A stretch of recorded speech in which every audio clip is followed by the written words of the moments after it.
Okay,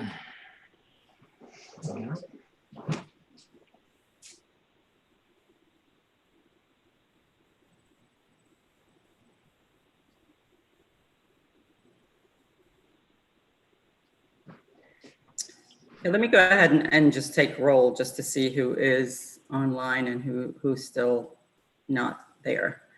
Dr. Turner, I see you there. Dr. Cox. Okay, he's hopefully will join us soon. Dr. Cullen. Yes, here. Yes. Dr. Smith, Ann Smith. If you're online, we can't hear you. Okay. And I know Dr. Richard Smith will be joining us shortly because he has another meeting at this time. Dr. Belzer, I see you there. Dr. Boylan, I believe I see him as well.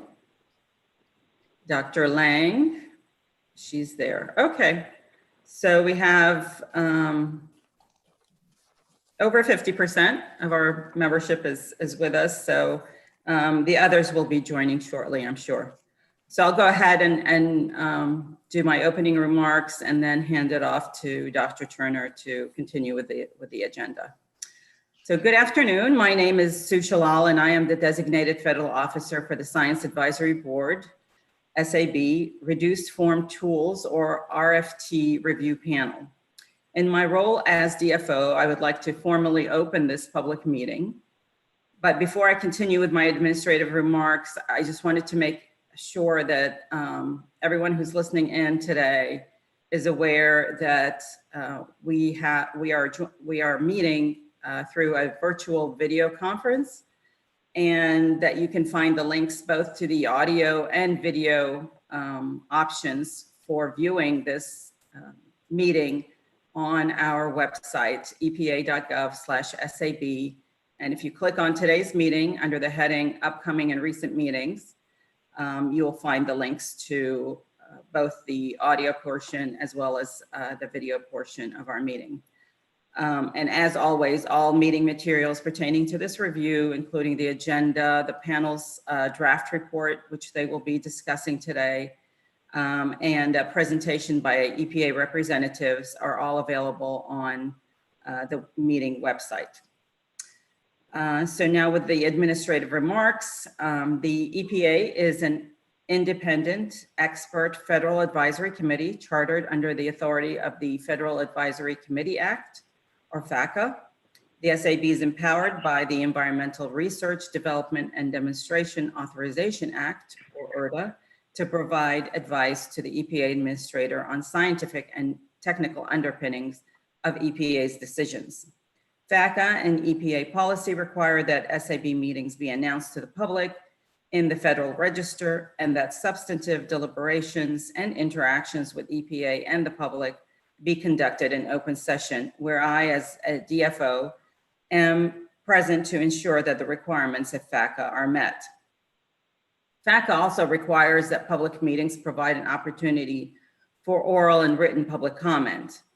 There is a public comment period noted on today's agenda, where members of the public can register in advance with the SAB staff office to make oral comments. For today's meeting, however, we did not have any registered public commenters. There's also an opportunity noted on the agenda after the panel's deliberations are concluded, where members of the public may request an opportunity to make short clarifying comments, providing new or additional information to the SAB panel. I ask members of the public wishing to make such clarifying comments to send me an email during the break period, which is scheduled for 2:45 this afternoon Eastern time, so that I can add your name to the list of speakers. And my email address is shalal.suhair@epa.gov. That's SHALLAL.SUHAIR@epa.gov. Members of the public also have an opportunity to provide written comments throughout the advisory period. Written comments will be distributed to the panel members and posted on the SAB website. Minutes will also be prepared to summarize the discussions and action items in accordance with the requirements of FACA and will be posted on the SAB website. The SAB consists entirely of special government employees appointed by EPA to their positions. And as government employees, all members are subject to all applicable ethics laws and implementing regulations. The SAB staff office has reviewed the confidential financial disclosure form submitted by panel members, along with other information related to their involvement in the development of materials related to the advisory activity under consideration. The EPA has determined that advisors participating in this meeting have no financial conflicts of interest or appearance of lack of impartiality under ethics regulations specified in 5 CFR 2635 related to the topic of this meeting. As a reminder, and since some members of the public will be listening to the deliberations via teleconference line, I'd like to ask members to please identify yourselves before speaking. And before I turn the meeting over to Dr. Jay Turner, I'm going to ask if Tom Brennan would like to say a few words. Yeah, thanks, Sue. I'll just keep it brief and just like to thank Jay and the entire team for working so hard. I'd like to thank my EPA colleagues for bringing this material here today. My staff, led by Sue, for all the work she's done as the DFO.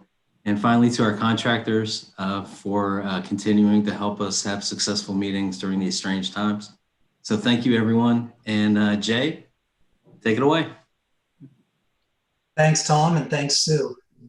So let's lay out, first of all, I'd like to step back and thank everyone for their work in preparation for the first call that we had, and then your heavy lifting afterwards to get together the draft that we are now reviewing today.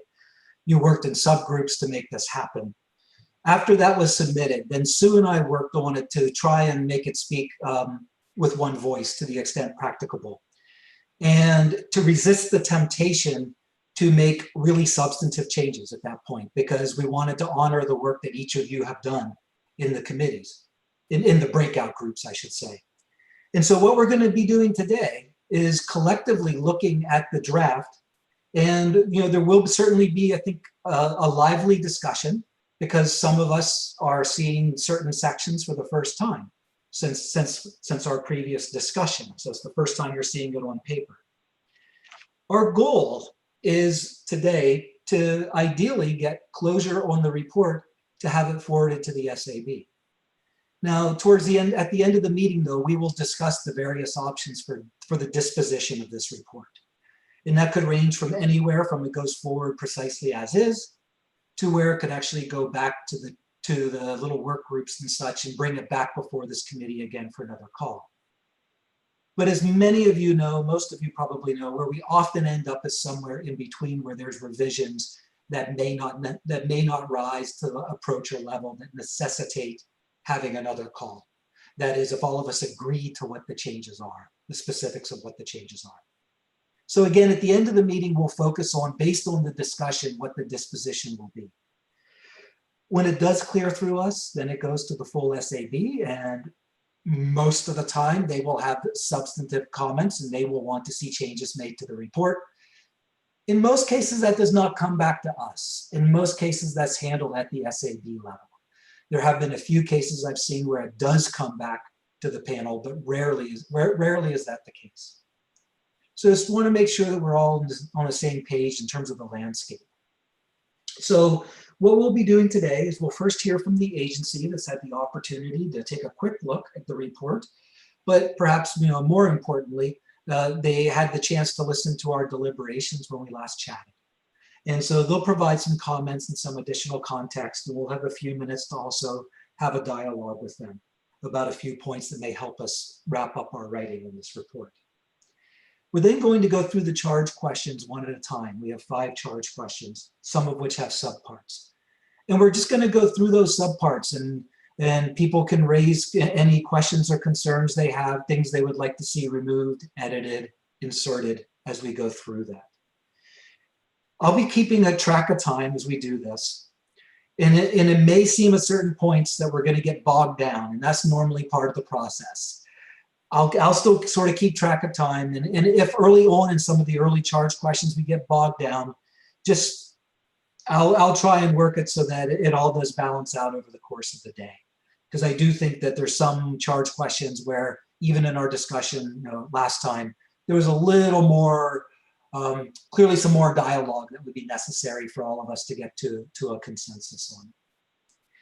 To the extent we can, my last comment is to the extent we can in today's discussion though, it would really be great to focus on substantive changes. And what I really mean by that is, if one of us has a concern with something that's written, express the concern, but also propose an approach on how to proceed forward. If you don't have that, okay, we can dialogue on it, but to the extent that we can have proactive approaches for how you propose we make a change going forward, that will make the process much more efficient.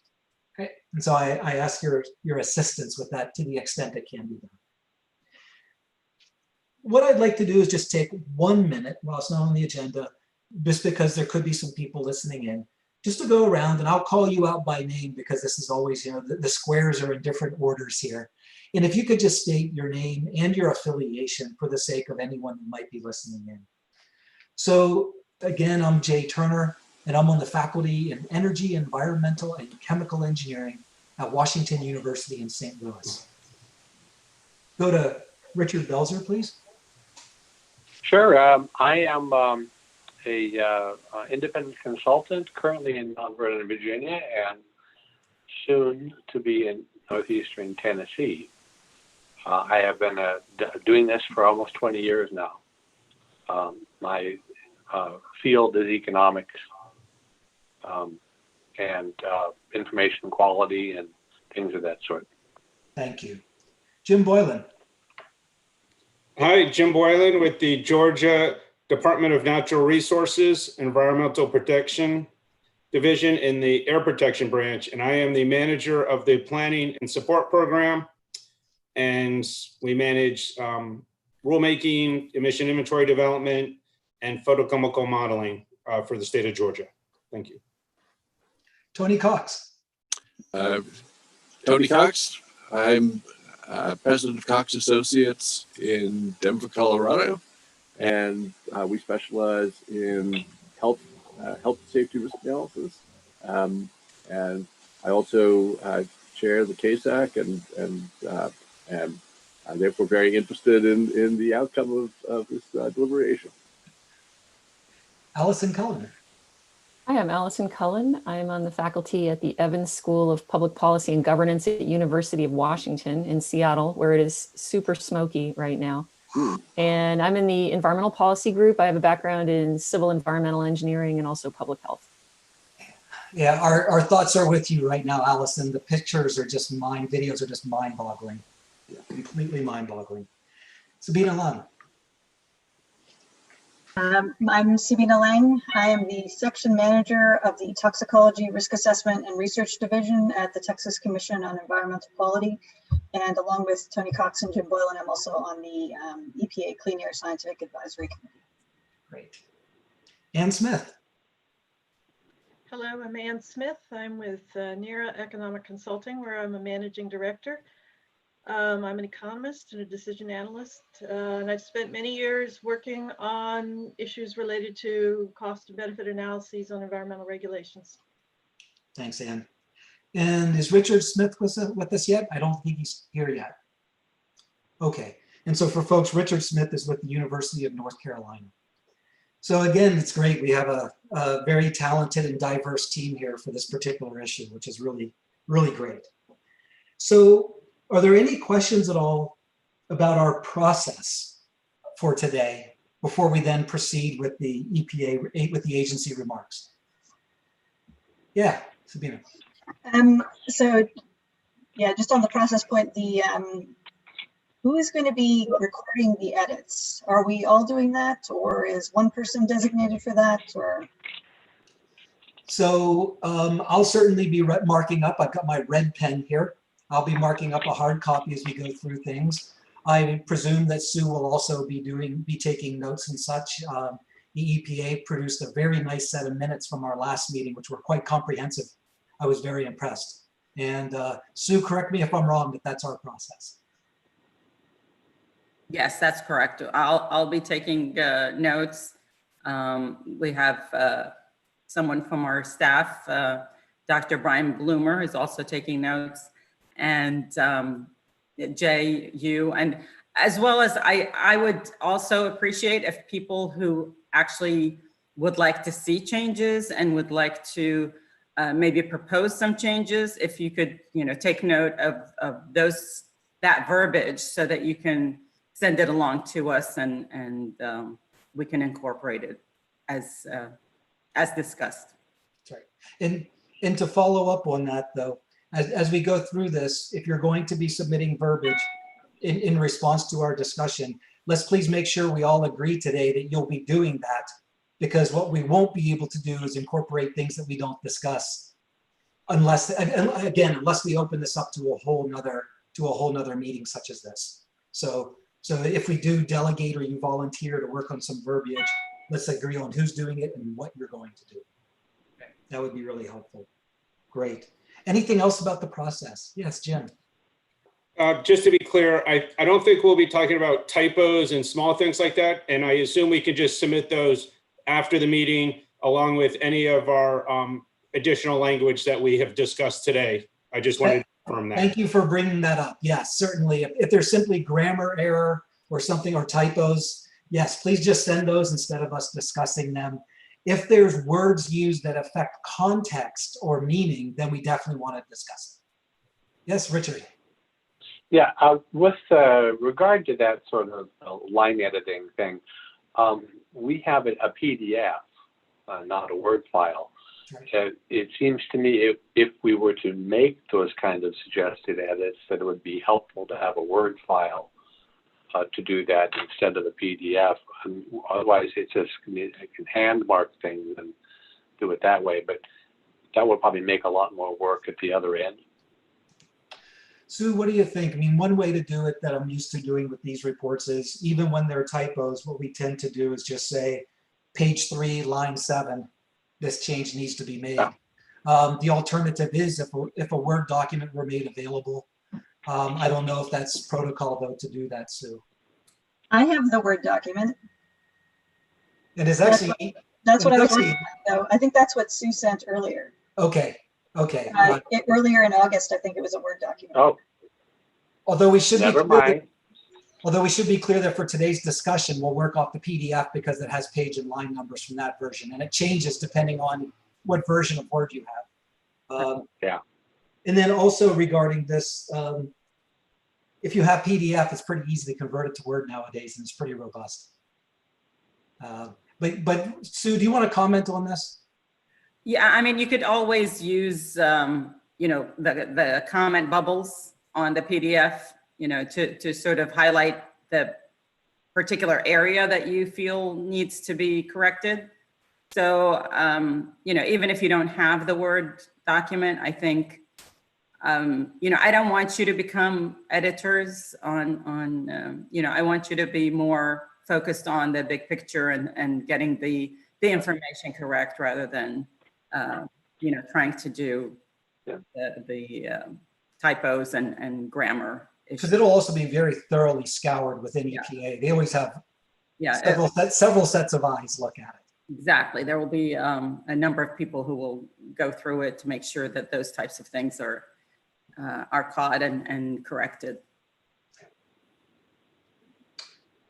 Anything else before we then proceed with the agency comments? Okay, then if not, we'll turn it over to Erica Sasser.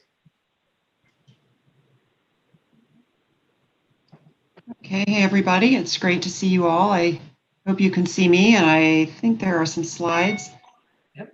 Sue, do you want me to run those from my screen, or would you prefer to do it from there?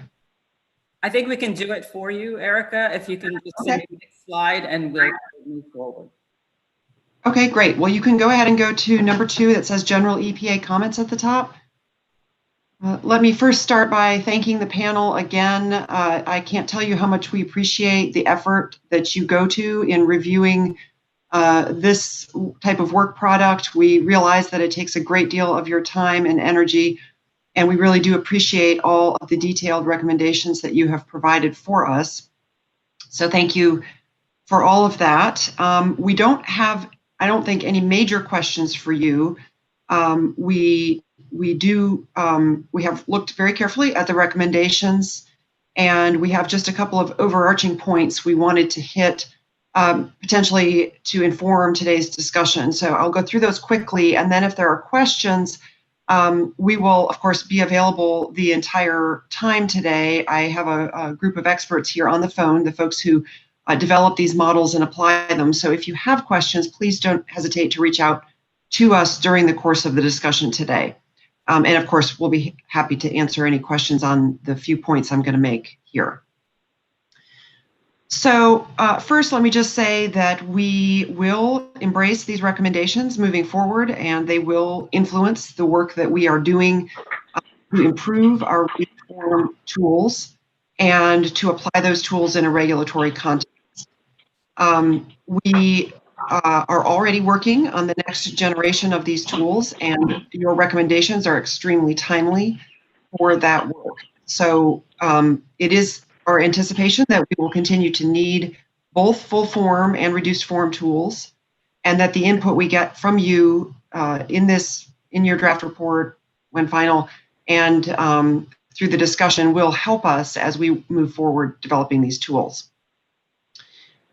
We are currently working to update our benefit per ton approach. That has been the agency's preferred approach up till now, in part because it is based on our own full form source apportionment work. But we're looking to completely revamp that with a new set of modeling, and that is in progress now. So again, your advice is very timely, and we will continue to take it into account as we move forward. We are also working in partnership with our ACE centers. These are funded centers through EPA's Office of Research and Development, and I know Carnegie Mellon and others who have received ACE funding have really invested a lot, and several of the tools that are included in this report are coming out of these centers. So we're really glad to see our partners outside of EPA also carefully examining the possibility of these tools and working on incorporating some different approaches, and we hope that that will continue. We are continuing to evaluate the usefulness of reduced form tools and thinking about how we can use them more effectively in a regulatory impact analysis context. And of course, for us, one of the chief questions is how do they compare to the full form models? And I'll say a bit more about that in just a minute. The areas for further evaluation between full form models and reduced form techniques would include, for example, comparing the effect of differences in emissions, including speciation of emissions. So, for example, how crustal emissions compare to elemental or organic carbon emissions as they're represented in these tools. We are interested in the difference between differences in model structure and data resolution on the outputs that we get from these models. You've given us some good feedback on that, and that's another angle that we hope to be doing further work on. So we will continue to invest in this work moving forward. Can you go to the next slide, please?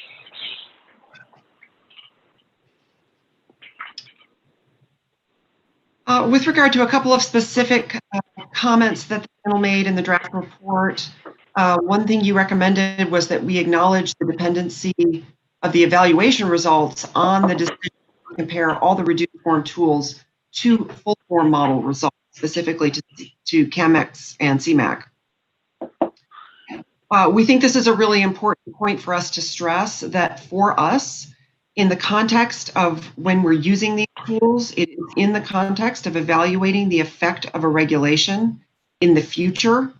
And the way the agency standardly does that, time permitting, is through the application of full form air quality models and our map, what we would consider the more deluxe version of the benefits assessment tool.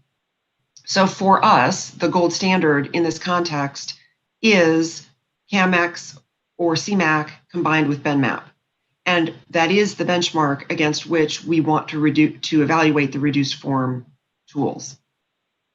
We understand the panel's point that there might be other potential types of comparisons we'd be interested in, but the origins of this particular effort and the agency's interest in reduced form tools is principally to illustrate the potential effects of policy decisions in a regulatory context where we're looking into the future.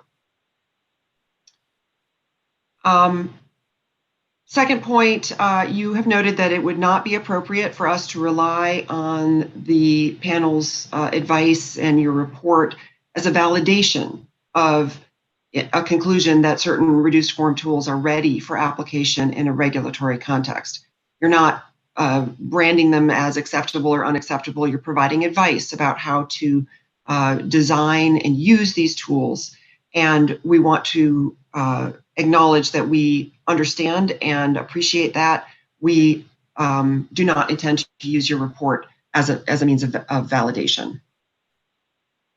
Next slide, please.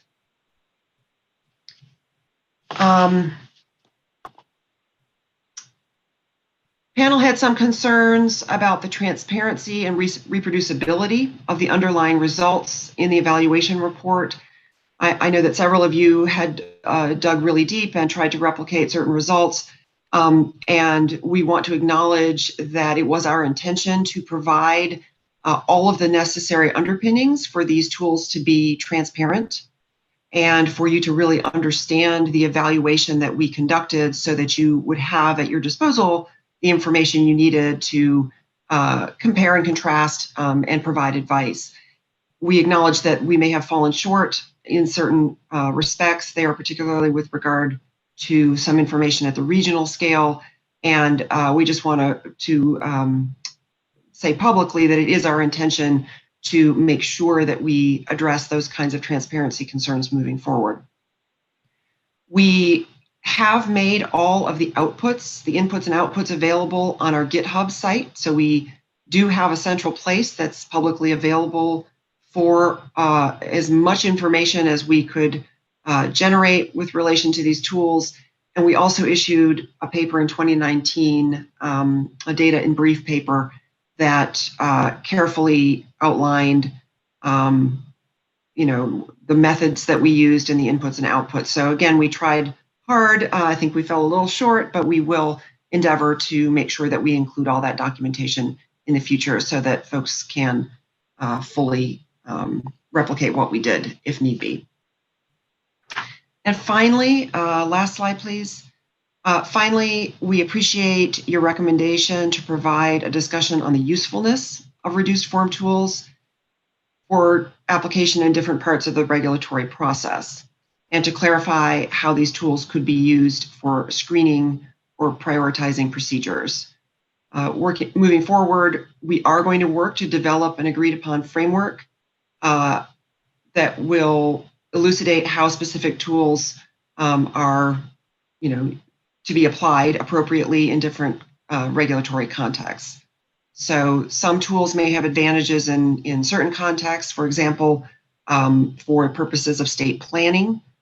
Other tools may be more suitable for the kind of forward projecting regulatory analysis that EPA typically conducts. Both types of tools might be useful to the public. And so I think it will be helpful if we can do a better job of clarifying how we intend to use these tools and also how they may be appropriate for others in other users in other contexts. So I'll stop there and see if there are any questions on those remarks or questions for the experts who are on the phone. Thank you very much, Erica. And again, I want to acknowledge the work of you and your team, both in the original work as well as throughout this whole review process that we've been conducting. So as Erica mentioned, now's the time for the committee, for the panel to ask any clarifying questions. As Erica mentioned, she and her team will be on board throughout the call. And so when we get into the details, we may have specific questions that were not in her opening comments. I know I have a list of 6, for example, that come up on specific pages and lines. I would suggest we not do those now. If you have very specific things but rather ask clarifying questions or comments regarding the presentation that Erica just made. Yes, Jim. It's more of a general question. So Erica, you had said that the panel recommendations will impact the future work of the reduced form tools going forward. I guess my question is this report actually going to be updated to address any of the concerns brought up by the panel, or is this report basically what we have the final version? Great question, Jim. Yeah, I think our intention is that the report was a standalone a final document describing what we did. And we thought that it would be most productive to issue the next generation with accompanying documentation, and in that documentation address some of these issues and concerns. So that was our thought, was to fold it into future work. And that certainly is a very common way to be doing this, unless there's just really egregious errors. The common way is to take this and then use this deliberation going forward in terms of how to work on the next generation, as Erica mentioned. Jim, you want to follow up on that? Well, I guess, I mean, there are, I think, some inaccurate statements and things like that. I guess it's no showstoppers, I guess, but we can talk about if there are showstoppers. But I mean, there are definitely some inaccuracies in the report that, you know, I mean, some of those could maybe be followed up with like a short addendum to address some of them possibly, and not redoing a whole report. So that, I guess that's just something to consider. Yeah, thank you. Yeah, and you both have valid points. This is always a tricky situation because with the report so publicly available already, it's those addendums are great, but it's always difficult to find all the nooks and crannies where the report resides at this point. I know when I went searching for the report again recently, because my copy is back in St. Louis and I'm in Boston right now, I came across it in many different places, many different links took me to it. So that's one of the challenges with addendums. Yeah, Richard. No, you're muted, Richard. You're still muted, Richard.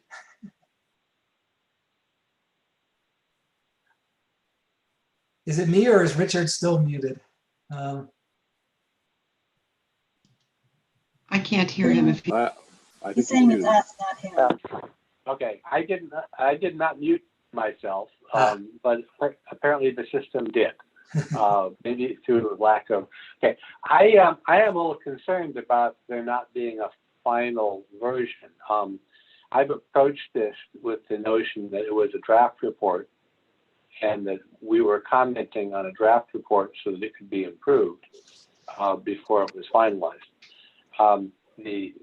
So it's a little different now because the draft report, I mean, when you read through our draft final review, it seems to me that there are a lot of things that need to be corrected or amended or something for it to be disseminated as an EPA report. So that is, I think that is a big issue we're going to have to address. If it's not going to be amended, it is still styled as a consulting report, not an EPA report. When we reviewed it originally, it was a consulting report. It wasn't until our public meeting that we learned that it was a combined work product with EPA. So I am concerned that this may be short-circuiting the normal, what should be a normal procedure to finalize a report. So perhaps Tom would like to shed some light on this, but this is actually a very common approach that we've been following, where a contractor does the work and then it is essentially a final report, but now EPA is trying to get input and reflection as they think about how they incorporate this into their workflow. Tom, do you have any comments to add? Yeah, I think I know Erica and how they operate. I think that they'll be as flexible as they can to get to the best finish possible. I think that I would recommend that the group just focus on this report, your comments, the advice you want to give, and trust Erica to integrate it. Yes. Moving forward, or if there's something really that stands out that she'll want to correct. I think that just focus on the advice, and my advice is to let Erica and her team do the finish. I think that's Yeah. that's very wise. Tom, I have problems with that. Okay. And let's be transparent about it. The report doesn't, as written, it does not even acknowledge EPA's authorship. And so we learned that in May. But I don't quite see the concern, and actually that's one of the things that I've highlighted later on is I didn't quite see the relevance of including that in the report, the whole bit about EPA's authorship. EPA has brought to us a report, whether they did it in-house or a contractor did it is actually moot. They are bringing it to us and asking for our advice and our input on it. And to me, it's irrelevant whether or not they are endorsing it, co-authoring it. They simply brought us a product and said, what do you think about this? Do you have scientific input on this? Well, it is very common for the EPA to work with contractors to develop reports. Understood, Tom. The problem is that the draft report as written, and it's pretty clear from our draft final review, that it doesn't adhere to normal standards. It's not, it has significant deficiencies that would render it a problem for dissemination as an EPA document at this time. So, Jay, in responding to the question of whether it's moot, the problem is that whether it is written by EPA or sponsored by EPA and written by a contractor doesn't matter. I agree. What matters is that EPA is implying endorsement of it. Hang on. Because it is doing that, it is obligated to adhere to certain standards for disseminating reports that the public understands to be endorsed by EPA. We have a lot of pieces to it. Maybe one approach to consider would be to make sure that our review is appended to the draft report as part of its dissemination, so that whenever it's disseminated, it includes our review, and that one need not separately know, independently know the existence of our review. If all you have is the draft report, you don't know that the review occurred. So I'm going to politely push back on that, and I don't know what the other panel members feel, but we're following the precedent that is always followed for this, and it's inappropriate for us to decide whether or not it should be appended to the draft report when disseminated. It's inappropriate for us to decide how EPA will use the information that we're providing.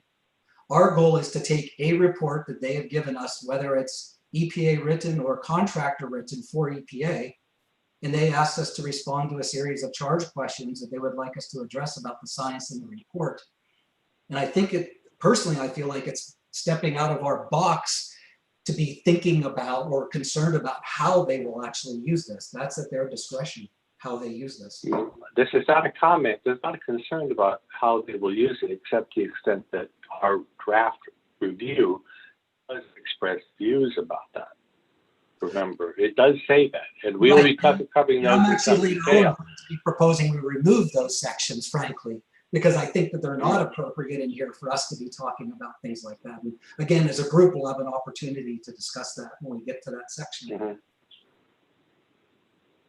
Okay, well, this is going to be a point of dispute throughout the rest of the meeting. Okay. And Richard, there is a very specific section, 2 sections actually, where we'll be able to discuss this in more detail, because it's because we do actually mention this in the current version of the report, and we'll have to come to a group consensus on that. And hopefully that'll get us through this particular hurdle at that point.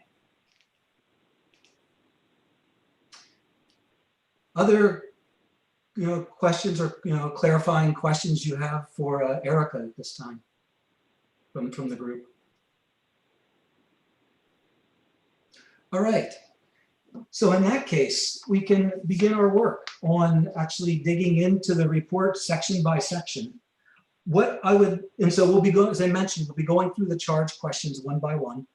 But what I would also ask is that we table the transmittal letter until the end, because often how we write the transmittal letter and its content is really strongly driven by our deliberations and making sure that we really have the key points. So if you'll oblige me with that, then what I would like to do is just start in with the first section of the report after the transmittal letter, and that would be the introduction. And again, this has happened in the past, and I should have thought of this. I apologize. As was mentioned, we had a Word version, and now we have the posted PDF version. And sometimes, depending on your word processor, it might read the line numbers and page breaks line up differently. To the extent possible, it would be great to work off the PDF version if that was posted to the EPA website. If you are referring to a Word version, just perhaps provide us a little more context on where the specific comment is, and that would be very helpful. So the first section I would like to open up is the one-page introduction that we have, which is in the PDF document. I'm going to refer to the actual EPA page number, not to the document page number, not the PDF number. Again, that's also a source of confusion.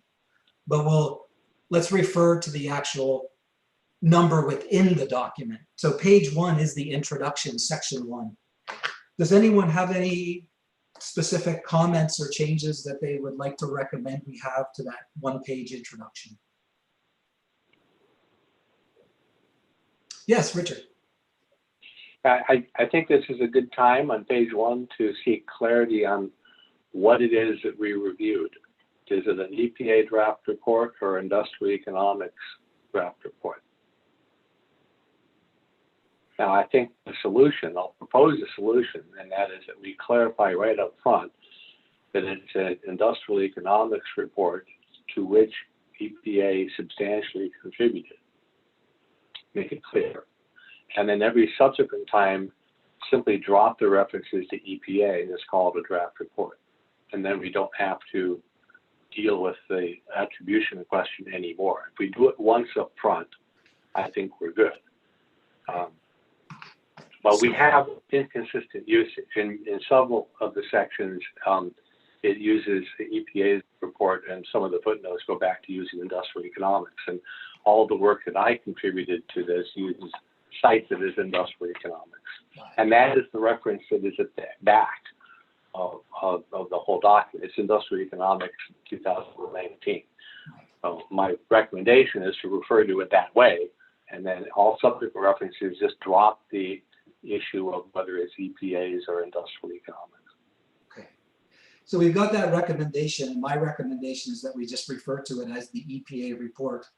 And the report itself explains it's self-explanatory from the cover page of the report that it was prepared for the EPA by industrial economics. What do other people though think in terms of this situation of attribution with regard to this?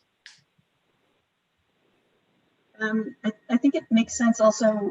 I kind of agree with Rick on this point, just to make it specific. So because if somebody was to look at it, it doesn't say EPA on it. So I think it's just kind of confusing. So I think we're better off just defining it at the beginning, saying that whether or not we call it the report, or I don't care if we call it EPA's report, that's fine by me. I don't think we can call it the draft report because it sounds like it's final. But it's, I think we need to say at the beginning, this report authored by Industrial Economics 2019, just to make it clear. I don't think it hurts to do that. I'm certainly comfortable with that. If we want to say that, is just lead in saying this report was prepared for the EPA by Industrial Economics. Right. And I would prefer that we don't go any further down the path of what level of EPA's input there may or may not have been. Okay, no problem. I'm fine with that. Okay, Sounds I'm good. fine with that. I'm fine with that. okay. Thank you. This is great, by the way, for everyone working with us on that. Let me see. So where we will address that then is probably in the introduction. So document line 1 and right up front in that first paragraph. How's that? Where we first talk about the EPA's draft report. We'll refer to this as a report prepared by Industrial Economics for the EPA. All right? Yeah, with the citation that's being used in the references. But then throughout the report, I would like to just keep referring to this, if you don't mind, as the EPA report, instead of every step of the way referring to it as the Industrial Economics report. It's going to get very clunky. Understood. That's why my suggestion is that we simply remove the attribution after that. It's clear up front that it is produced by Industrial Economics, has their name on it, was sponsored by EPA, and the reference back in page 50 something, whatever it is Industrial Economics. It's cited. That way the public can see what it is we're talking about with the correct reference, as opposed to referring to an EPA report that isn't even in the reference list. Very good, Rick. Rick, I think that's a good clarification, and we can do that. And should we end up referring to it at times as the EPA report, we can just say Industrial Economics hereafter the EPA report. We'll make it very clear. But you're right, this needs to be tethered very tightly to the reference that you noted. Good point. Okay, we will definitely change that. Anything else in the introduction?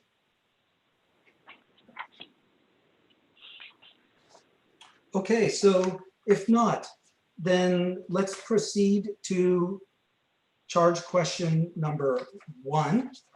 And so let's break it down into the different parts. We will first look at 1A, which starts on page 2. And if we could first just take a look at, yes, 1A is actually maybe the first 2 pages. So everything preceding the recommendations, and then we'll separately look at the recommendations. Hello, this is. Yes.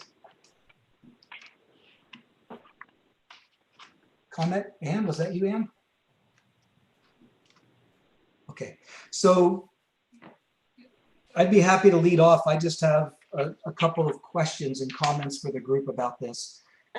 Jay? Yes. Jay? I'm Yes, sorry, this is Ann Smith. I've been having computer difficulties. I've been trying to make a comment on the introduction. Okay. It's not a major one, but I don't know if everybody else is having this trouble, but I keep losing my internet connection. So just as I want to hear things or say things.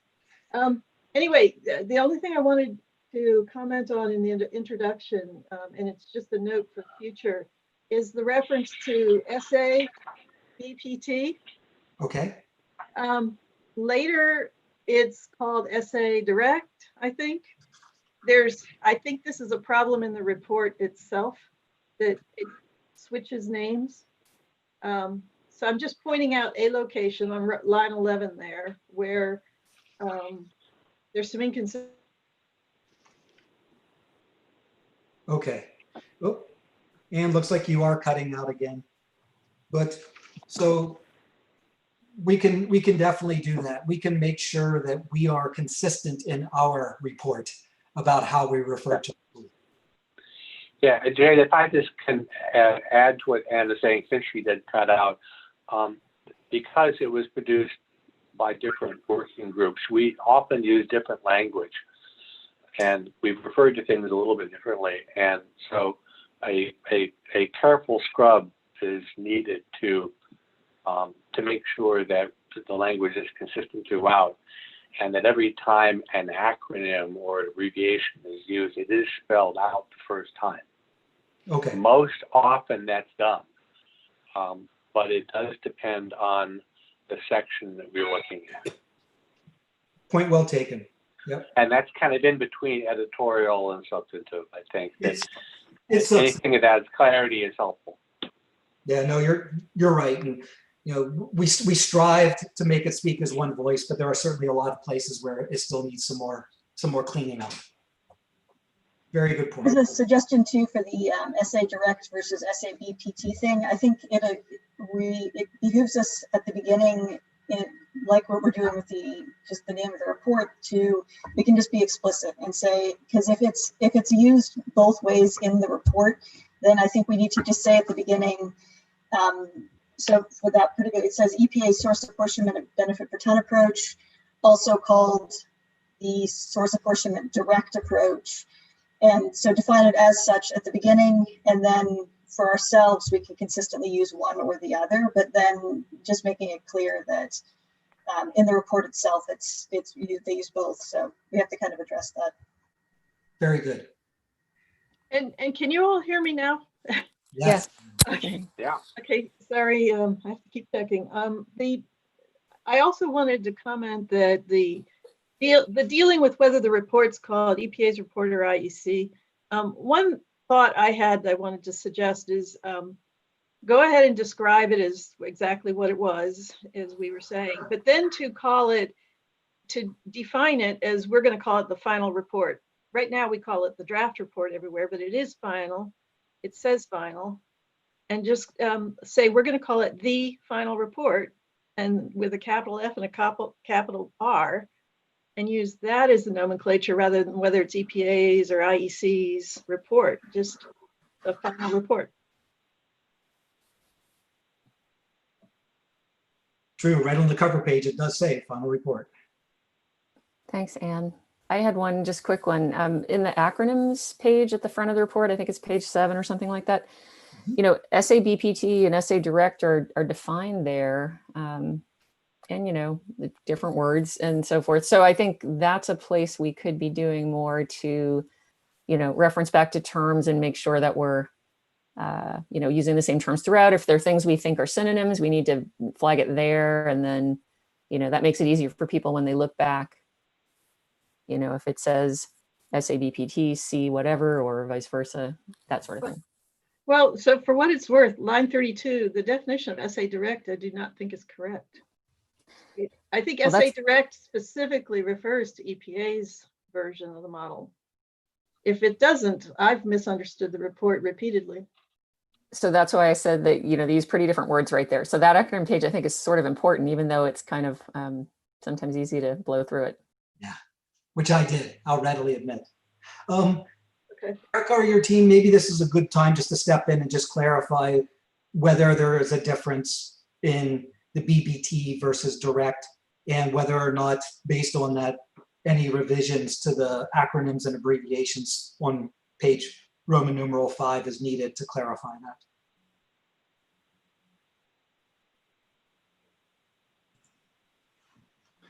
Oh, this is Pat Dolick. I can take that. Thanks. Kirk can correct if needed. And Kirk, if you want, I just saw you unmute. If you want to take it, that'd be great.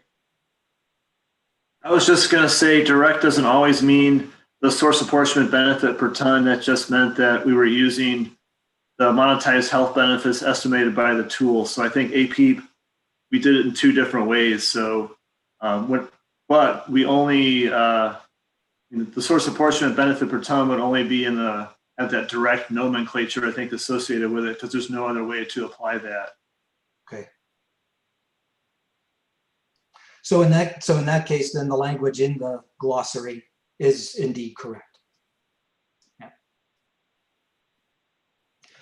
All right.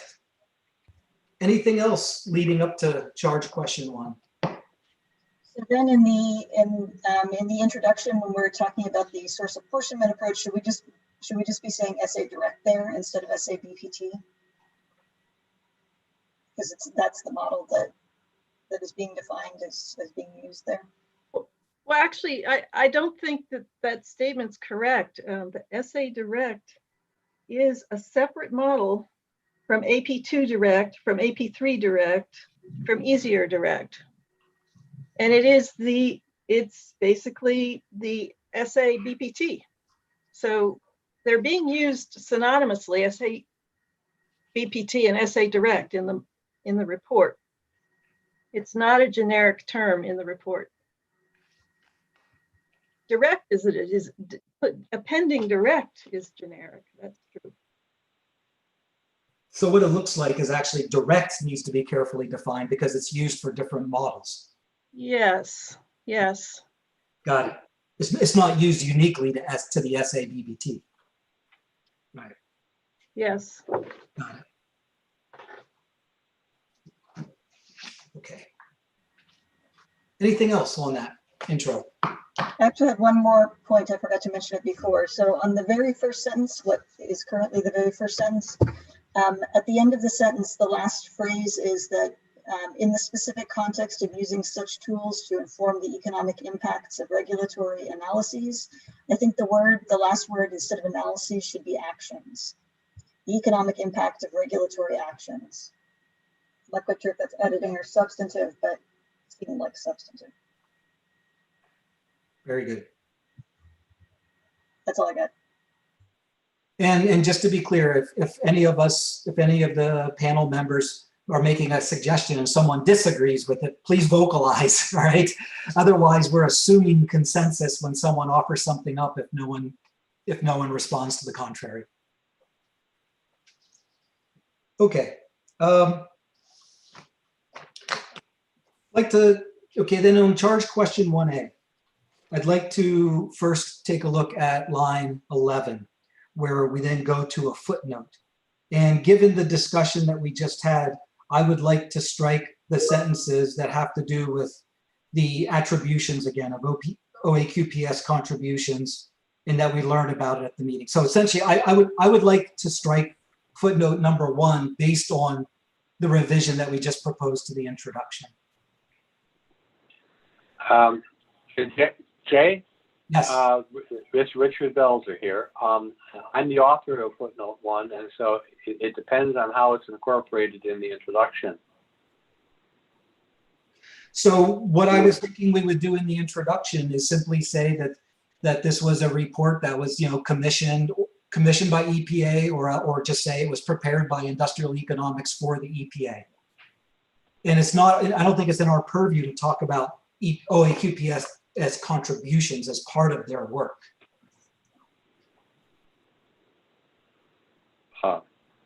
Okay, well, we can disagree. Do other people feel strongly one way or the other about it? I think in the interest of transparency, it came up in the public meeting in May. I don't see any reason why we should suppress the information. Well, again, I don't think we're suppressing information.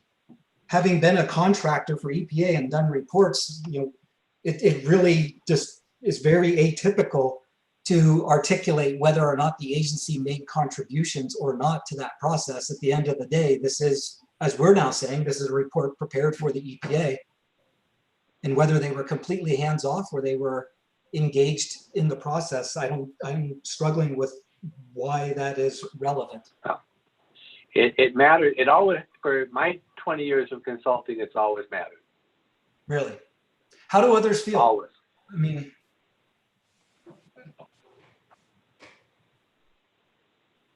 Well, so this is Tony. I think to me this seems a little bit of a tempest in a teapot. I think we should indeed make the acknowledgement that we've discussed. But Rick, I think it's quite usual for agencies and other organizations to subcontract work, and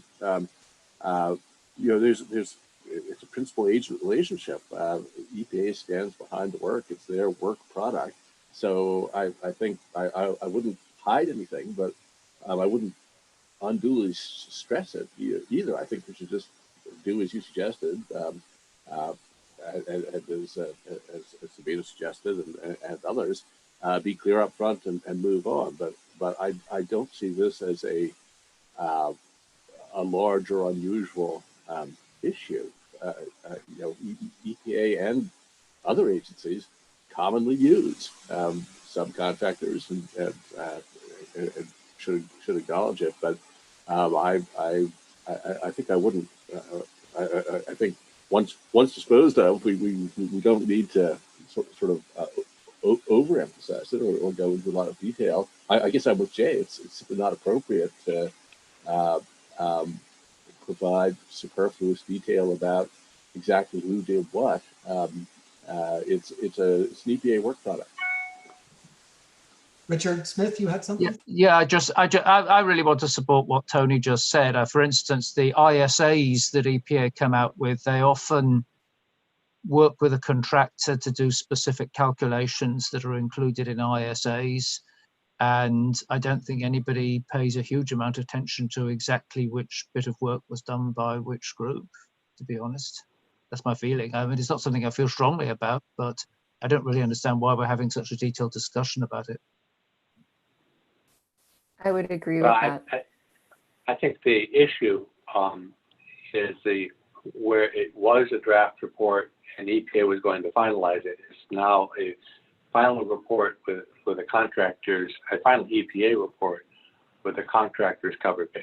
And we've made some transitions that are important. As I indicated before, we were not informed until the public meeting in May that this was an EPA report as opposed to a contractor report. It does not have that's clear. It does not have an EPA cover page, to my knowledge. It's a report that they're making available, right? That's the way it appears on the web. Yes, Richard. I think it's a bit of a separate issue that we were presented this as a final report without the possibility that our review would lead to a revision of the report. And frankly, that is an issue that I'm a bit annoyed about, that we spent all this time doing the review, but the review is not going to go back into a revised report. But I mean, from my point of view, I've just accepted that's the way it's going to be. I'm not happy about it, but I'm not asking for any change at this point of the process. And this is Anne again. That's part of why I was suggesting that we label the thing the final report once we explain its provenance. So that it's quite clear that we were asked to review a report that had no chance of being revised. We can definitely do it that, Anne. Hey, Jay, I agree with removing that footnote, and I don't think we can keep it in there because it sounds like there's a split house and it's definitely not a consensus to keep it in there. So I think it has to come out. So it looks like we've got some driving towards consensus on that then. Okay, on this section prior to the recommendations, and again, I have just questions about 2 bullets, and then if we can tackle those, and then I'm sure others may have questions. The second bullet, so the decision to standardize the key benefits related assumptions, if successfully completed with constraint evaluation. This decision would have made sense if the objective was to estimate differences among them with regard to their air quality inputs, but not if the objective was to compare differences in the benefits. I guess I didn't understand that. Clearly, here again, we're trying to compare differences in the benefits, not the air quality surfaces. And we all agree many times in the report that it would have been nice to be able to compare the air quality surfaces. That's a key intermediate, but some of the models can't do that. So I'm just curious about the wording of this and if folks are comfortable with this or not as it stands. And again, I'm violating my own protocol by not being in a position to suggest a revision, which I feel bad about. So this is Anne, and I was the lead drafter of this section, although those aren't exactly my words. I just want to say I endorse the thought behind it, and if the words need to be revised to make it so that everybody can understand what it's saying, I have no problems with wording changes. Okay. But the thought behind it is that really, once you've standardized all the benefits related calculations, which is what has been done in this exercise, the only thing that should differ would be what these different RFTs are projecting in the way of air quality changes. Now, they don't exactly do that, and there's a footnote to that effect somewhere, that maybe they didn't successfully do all that, and that part hasn't been explained. But anyway, that's a point that I independently made, even though the wording got revised a bit along the way. And I'll interpret that wording, because I did leave it in after thinking about it for a while, is that essentially the benefits, the word benefits refers to the dollar value of the benefits. And that's the output of a benefits analysis. And one of the inputs to a benefit analysis is what's happening in the way of change in air quality. And so that's the distinction. Yeah. Yeah, I think that's something we've struggled with throughout this whole report, because again, there are some models that are unable to give us those intermediate results. So I guess what it comes down to me, and I'm comfortable with most of that text, is just the last sentence. Very little can be inferred about performance of the reduced form tools with respect to the outputs of a benefit analysis. That's the part I'm struggling with. Is that really true? Yeah, I think it is, Jay, because all of the economic factors are intended to be held constant. That's right. They were standardized. So the benefits component, the economic component of benefits assessment has not been analyzed. The only thing that's being analyzed are the air quality components. So should footnote 2 somehow be part of the main text then, instead of being footnoted out or part of it or something? Is that the problem that we're having? Yeah, this is Jim. I was actually going to recommend that footnote number 2 should be a standalone bullet, and it should be in between the second bullets.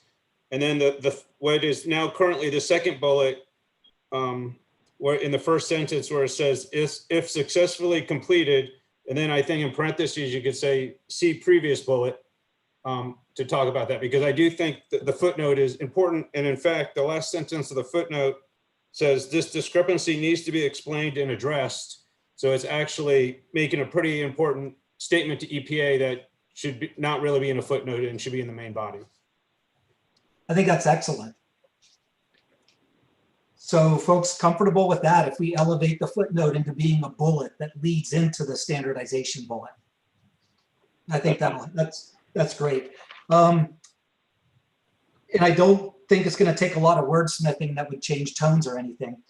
And so in that case, who would be willing to take a stab at who would be willing to do that? That would be willing to take that footnote and put it into a bullet for us? Jim Boylan, would you be willing to do that? Yeah, I can do that. Yes. That would be great. And then in the way it is currently, the second bullet, I will add the reference to the previous bullet. Correct. Where it talks about if successfully completed. Great. Okay.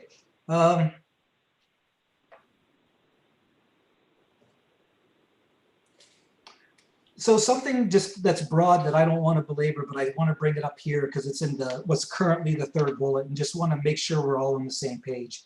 So, we talk a lot in this report about some limitations regarding the being able to look at the different concentration response relationships with these models.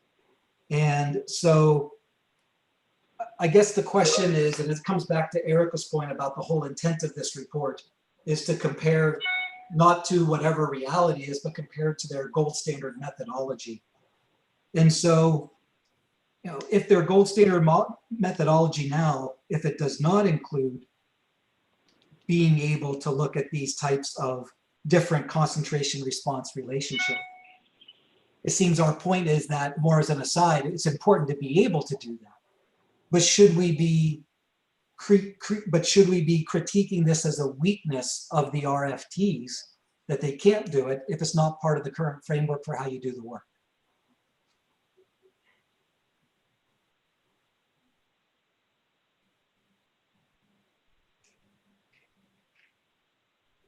I think it is important to include it because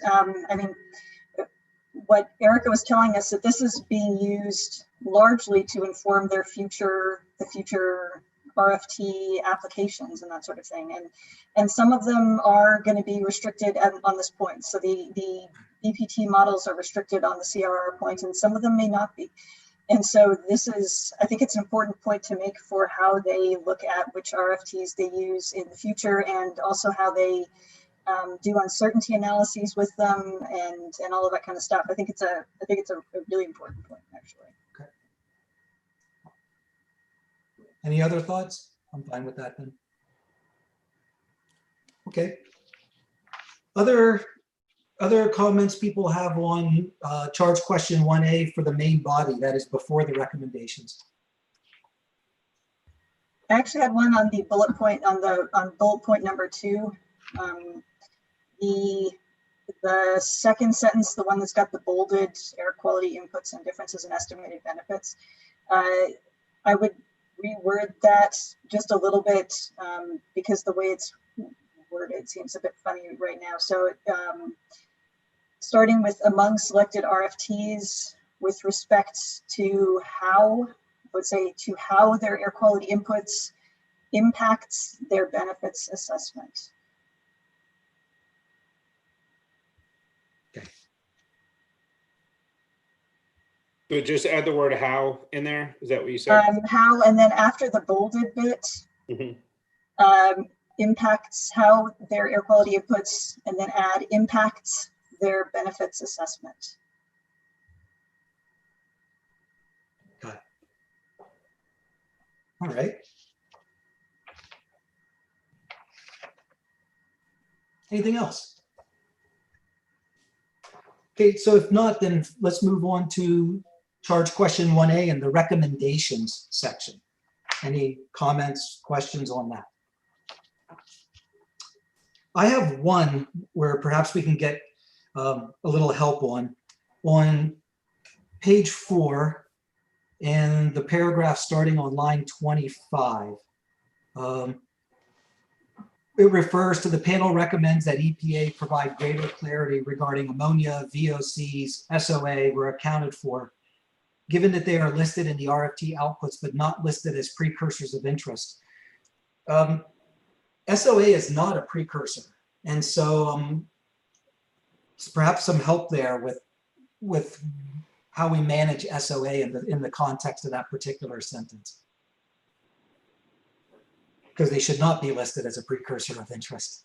Should we just remove SOA from this?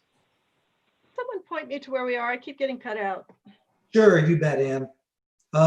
So we're in the posted PDF on page 4 of the document, not the PDF page number, but the document page number, and specifically on line 26 on page 4, where it refers to SOA Okay. as a precursor.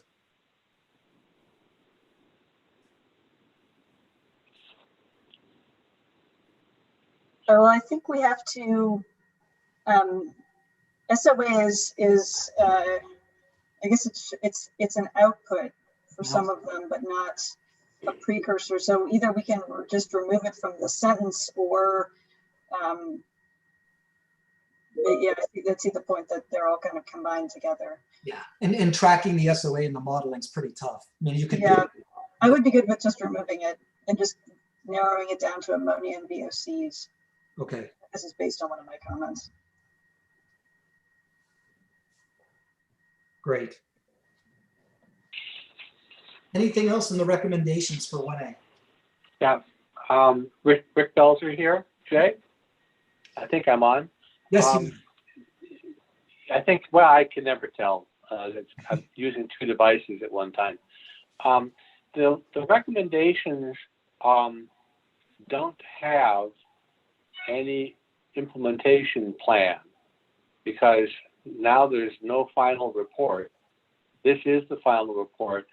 So what are we actually recommending that EPA do? If we say that we recommend that EPA provide details, they can push bullet. They're not bulletized in my version. I think they ought to be bulletized. But so it's line 31. I'm mentally inserting a bullet marker there. But we say that the panel recommends that the EPA provide details describing how CMAQ, ChemX, and Yeah. how are they supposed to be doing that since there's no other report? They're not revising this report. Are we just spitting into the wind? I don't think so, although I appreciate your concern. And this is very common. Sound like my wife. These are very common when we do these reviews of these reports. I was involved in one 2 years ago, like with this type of situation. And really the situation here is, even though we're saying that they could elaborate on this or they could expand on that, even if they don't go back and change this report, what we're really doing is giving them a pointer that when they work on this topic in the future, they need to be thinking about this. And so even though it is a quote final report, I mean, at the end of the day, they could go back and give the contractor more money to make revisions if that was a good use of money and time. So I think that we do continue as if changes could be made, right? Because that would then be in the next version of what they do. Yeah, how about in line 24, calling it recommendations for future work in this area or something along those lines.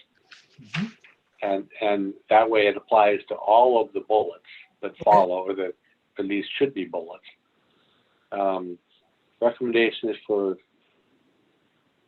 I mean, I'm not sure I'm making up an answer for future work, but I'm trying to create some linkage between the recommendations and an action that may or may not be taken in the future, but in the panel's view ought to be taken.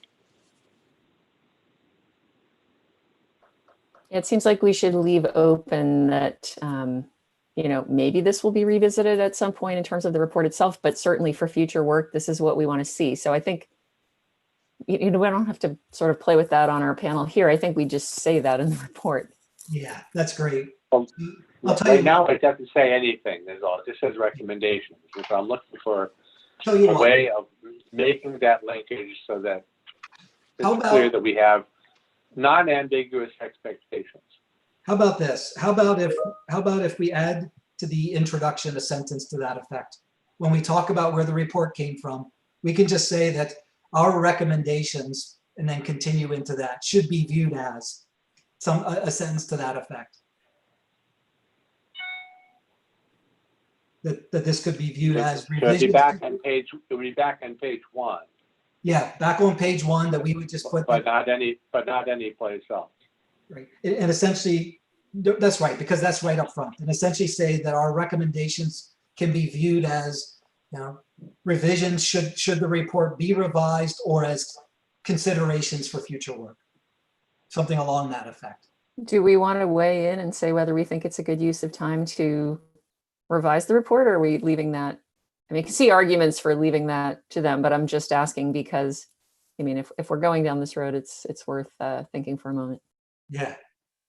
Thoughts about that? I mean, I personally would like to see them not go back and revise this personally. I'd like to see them push forward and incorporate these things, but how do others feel? Belzer here. I think they need to be incorporated. I just don't know how that's going to happen if we don't, at a minimum, give some direction that the recommendations be used in some fashion. And I am a little concerned about a 60-page report where it was mentioned on page 1, and people lost track of that by page 40, or even by page 3.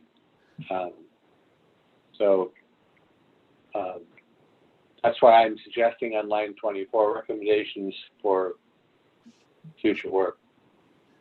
Adding 3 words. Right, but in principle, then we'd be doing that to every section. And to me, these are just recommendations. And then we need to go back and think about the wordsmithing of so much if we frame it that time. What do others think? I don't think it's very demanding. I say keep it simple, and I would be in favor of just putting it in the introduction. And what about to Allison's question? I think it's a good question about, do we feel strongly enough that we should be, encouraging it be revised, or are we just as Jay, I position. think, oh, I'm sorry. I think we should talk about that at the end of the call. Okay, good point. Just because at this point, I think let's hear all the concerns, and Yep. at the end of the call, I think we should, maybe when we're doing the cover letter, maybe we'll talk about if we can That's add. an excellent point. Thanks. Let's make sure we bring that up, Allison, if you can remember to make sure we bring that up again and don't forget. Yeah, I can. And I'm not necessarily endorsing it. I just think if we're having this conversation, we probably should have the whole conversation. I agree. Anything else on the recommendation section from 1A? Jay, I just wanted to just interject one small thing. On page 1, the introduction, there is a paragraph that sort of discusses the organization of the report. Okay, That you're, taking each charge question and responding to it, and then following it up with recommendations. yes. And maybe Dr. Belzer can provide some language for, talking about how those recommendations are meant to be used. How they could be used, Or right? used, what you were discussing. So like I'd be happy to add text to that. setting Is it everyone up as to what these recommendations are all about. Is everyone comfortable with that? That would be an easy way to do it.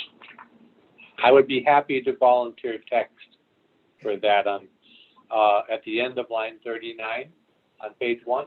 I think that's what you're talking to. Yes, somewhere in the paragraph that starts at line 34 and ends. Right, and ends at 39. Right. I do agree with Jim that we should go back to this conversation at the end, and just because we can be viewed as endorsing one route or another instead of just saying, here are various things that could happen with our recommendations. And I think we may or may not all agree on that, but we should give that a try at the end. I like that idea. Thanks, Jim. Perfect. So Richard, let's table that insert for now, but we'll make sure we get to it before we're done. All right. Okay, anything else? I do have one edit in the 1A recommendations. So the recommendation that starts on page 4, I think it's the third, what could be a bullet. The very last sentence, it's talking about the RFTs provide users with the ability to conduct sensitivity analysis on alternative economics related assumptions. That should be benefits related assumptions. What line number? So it's the word is on line 5 on page 4. Okay. Oh yeah, benefits, not economics. Not economics, yeah. Okay. Okay. Great. Okay, anything else on 1A? Apologies for the big trucks in the background. Okay, so if not, then how about if we take a look at 1B? And again, I would recommend we break it up the same way. We first look at the text before the recommendations, and then we look at the recommendations separately. Any comments on the charge question 1B text preceding the recommendations?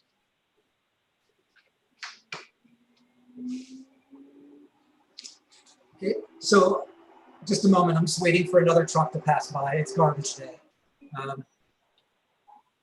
So I do have one question on page 6, line 16. So page 6, line 16, where it says that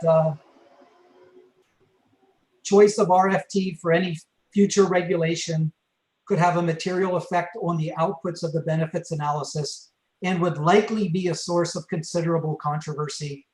I would propose we at least soften that to may be a source of considerable uncertainty, rather than making the claim that it's likely to be.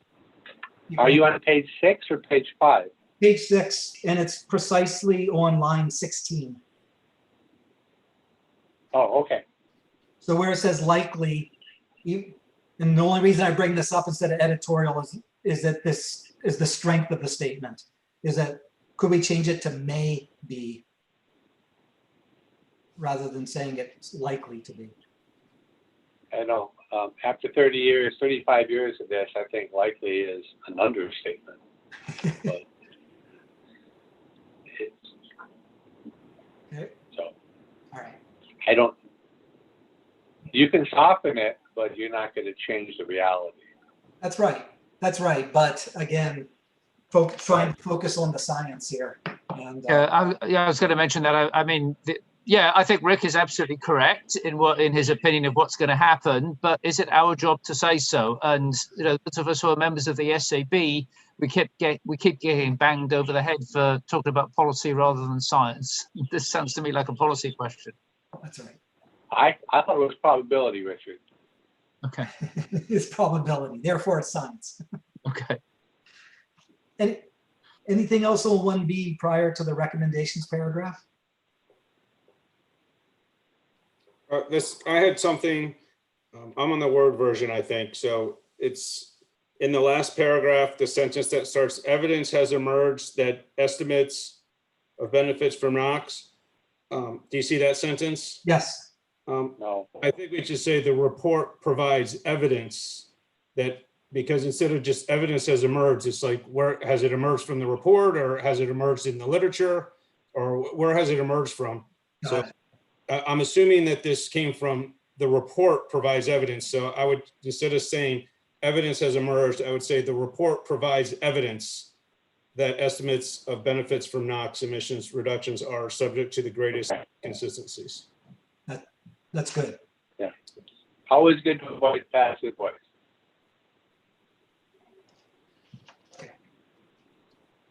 Good. Okay. Any comments on the recommendation section, the one paragraph that starts on page 6, line 23?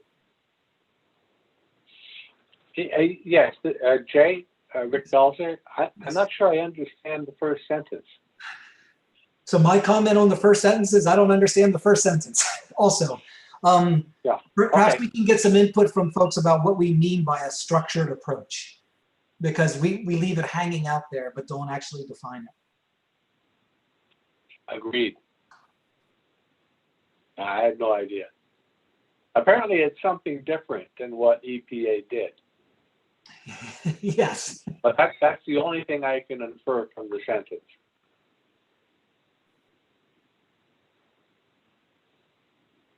I'm proposing we remove that sentence if we are not in a position to explain what we mean by structured approach. I'm reading it like for the 10th time, and I'm inclined to agree with you, Jay, but I think the point of the sentence was to ensure that when you're dealing with convenient sample of scenarios, that you make sure that you're picking up as broad of a distribution of potential scenarios as you can. And I think the answer is that the original language here is intended to tamp down what was intended, which is that the scenarios didn't capture the breadth of the distribution that maybe it could have. Okay. So I think that the phrase "a structured approach" is a euphemism for picking the middle of a distribution, and not picking, not capturing the breadth of the distribution when there were other, particularly industry-specific sectors that were likely to be more diverse, shall we say. So that's, I think, what's intended. So in that case, I would strongly encourage us to remove the first sentence, because the second sentence nicely makes the point then that you're making. Because the second sentence does specifically say the fundamental limitation is the convenient sampling, right? Yes, although the first sentence is capturing, I think, a different concept, which is maybe it belongs in the second sentence, but it's capturing what might be insufficient diversity of the scenarios. So the second sentence is, I don't want the euphemism in line 23 to miss the point. Yes. To cause us to miss the point, which is the actual diversity across scenarios is likely to be quite broader than the 5 that were selected. Yeah, So I think there's a typo. First, I agree with Rick that there is an important concept here. The typo is the version I'm looking at on line 23 says the panel recommends that a structured approach, which is terminally vague, be followed to maximize the possible situations. I think we're missing to maximize the diversity of possible situations, right? That's great. Yes. Yes. Okay. Great. And then I think we could just strike a structured approach. The panel recommends that scenarios be sampled to represent the full range of possible situations affecting RFP performance. But again, we have there's nothing going to happen. Well, So- nonetheless, we Couldn't still recommend it. couldn't we just Presumably, like they'll use, maybe next time they'll use more than 5 scenarios.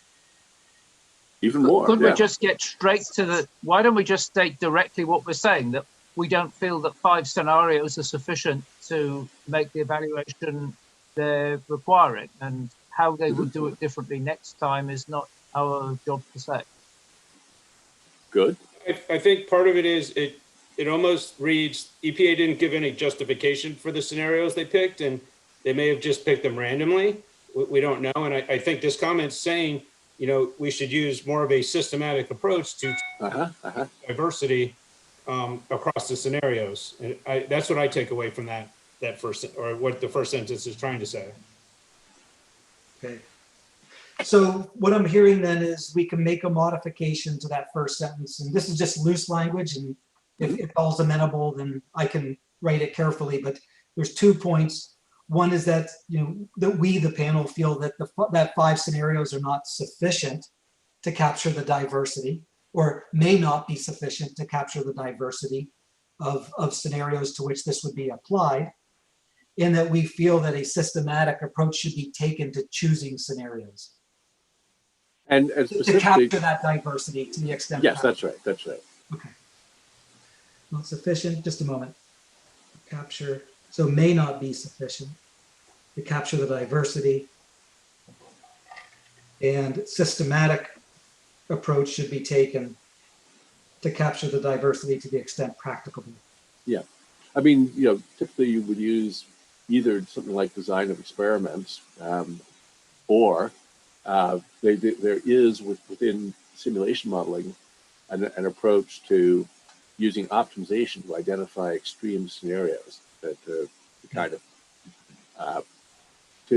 to make the performance as bad as possible and see the worst case how bad it might be. So either optimization or design of experiment techniques could be used. But I also appreciate the thought that we needn't be overly prescriptive here. We can simply identify the problem, which is picking a convenient sample of 5. It's hard to know what you've learned from that because it's probably not representative of the full range of scenarios. Great. This is Sorry, this was Ann. If I could just jump in before I get cut off again. I found the origin of that word structured, and somehow in converting it into a recommendations paragraph, the thought was lost. It used to end a paragraph that talked about the need to consider other scenarios. And it ended by saying there's no evidence provided in the report that a structured approach was taken to maximize the variations of possible situations affecting RFM performance among the 5 scenarios analyzed. So it was originally intended to say, we would recommend finding some sort of way to make sure you're maximizing the possible variations. That's good then. That's consistent with the revision we're proposing. Yeah. Also consistent with what Ann is saying, it's like if this was a banking regulation, we'd be talking about stress tests on the tools. And if we wanted to do a stress test on reduced form tools, we would be exploring scenarios that would don't want to be circular about it, but they would put the tools to the test. We wouldn't be looking for things where the scenarios would be easy necessarily. And maybe that's consistent with what Anne is saying, that you really want to stress that the reduced form tools to make sure that they work, or to find out where they don't. Anything else on the 1B recommendations paragraph? Okay, then let's move on to 1C. And again, focusing on the text prior to the recommendations paragraph. So 1C starts on page 6, line 35. Any comments on this? I have a couple of comments on this one. It looks like it's a longer. So the very first part of the text for 1C goes through following assumptions were standardized across all the RFT runs. To report benefits for chronic, I would add all cause mortality only, specifically. Can you put us to a direct line? I'm sorry, Sabina, I lost my place. Yeah, I don't know where you are either. Oh, sorry. Yes, it is. Trying to find it in the PDF. Line 40 on page 6. Line 40. Oh, wonder I couldn't find it. To report benefits for Chronic, all cause mortality. Chronic mortality is much different than acute mortality. I just, that's what chronic mortality is, what happens when you die over and over again. From chronic exposure, I mean, you could put that. It does kind of shorten it though. Yeah. Got it. Okay. And then the at the end of that sentence, it says using specifically, still on line 40, using specifically for Krusky et al. 2009 CRR point estimate that BenMap treats, moving on to the next page, that BenMap treats as one of its default values. So there's lots of default values in BenMap. So just to be specific, it's not the only one in there. Got it. Anything else in this section? I also have, let me find the page for the PDF. In the paragraph, the third full paragraph on page 8, let's see, second sentence, I would replace is this, because the population and mortality rate is this, it's not specific, it's not pointing to anything. So I would suggest replacing is this with did the EPA substitute in the BenMap model? And then it goes on to say because the population and mortality rate assumption. Again, I'm not seeing where this is, page 8. Page 8, line 22. Paragraph? Line 22. Line 22, thanks. Okay, and what wording are you proposing? Did the EPA substitute in the BenMap model because the population and mortality rate assumptions still differ from those, even though the draft model indicates they're standardized? So it just, because this is not, it doesn't say what it's referring to. What is this? What's the this?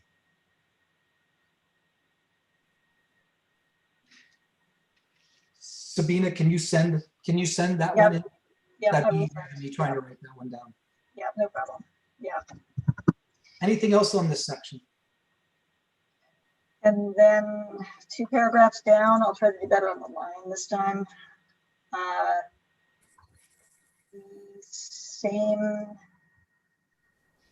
page, I think.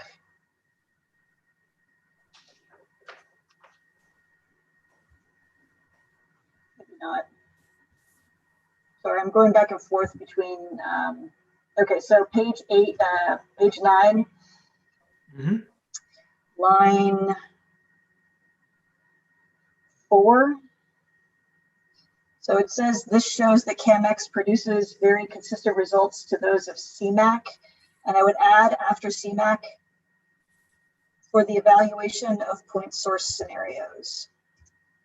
Because they only evaluated CAMX compared to CMAQ for the point source scenarios. We didn't have an evaluation for the mobile source scenarios. So I think it's worth it here to be specific about what that consistency is. We don't know if it's good for the mobile sources or not. Got it.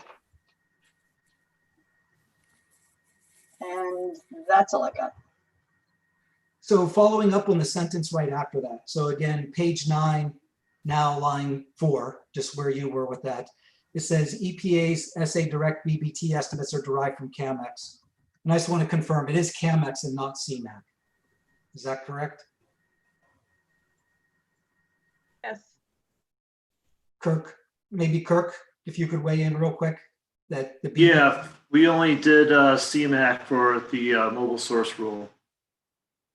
Right, but it's EPA's SA Direct BBT estimates are derived from CAMX. Is that statement correct? That's correct, yeah. Okay. So that was CAMX. Okay, I just wanted to be clear about that. Okay. This is Anne. Can I be heard? Am I? Yes. I'm sorry. Every time I try to talk, no one hears me, and then I'm off. The line 9 below that saying both SA Direct and Easier use CAMX using PSAT. I wanted to ask the clarification, when the BPT used CAMX, did it use CAMX with PSAT? Because that's what that parenthesis is saying, and I'm not sure if that's true or not. Kick that back to Kirk again, if he doesn't mind. So again, Kirk, we're asking whether SA Direct and USAIR both used CAMX with PSAT.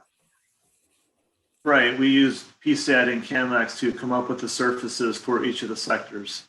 Got it. Thank you. Great. Hey, this is Allison at the bottom of page 7, the very bottom. This sentence, this would be untrue if the only uncertainty in the CRR assumption were its slope, making differences across output simply multiplicative. In that following sentence where we talk about different across PM species independent of spatial differences, I'm assuming that's the differential relative toxicity. Is there something else somebody was going for there, or should we say that more explicitly there? It's on page 30, when this topic comes up again, we say it a little differently, and I want to make sure if we're saying it differently, that's for a reason.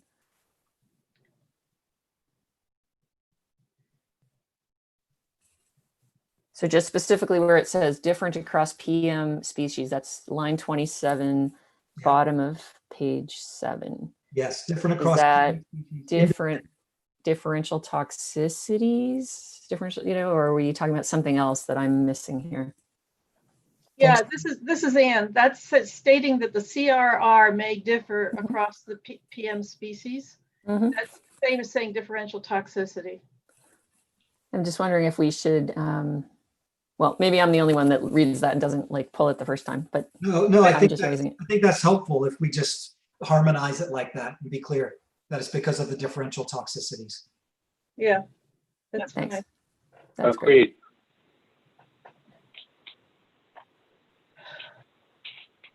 Okay. You get to see a lot of me with my head down writing in this call. Okay. Jay, I had one. Yeah, Jim. And I'm going between the PDF and the Word as well. But so PDF version, page 8, lines 31 and 32. Yep. The EPA draft report chose to compare every RFT's results with the benefit estimates predicted by the full form model CMAQ.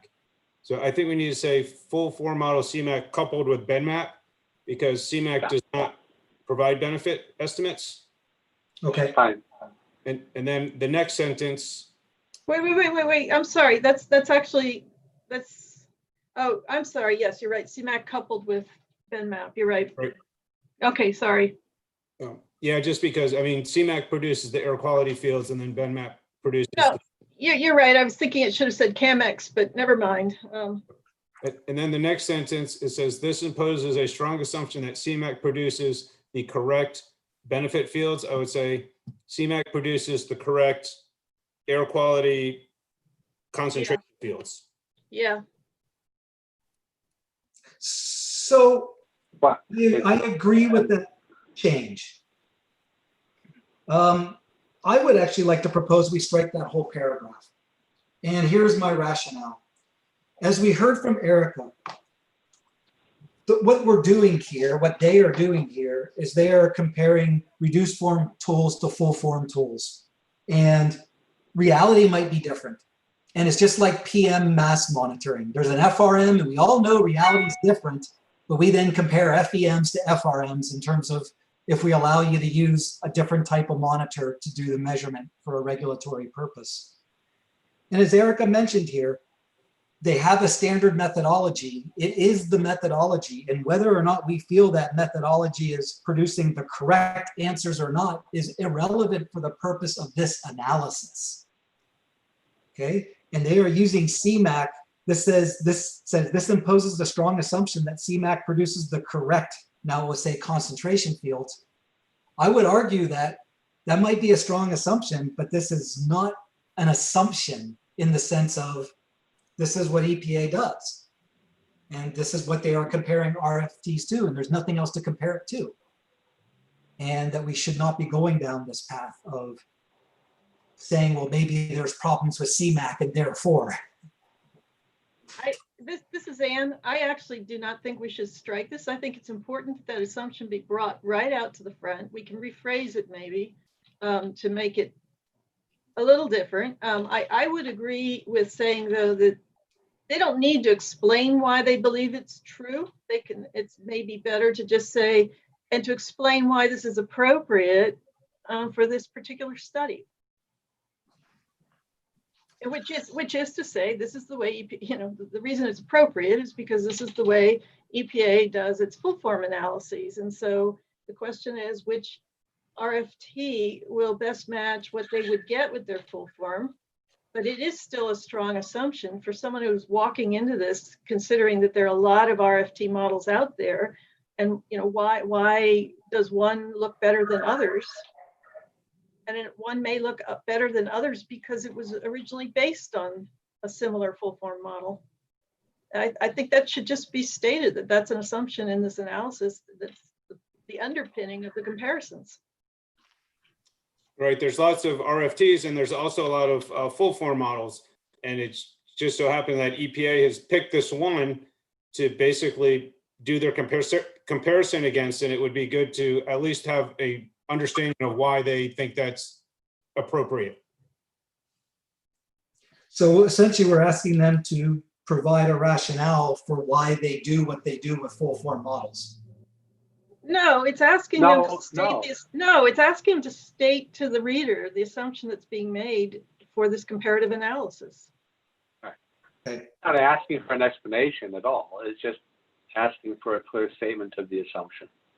Well, so it does ask for that explanation on line 34 and explain why EPA believes it's likely true. Yes. That could go. I'm okay with deleting that. But to clearly state this assumption, explain it's why they did it. Just why, not why it's better, why that model's better, but why did they use this assumption? I'm okay with that if we get rid of the part where we ask them to explain it, but rather just to clarify that this is the way they do business. Right. I'm good with that as well. I'm okay with that. Yeah. Great. Thank you. Page 8, line 13.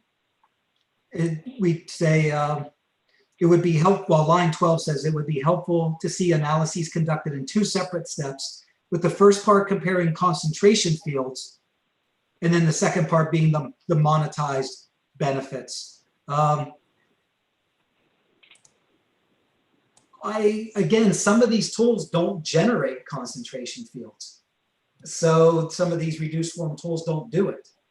And so here I feel we should change this language at least to where practicable or something like that. But we're asking them to do something they can't do with some of the tools. Folks, okay if we just just when available. When available. Yep. To illustrate this perspective on what this comparative analysis accomplished, when available, it would be helpful to see the analysis or something like that. Okay, but I also want to make it clear they could do that for SA Direct or SA BPT, whichever its name really is. But even though you can't do it because their BPTs are just benefits per ton, there is an underlying set of surfaces. Mhm.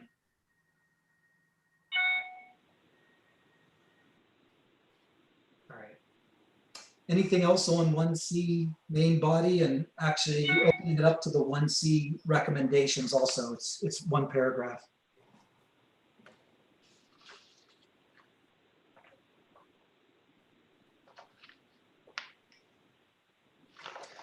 So one last one I have is on page 7, line 20. We start off with a paragraph with a sentence that says, the EPA's draft report is not at all clear on this fact. I always struggle with starting a new paragraph referring to this fact or something like that. I don't know what it's referring to. Can someone help us out with what we're really referring to?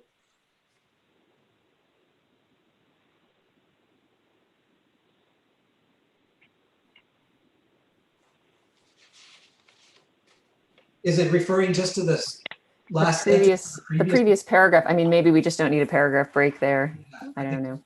So I I think I partly contributed to this. So it was a concern right from the beginning that EPA was using fixed numbers both for the value per life and for the CRR, the cost, the concentration response relationship.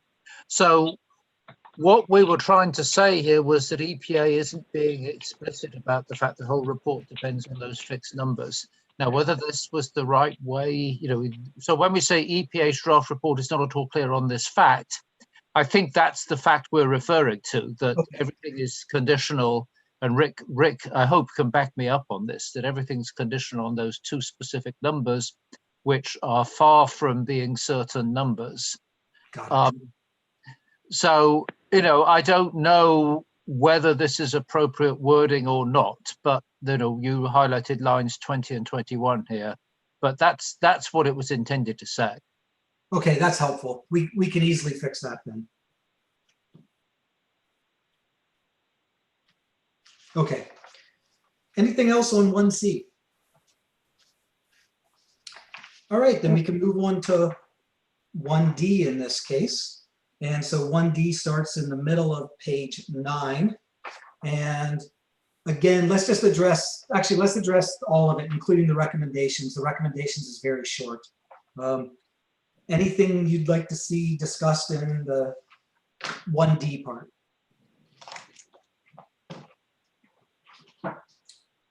So I've got a couple of things I'd like to at least start us off with.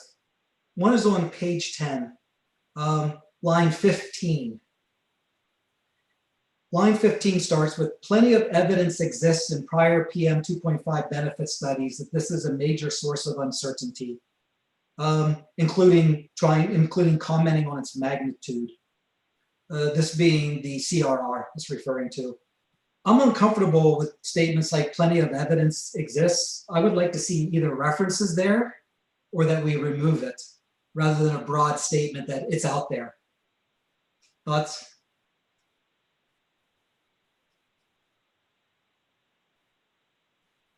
Well, I could come in with one reference here, which is that the Kruski et al. Estimate of basically mortality per unit of PM 2.5. Whatever estimate they're using, because at one point in this review, I did go back to the Kruski report and just went through the whole report. And the reason I did that was I couldn't figure out which of the huge number of estimates in the Kruski report was actually being used by EPA. So if you wanted, at least one thing that would say plenty of evidence, I could just go back and insert a recommendation, insert a comment about the Kruski report, which states many, many different CRRs based on, minor variations in the statistical model. It would be great if you would do that, Richard. Okay, let me make a note of that. It gives us credibility. I don't know. This is a question for Tony, if you're on the line right now, Tony. Whether the KSAT report that you edited addressed the sensitivity of the Kruski results, because it's not just what Kruski themselves said that was inconsistent, but it's also what other people might have said about Kruski at various times before or after. No, I don't think we went into that level of detail Okay. on the Krusky study or other crucial studies. We did comment on shared limitations across studies for dealing with association rather than causation and that sort of thing. But the only details that I remember going into were for the 8 critical studies that EPA relied on. We looked some at what variables they included and commented on limitations of the studies. But again, we didn't critique the individual reports. We simply recommended that EPA should do so as part of its ISA. So maybe I wasn't aware there were 8 different reports that they'd used. Maybe that should be our comment here, that if EPA has put out 8 different reports, quoting 8 different numbers, then in the report we're currently reviewing, they shouldn't just have picked out one number and said that's our number. This is Anne. If I can, I've actually done a lot of writing on this myself and a lot of sensitivity runs with alternative functional forms. And Tony is correct that in the recent RIA, the health risk assessment, it looked at several different CRRs, but none of them had alternative functional forms and cut points. And the issue is the sentence here is about cut points and shapes, alternative shapes of the CRR, and not just alternative estimates of the slope. But there is a lot of evidence of that. EPA has done sensitivity analyses to that in a lot of its HREAs, although I do not know if it did it most recent PM one, but there's plenty of evidence that, and if we need to find a citation or two that. Yeah, we did talk in the KSAC report, we did talk about the uncertainties in the risk estimates pretty substantially, and it comes down to the same thing. The risk estimates and the benefits estimates are essentially the same. It's multiplied by the VSL. So we did do that, but I agree. We did, and we also kind of addressed the problems with shape and threshold, but I don't recall that EPA did that in their in the PM 2.5 REA. But I agree. I think that maybe just having Richard Smith can put in the piece about Krusky, and then maybe Anne can add some additional just straight up references. We don't even necessarily need additional text. That's right. Just add references, and I think we can be able to support that statement. I think that would be great. Anne, are you able to help with that? I will. Thank if you you. can hear me. I'd like to next address the remainder of that same paragraph. And again, I think tone really matters here. And I personally feel like we're venturing out of the science a bit. So starting on line 19. So this is now saying that, it's important to be able to conduct sensitivity analysis. And I think we all agree with that. And it says that this implies a major limitation compared to the full form models. And then in parentheses, and a potentially fatal deficiency under circular A4. And I would propose we strike that parenthetical phrase, because I mean, it might be true, but to me, we're venturing pretty far out of the science when we're talking about, now referring to a circular on things like this. What are the thoughts? And certainly the language potentially fatal deficiency. Thoughts at all on this? It's what I have expertise in. And I certainly respect that. And so that's why I'd like to discuss this though then for just a moment, because again, rarely in reports like this do we refer to something like this as, we're stepping pretty far out of the science when we're doing this, but others might differ me on this. I mean, maybe that sentence could just be reworded a bit, say like, just something like this is inconsistent with circular A4 or something like that, rather than using the words fatal deficiency. I think that's what you're picking up on, not the factual statement being made here. Oh, I thought you were taking exception to what circular A4 says and saying there's a deficiency with it. Am I missing that then? That wasn't the intent. I read it as as that the approach here where you can't do a sensitivity analysis is as Richard Smith is saying, is inconsistent with A4. Richard Belzer, is that correct? It is. I mean, Okay. it's inconsistent with A4. So are we you comfortable certainly- then at least changing the language to inconsistent instead of the fatal deficiency? That's fine. That's Great. fine. Okay. Although, you know, I'm not sure how many people know what Circular A4 actually says. It would also be inconsistent with the EPA's own economic analysis guidelines, by the way. So, which isn't to say that it doesn't happen a lot. It does happen a lot. Continuing along this same vein, on line 22, okay, it says line 21, if all the RFTs are unable to perform sensitivity analysis, then using an RFT has a significant deficiency with highly controversial implications for proposed or final cost benefit analyses. Again, I would propose we strike the highly controversial and just say with implications for, because again, venturing, let the other people decide whether or not it's controversial. Well, it doesn't make any sense to say it's a significant deficiency with implications for Yeah, you're taking out the content. You're taking out the content. Uh-huh. Oh. I have a slightly different issue with the way it's phrased, though. Okay. It's on line 21. It says if all RFTs are equally unable to perform sensitivity analysis, then using an RFT is a significant deficiency. But the point of the sentence, and I'll take credit for perhaps garbling this one. The point of the sentence is if you're going to use an RFT, you want to be able to perform sensitivity analyses with it to avoid the either controversies or the deficiencies or whatever you want to end the sentence with. And so this is the comment that should be saying, well, SA Direct or whatever it is doesn't have the ability to perform sensitivity analyses, and that's a significant concern. I'll call it concern. Do any of the other RFTs? Do any of the other RFTs?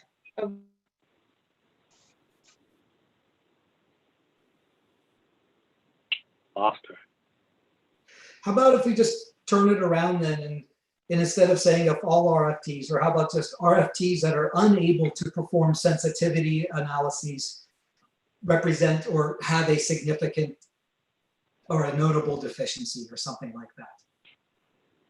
That sounds reasonable to me, because I mean, as I understood, some of the RFTs can perform those sensitivities, right? The ones that actually produced an air pollution field, you could do the same sort of sensitivity analyses as you do with the with the full form models. Okay. All right. That's fine. The point is that if an RFT that is unable to permit sensitivity analysis would be judged as deficient, it would be judged by an economist as fatally deficient. I mean, you need to be able to get this sort of granularity. If you can't get it, then you would move on to something else. I'm only trying to state what should be obvious, but apparently is not. That there are some things that we make trade-offs with in this whole thing, trade-offs between full form models and reduced form tools. But I think that a trade-off that involves the sacrifice of sensitivity analysis is a kind of trade-off that for economists would be viewed as unacceptable. because it would result in a work product that doesn't meet minimum quality standards, the minimum utility for decision making.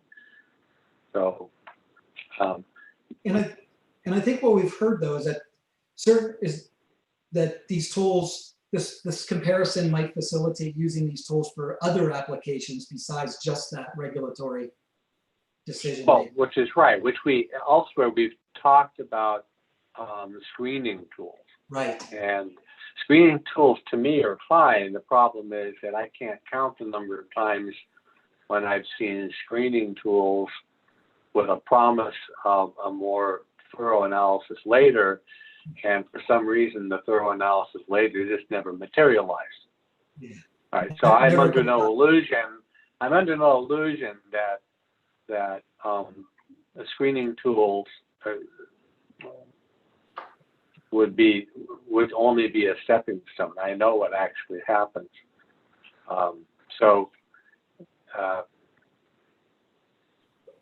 Yeah. Okay. Anyway, the point to be made is that any tool, any model needs to be able to accommodate sensitivity analysis, whether it's a full form model or a reduced form tool, it doesn't matter.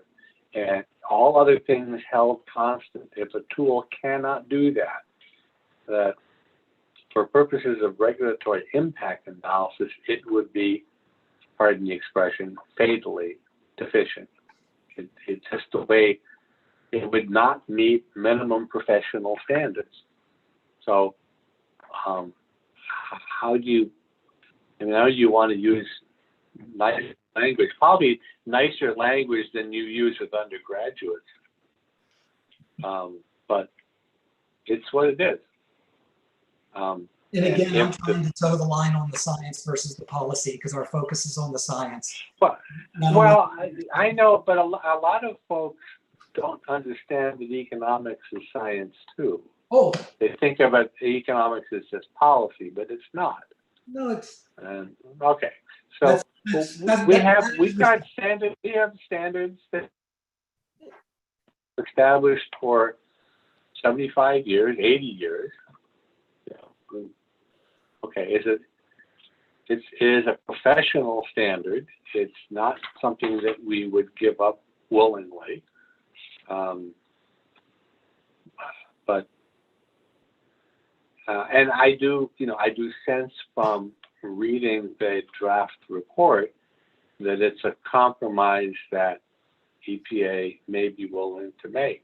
And I do want to put a stake in the ground that that's not a compromise that I would consider reasonable. This is Anne. If I can just also interject my thoughts. The point is that you need to be able to do a sensitivity analysis with respect to these alternative shapes and issues, if you will, nonlinearities, et cetera, in the concentration response. It's not just sensitivity analysis generically here. This paragraph is about sensitivity analysis on the health effects assumptions. Okay. Yeah. Okay. And I don't want to get hung up over whether it's a fatal flaw or whatever the words are. The key point is there is a trade-off when you go away from having the ability to do that sensitivity analysis by shifting to an RFT. But we are comparing multiple RFTs here in this report. And one of the benefits of some of the other RFTs possibly is that they don't lose that sensitivity analysis capability that we're talking about.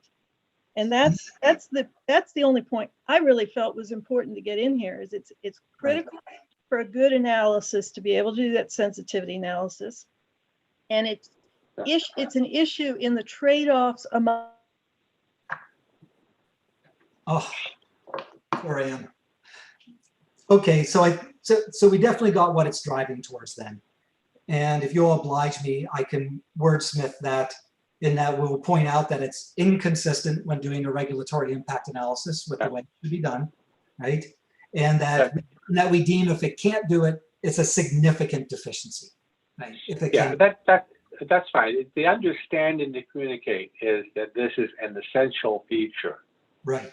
of regulatory impact analysis. And if you don't have it, if the tool cannot do that, then it's not providing an essential function. It's providing a car without a steering wheel. Okay. Essential feature. That's good. Okay, that's a little bit more positive. Yes, I like that. Okay, I'm glad to help out. And now, can we strike the last sentence from that paragraph then? Regarding this whole topic about being able to do these health effects on sensitivity analysis on health effects. The last sentence says, this has not been mentioned in the EPA's draft report as a significant limitation is disconcerting. It should be fully disclosed, and goes on. Can we just say that this has not been mentioned in the draft report? It should have been fully disclosed, I think is a better way of putting it. Right. It should have been. It's too late to disclose it. Right. It should because have. they're not revising it. Great.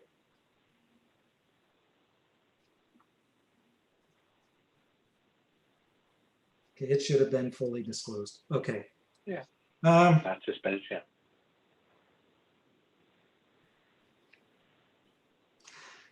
The next paragraph leads off with the panel expressed concern with the possible inference that its efforts may be inappropriately represented as a peer review. Again, this whole paragraph, I know why it's there, but as we've heard from EPA, this is not being inferred as a peer review. This is the SAB providing a comment or a commentary or advice, actually, in this case, not a commentary. Jay, we could revise it to incorporate what Erica reported. Okay. That we understand that EPA is not doing this. We could do that in a more positive way that reaffirms what EPA has told us, that they will not do that. And if that's fine, that solves the problem. Okay. Do we still need all the details of this whole paragraph then, if we just do that? Because this goes into a lot of details about what a peer review should involve. And to me, it's... Well, it goes on to discuss information quality matters, and which are unfortunately weakly addressed in the peer review policy. Policy dates that the problem is that punches, I'll use passive voice, punches were pulled in the peer review policy, even though it dates from 2015 and information quality was 13 years old at the time. For some reason, the policy is silent on the subject. And so this is, when the dog doesn't bark, there's a reason. So that's the... and again, though, is this the report? Is this the report the right place to be bringing? I don't know. It's a good question, but part of my problem is that the report, which is no longer draft and now is going to be final, is not going to comply with EPA's own information quality guidelines. And so the connection between the two is that peer review is the tool, the method by which an agency shows that it has complied with the information quality guidelines. Now, EPA is saying, well, no, we're not going to use it as our evidence of compliance, which is fine. I agree with that. Right. But you still have the problem that the guidelines aren't met. And strictly speaking, it would mean that EPA couldn't disseminate this report as final. If they were going to comply with the guidelines, they couldn't do that. So the point of the whole thing is to help them issue a report that does comply, that meets these requirements. If they're not going to use our review as what's called a pre-dissemination review, I agree they shouldn't do that. But now what happens? So I'm okay with, I guess the answer is to move the rest to some other place, because we still have a problem if we're asked to review a report that is now final and a key requirement that the agency faces is adherence to its own guidelines. All right, if that's outside our charge, then I don't think we're helping them. How do others feel about this paragraph?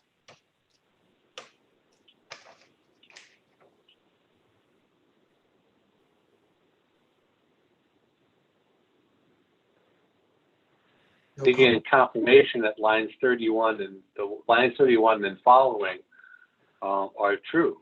The charge doesn't mention it, and the panel is generally unfamiliar with it. Okay. Again, anyone else on the panel have comments about this paragraph and whether or not it should be included? No, no comment? Nope, not really. All right. I'll tell you what, how about we leave it in and see where the SAB lands on it? Sound good? Mhm. All right, so we'll make Let Tony deal with it. we'll make that one change pointing out this, we're reaffirming that this is not a peer review and that this hasn't been peer reviewed. And then we'll just pass it on, and if the SAB is uncomfortable, they'll let us know, right? Imagine so. Yes, all right, great. Anything else on 1D? I do have one, find the right spot again.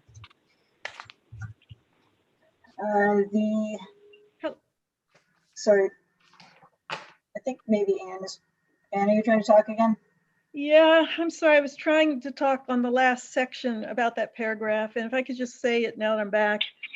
All I was going to suggest, I don't have an opinion, strong opinion about whether it should be in or not, but I do feel like it doesn't belong in that spot of this report. It's more like it's a preface. It's either a conclusion or a preface, but not, I don't think it belongs in that spot in the answers. Okay. In the intro? Good point. But that, now I've said what I'll say, and I'll go back to mute. Then are you comfortable, is everyone comfortable then if we push this to the introduction, just where we're talking about the context of the report in general? Let's keep in mind that charge question 1D is about assessing the report's description of its limitations as complete. So I'm going to say that it does belong there because this is a key limitation. I guess I was thinking of limitations in the science sense, not in the process sense. So I could see how it could be interpreted both ways. Okay. Well, this is Jim. I think it would fit better in the introduction. Yeah, I think I agree with that. Can we live with that, Richard? That we'll push it to the introduction? The introduction is getting longer by the day. It is, isn't it? That's fine. If you want to move a limitation out of this section and put it in the introduction, that's okay. Thank you. Anything else on 1D? Yeah, so that's Yeah, I'm sorry, Sabrina. yeah, it's okay. On page 9, lines 36 and 37, that first sentence is a little bit awkward as written. It says section 4.4 also should provide a more thorough discussion of limitations resulting from none of the comparisons addressing uncertainties in the underlying CRR. I think we could keep the meaning of that if we just remove none of the comparisons addressing. It's just kind of an odd way of wording it, and then it just says should provide a more thorough discussion of limitations resulting from uncertainties in the underlying CRR.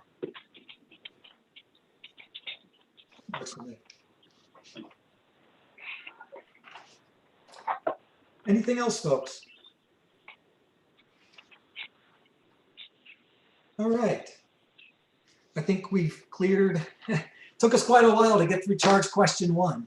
Although I must say, we haven't covered the recommendation paragraph. Okay. Is that to be done here? Yes, it is. Okay, page 11, Yep. lines 14 through 17, 16 and 17 in particular. the panel recommends providing more information that will allow reviewers to reproduce results. I would suggest that they need to provide sufficient information. I'm fine with that. It's actually a performance standard that more information that doesn't enhance transparency isn't actually that helpful. What matters is that it is sufficient for reviewers to reproduce. Fair enough. Okay. Thank you. All right. Charge question 2, and we're on 2A. This is some of these sections are a bit longer, but hopefully we'll pick up the pace a bit, but of course we don't want to cut short conversation. But we did spend an hour and 20 minutes on charge question 1. I do think charge questions 3, 4, and 5 are going to go pretty quick, just based on the general read of things. But I think we might be spending a little bit of time on charge question 2 here also, just based on the discussion we had on the last call is what's driving that. So anything folks would like to bring up first? Again, I would propose we lump together 2A, main body, and recommendations, because the recommendations are short. So anything on 2A people would like to discuss?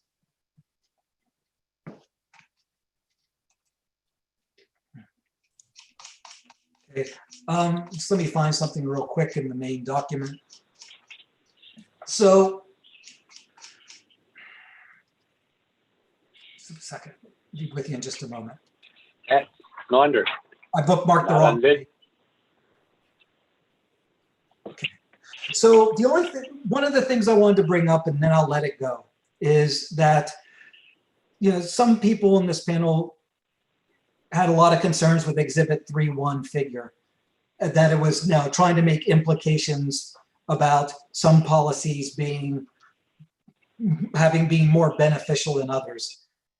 I personally like the figure a lot, because I was looking for how tightly clustered things were both between and across scenarios, and this was a very compact way of doing it, and the other figures took more work to do it.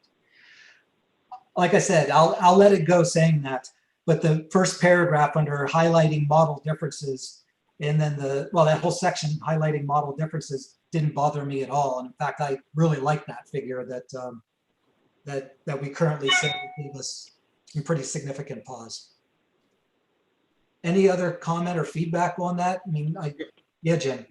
Yeah, so I actually had this same comment. When I went back and reread this, I really liked the figure. It showed the results in an absolute sense rather than the relative sense. And I like to look at absolute and relative. And it kind of gives me a big picture overview of what's going on before we go into the ratios, where a 2-to-1 ratio for a very small number may not be a big deal, but a 2-to-1 ratio, when you're talking about $20 billion, is a huge deal. And so I actually like the figure. I also like the discussion about it. I think maybe we could just put it in the proper context or something. Maybe recommend EPA put it in the proper context. But I think we should probably remove the last sentence where we say it's unnecessary to have that in there. So I don't know how the rest of it would change, and I'm okay with leaving, that, it really focuses more on scenarios than models, but I would actually be in favor of keeping it in there as well. So along that lines then, I mean, I would have been, and now am, proposing that the first sentence be changed where it says, we strike out the part where it says it does not match the purpose of the study. Because again, I agree with Jim that it provides a useful piece of information. And I would strike the sentence, it implicitly suggests an intent of the study may have been comparing policies rather than models. I did not walk away at all that was implicitly being applied here. Again, because I thought it provided a compact way to present results. Would people be comfortable if Jim and I took a stab at rewriting it to still keep the spirit generally of some of the points being made about the figure, about how it could be clarified with the intent of how readers should read it? but we remove language about the figure being an inappropriate way to present information? You're okay with that? If I can take respond to it, to the extent to which that figure captures it may capture some diversity of the scenarios. I think the problem is the units on the vertical axis, because the economic content of the benefits assessment is all fixed. It's all assumed away, if you will. It's not. And so from my perspective, the only thing going on is kind of the air quality scale of the scenario. Mm-hmm. And so if there were different units to use, I think that would be really helpful. By using monetized benefits, I think is the problem that it's focusing on a different issue than what is relevant to the scenario. So that the scale of the air quality impacts is what matters. But again, I agree in principle. Again, some models don't give us that, so that you cannot make a figure that would do that. That's the challenge. I understand the problem, and I think that's the reason why, for some of us, it raised a concern. So how about if Jim and I take a stab then? How about if Jim and I rework that paragraph to bring out exactly that point, Richard, that in the ideal case, we would be reflecting the air quality status on that y-axis, but respecting that some models don't provide that intermediate field, what's being presented are the monetized benefits. Would that help? Yeah, it becomes, I suppose it becomes the monetized benefits are the available proxy for the air quality differences. Yeah, that's right. But the problem is that it's drawing, from my perspective, it's drawing too much attention to the benefit units when they are driven by the validity of the assumptions on the economic content, which is not part of the study. But again, this is a science study they're doing, not a policy one. So the readers shouldn't be looking at this and saying, well, this program's better than this one. The CMAQ runs directly provide you whether or not you draw that conclusion, not the And the readers are all robots and they're not human. Well, again, okay. Jay, one other, I know you had proposed to take away the first sentence. Another reason is it says the purpose of the study was to characterize the relative performance. And I went back and I never found that actually in the report where it said that the purpose was to only look at relative performance. I think the purpose was to compare the reduced form models to the full form model, specifically CMAQ and BenMAP. It didn't say only in relative sense. They spent most of the time doing a relative sense because I thought that was very useful, but I think this absolute comparison helps understand that. So that would further support, I think, taking away the first sentence. Great.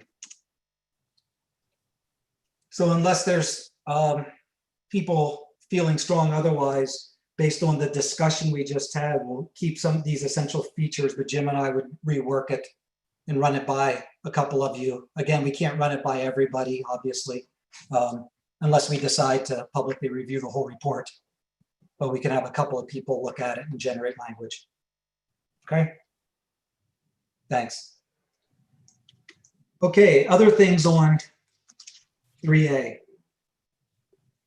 Oh, I had one other thing. I guess I had one more thing on this, and it's something that was actually put in the appendix, and it's the last piece that was put in the appendix, and it's editorial corrections. And if you go to the very last page of the document, the very last paragraph, I think that last one where it says on page 3, the nitrate chart shows a ratio of 0.0, et cetera. And then it says this large discrepancy between similar models should be examined and explained in the report. This is not a editorial correction. This is an important thing that we're asking EPA to do. And I think that couple of sentences would fit in right before the recommendations or somewhere in this section. Because it's basically saying there's this huge discrepancy. Apparently all three of them are using the same benefits algorithms or they're using the same air quality inputs for the same model, yet they're getting these drastically different answers, and that's never even attempted to be explained. And I think that's a huge question mark to me. But what in the world is going on here? You know, it looks really, really strange, and there's no attempt to explain anything. And so I think that needs to be moved into that section somewhere. It could just be a copy and paste maybe somewhere. Okay. Are people okay with that being done? Or do we need more specificity in what's being recommended? I'm not sure that A is the right spot for it. Yeah. Looking at the charge questions. Yeah, that's a good point. Maybe B because of the conclusions. Jim, would you mind parking that for a moment and then thinking about, as we go through the rest of the charge questions, that there's a good place to do that? And if not, then we can come back to this. Yeah, and maybe that's why it ended up in the back, because it may have been hard to find out exactly where it fit into the charge questions, although I think it needs to be in here. Yeah, well, I think that's a very fair consideration. And maybe as we go through so make sure you keep that on your list as we go through. And if we don't find a good place to shoehorn it in, then let's figure out a place before we're done. I think if we can't find in the other charge questions a good spot, I think we could put it into 2B. It asks were EPA's conclusions reasonable. And it's not that big a stretch to say, you didn't draw any conclusions about this at all. And that's not reasonable. So we could shoehorn it in there, but there may be a different spot that would be better. Yeah, so it does get it like that there's some this kind of thing is addressed in various spots, I think. So there may be it may become clear as we go through. Okay, well, okay, so we can park it and then find a place for it later. Yep. Just make sure we bring it back before we close today. Sam, I apologize if I'm asking the same question, but in the recommendations for 2A, we don't have a recommendation that reflects the need. Poor Anne. Is there a call in or something you can use, Anne?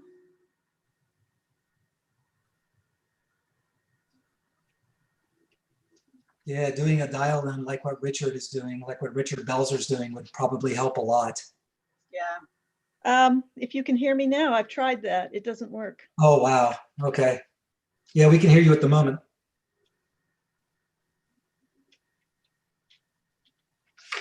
Oh, I guess not.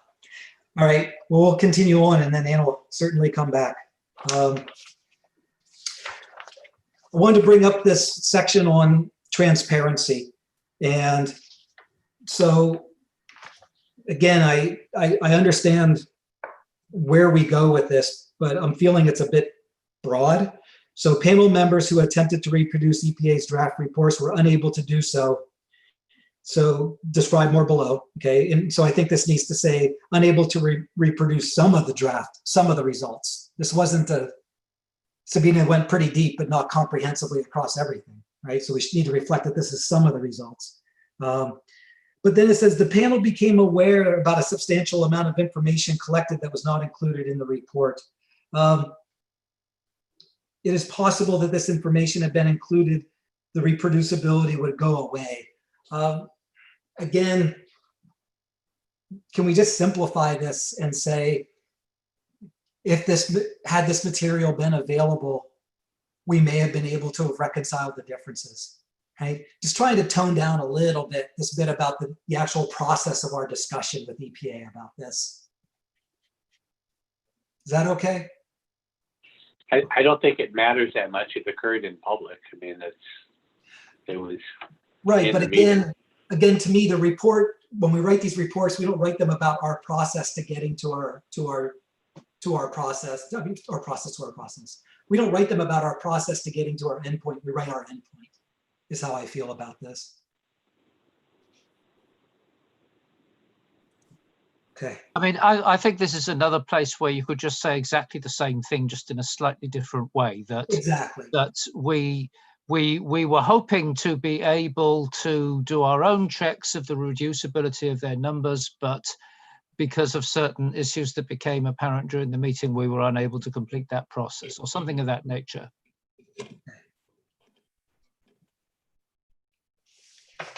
All right. Other things.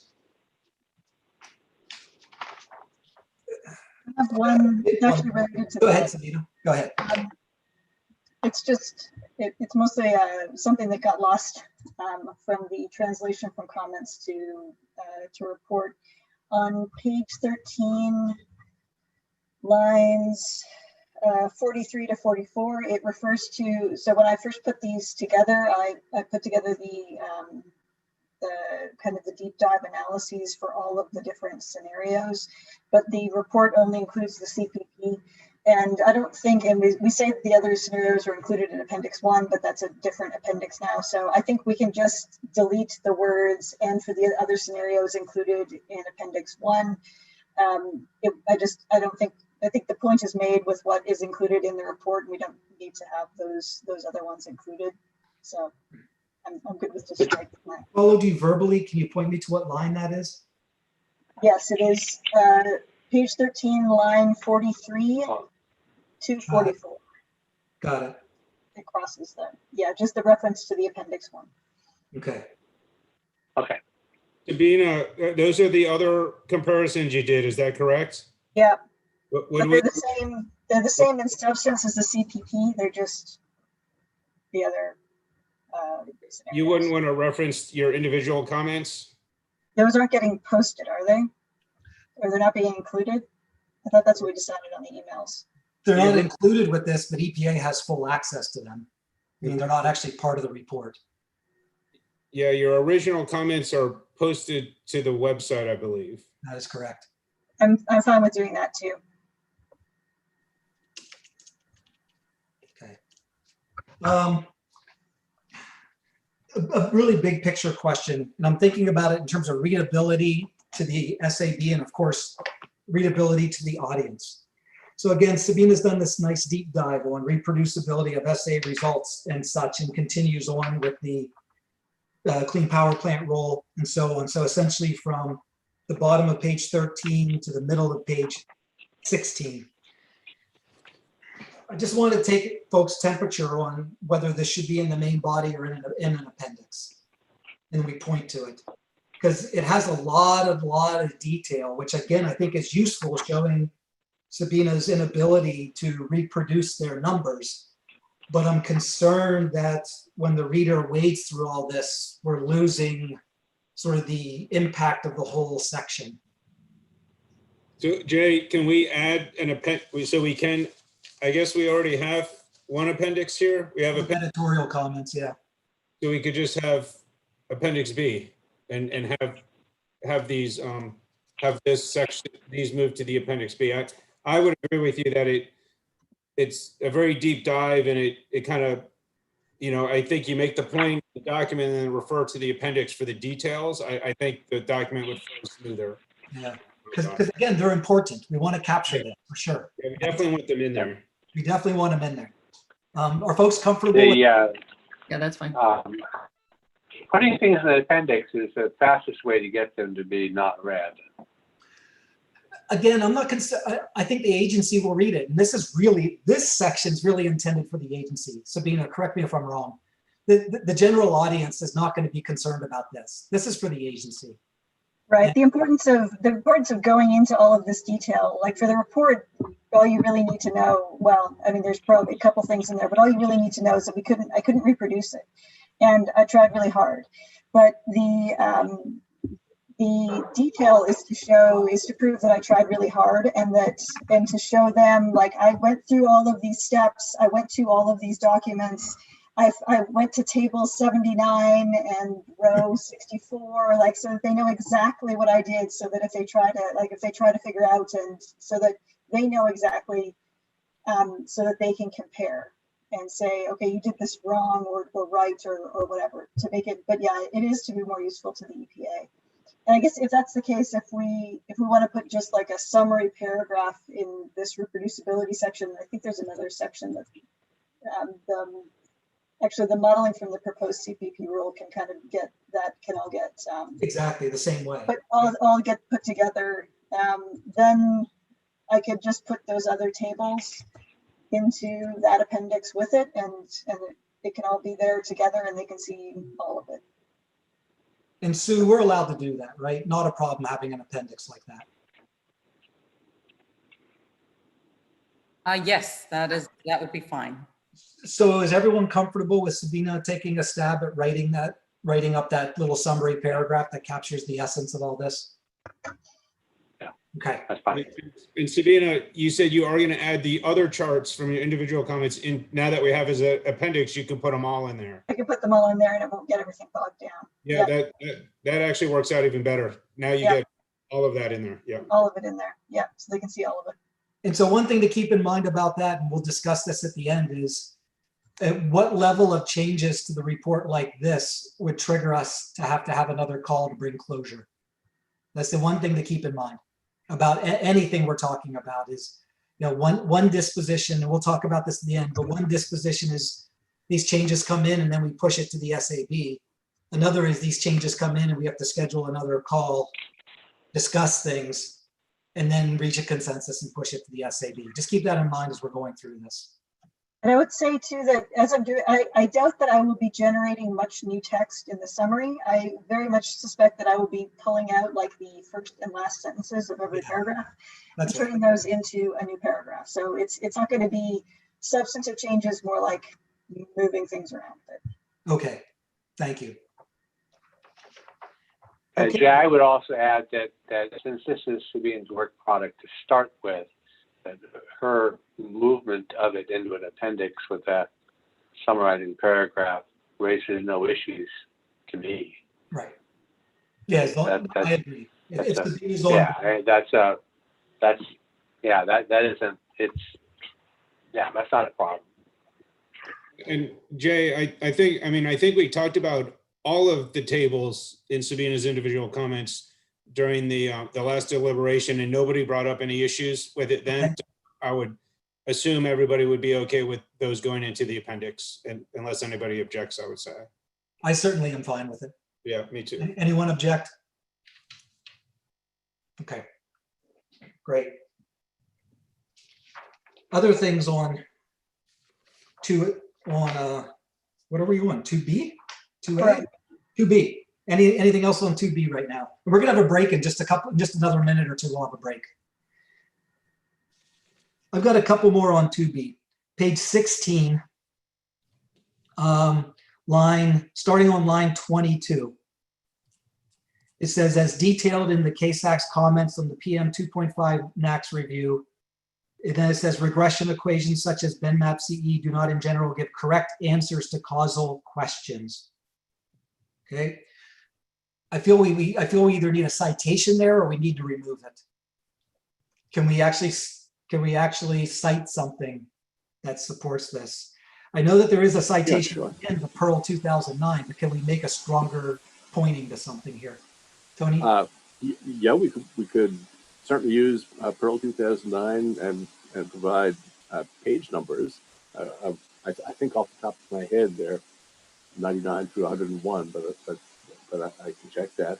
And we could also provide more recent references, basically as many as needed. And Tony, is there something that we can specifically point to with regard to KSAC's comments? Sure.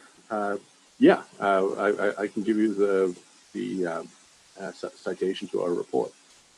Well, why don't you put in the, Tony, why don't you just put in the exact page and line numbers you're talking about from the KSAC report? I think that's what we need here. Exactly. Okay, sure. That's exactly it. Yep. Very direct reference. Great. We'll be Okay, so glad to do we'll so. do that. Okay. And then the same type of question on same page 16, line 29.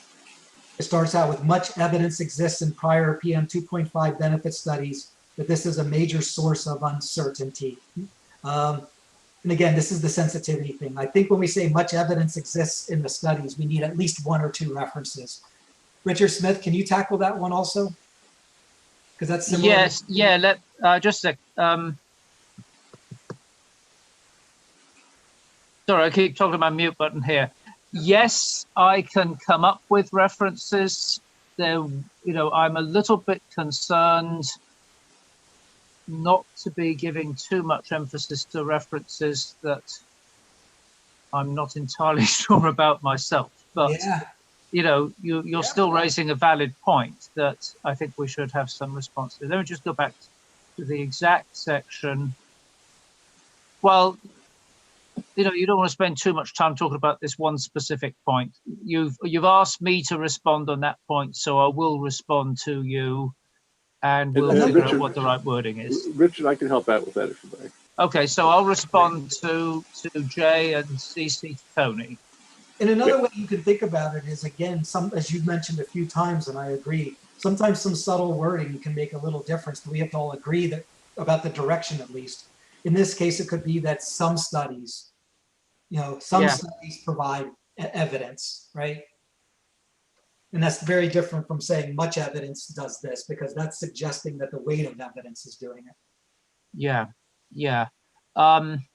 I can definitely come up with studies that have used nonlinear concentration response functions to evaluate long-term responses to PM 2.5. So that's what you're really asking me about. If we can come up with some other studies that have shown that alternative CR slopes make a difference, or alternative, slope and potency assumptions. I think we're talking about the form of the concentration response curve and not just its slope. Is that right? Yes, this is Anne, and I'm on the phone and it doesn't work either. We can hear you. We already said we would come up with these edits before, these references in a prior section, right? Yes, in a different section. So I will find. Okay, we just lost Anne, but go ahead. Go ahead, Anne. The problem is it looked like you were talking over me, which made me think you weren't hearing me. I'll get these edits. There are plenty of papers on this point, plenty of them. So I'll get some, and I'll try and emphasize using EPA documents. Okay, thank you, Anne. Thank you. Okay, another question is on page 17, line 11 through 14, the leading sentence. It appears from the text of EPA's report that the main conclusion is that RFTs reproduce results sufficiently close to the FFMs that their prior use in regulatory impact analysis was reasonable, and that they are nearly ready to be applied to one or more unspecified future RIAs. I didn't see anything in the report that said that, and was wondering if anyone else did. We're saying here, it appears from the text of the report that EPA says these things were appropriately used in the past and are nearly ready to be used wholeheartedly going forward. I don't see it, and I feel like it might be readers. You'd want to give page numbers in the report where you say it's saying that. Exactly. Thank you, Allison. So, my conclusion there is that, and again, it says it would be inappropriate for EPA to rely upon the report as an external validation of these conclusions. Again, I think we've got a problem with this section if we can't tighten it up with pointing to direct text in the report that this is their intent. What do others think? Can you clarify? Yeah, sure. So even on page 17, starting on line 11, what it says is that in the lead-in is, it appears from the text of the report. And then it goes on to say, it appears from the text of the report that EPA has reached the conclusion that using reduced form tolls is good enough, essentially, to be used for regulatory impact analysis. It says that's the main nothing in the report that said that. Allison? That's the main.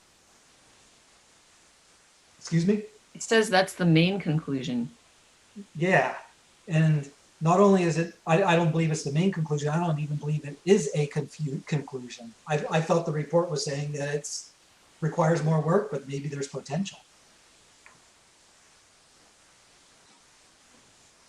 So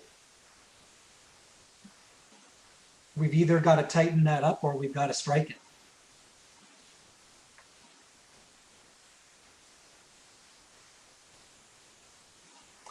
Thoughts?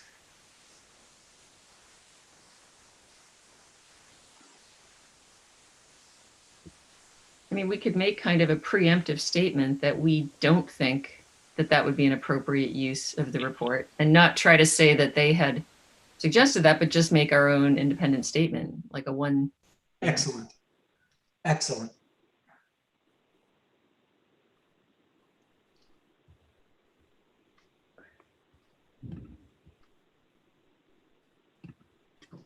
The page, section 4.1 of the report has a paragraph that, the second paragraph under 4.1,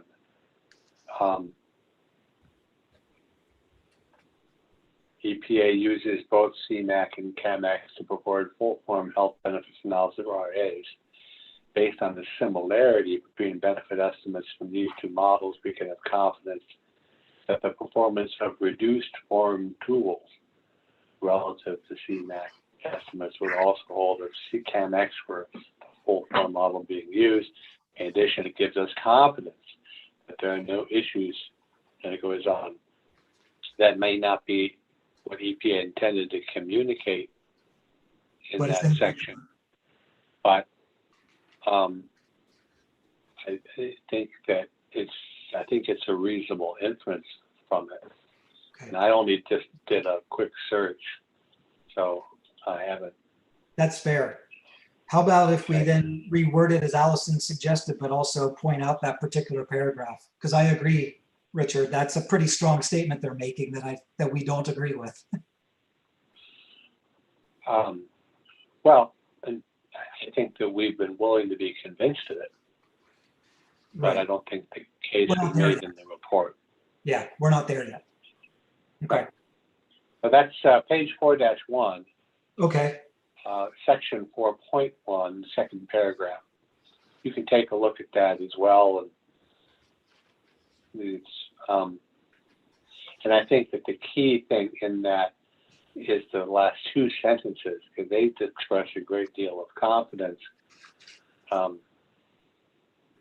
But it is in the context of CMAQ and CAMX, and it's the degree of alignment. And this goes back to the question of, we've elsewhere talked about the assumption that CMAQ is ground truth, and the objective here is to see how closely RFTs approximate that. And we're not evaluating CMAQ. Correct. We are part of our charge is not to confirm or deny that full form models are true. Mm-hmm. Okay, so we've got to reword that, but there's still a strong point to be made there, it sounds like. Yeah. Mm-hmm. Now, if the paragraph in the report doesn't describe them as reasonable and nearly ready to be applied,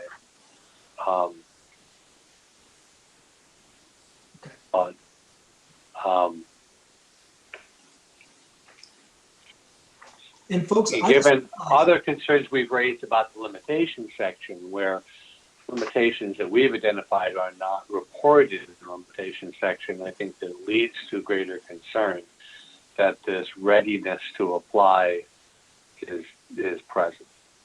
Yep. But it is an inference.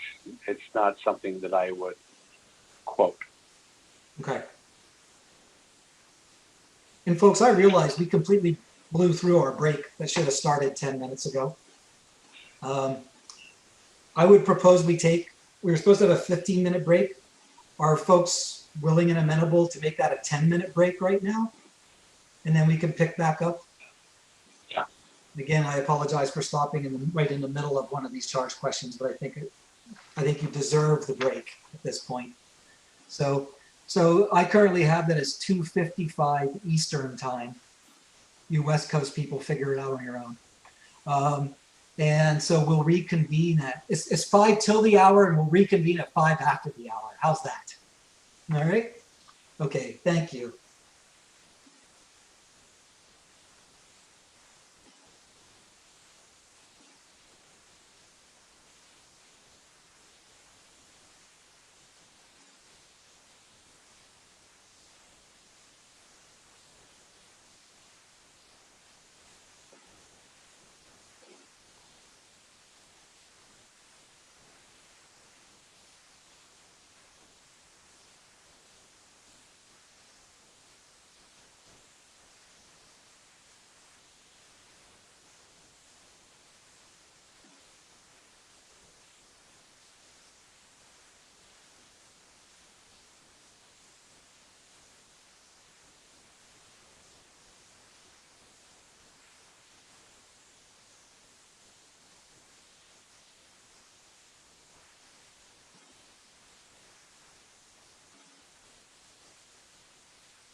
Hello, this is Ann. Can anybody hear me?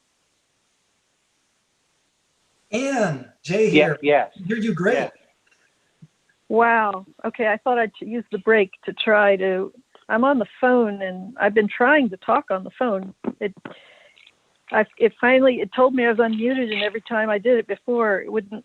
You all weren't hearing me. So now you hear me, right?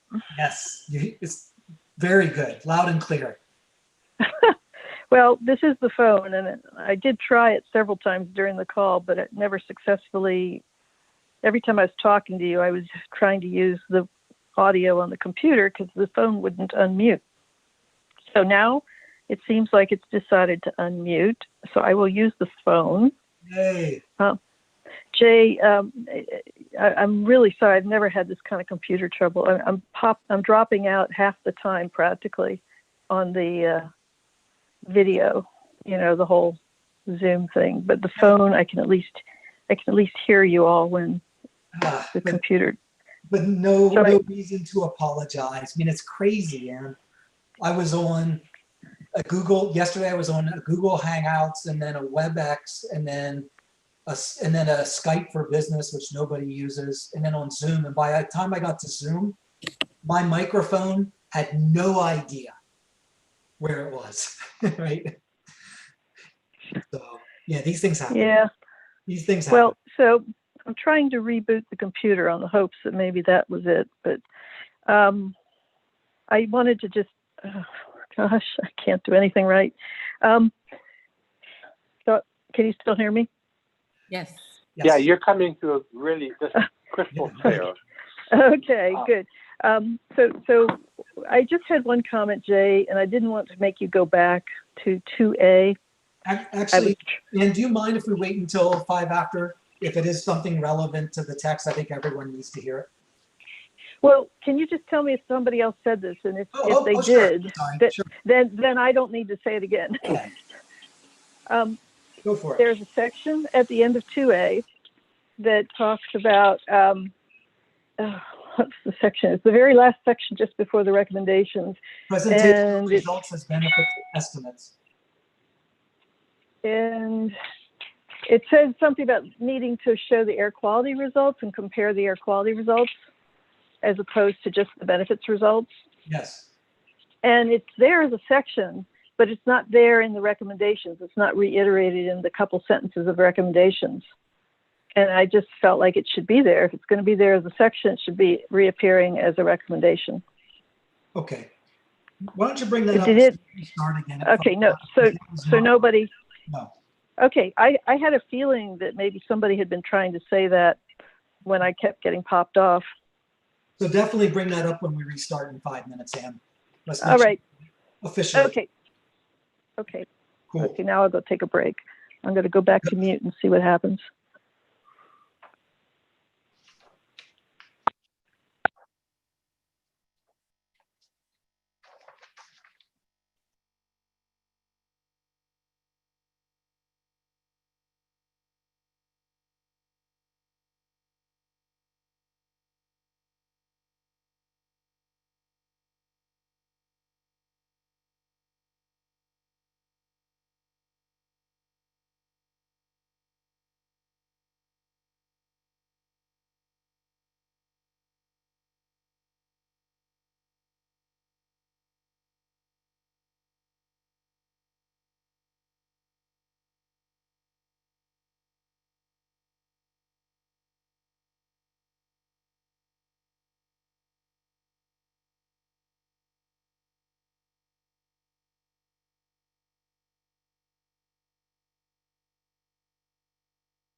Okay, It is 3:05 on the East Coast. Hopefully everyone's back and we can go ahead and pick back up with our discussion of charge question 2B. Other comments on charge question 2B?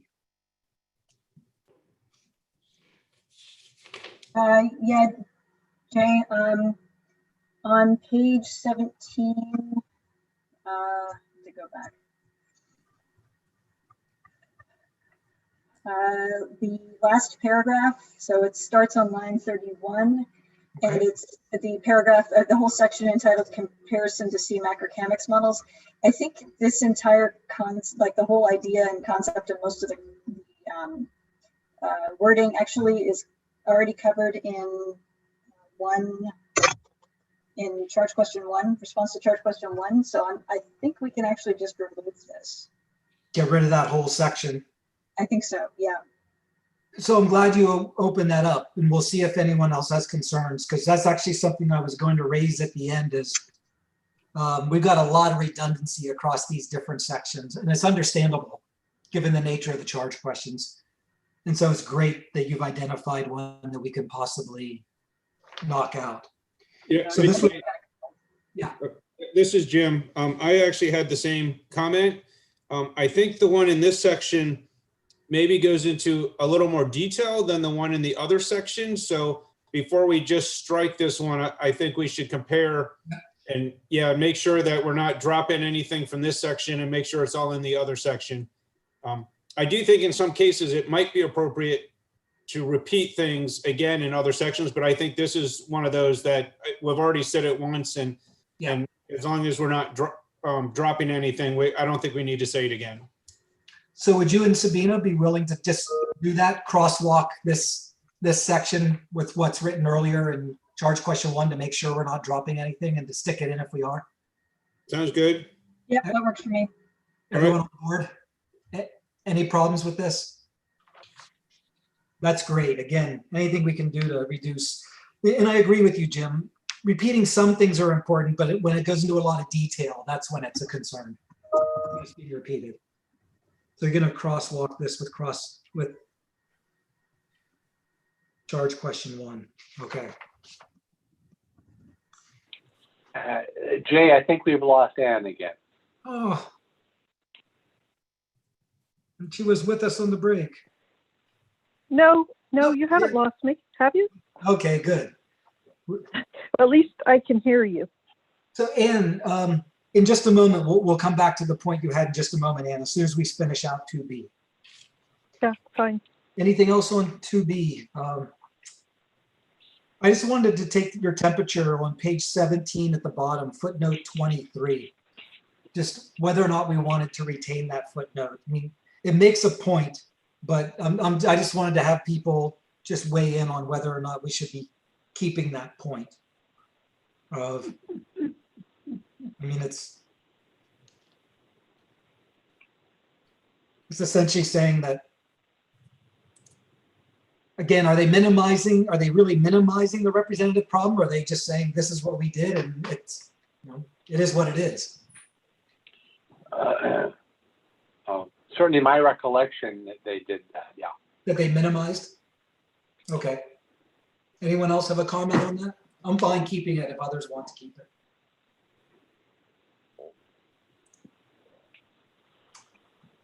Okay, barring any other opinions, we'll leave it in then. Okay. 4-4. We'll leave it in. Okay. Anything else on 2B?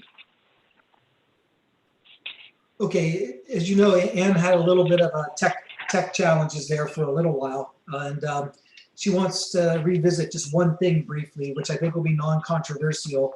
But why don't you bring this up, Ann? This is going to take us back to the end of 2A. Thank you. And I'm very sorry about all the ins and outs I've had today to everybody. Page 13, line 4 to 9 have a little comment about presenting and commenting on differences in the air quality projections. And my only comment was that should be reflected in the recommendations as a sentence in the recommendations that follows, perhaps at line 21, where before going on the charge 2B. This is the content in lines 5 through 7 or 5 through 8 that you want to put in. 5 through 9. The content in lines 5 through 9 Right. could be And you want condensed into a sentence that would be part of the recommendations, Right.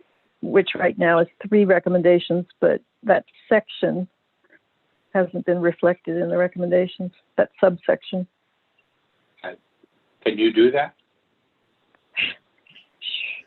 Sure. Now I got to go find a pen. Okay. Sorry, I've been walking all around the house trying to get a connection.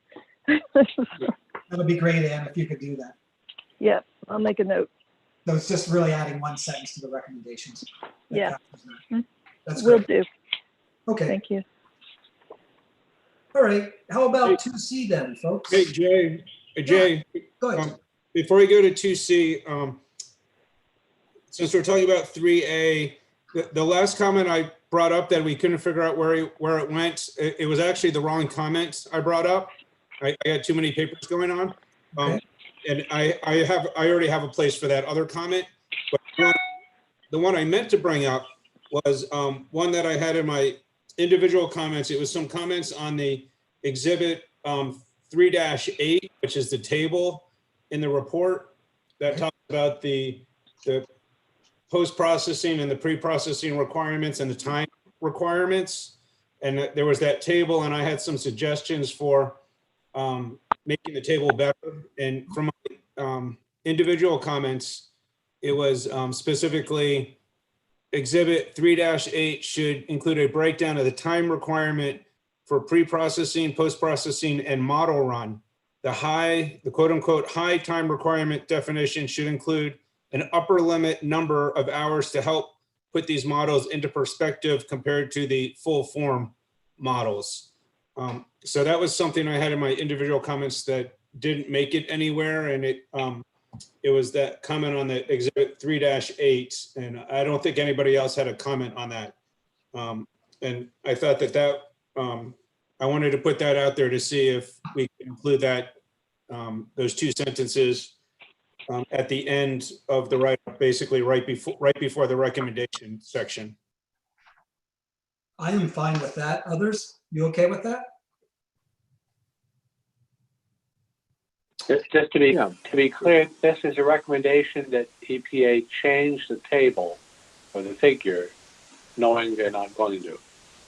Well, again, let's just say when they do a report in the future, this would then be nudging them to include that information. Right? That's correct. Yes. That's right. Yeah.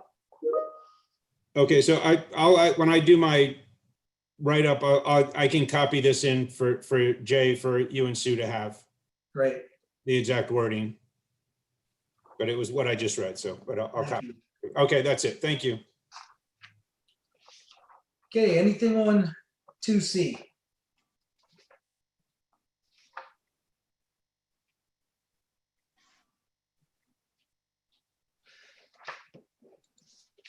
I just have 2 small ones myself. And the first one is on page 19, line 16. Air quality regulations have highly variable regional and local impacts that the EPA is likely to consider when setting in. I don't know why I was concerned about this, never mind. I read it wrong, my apologies.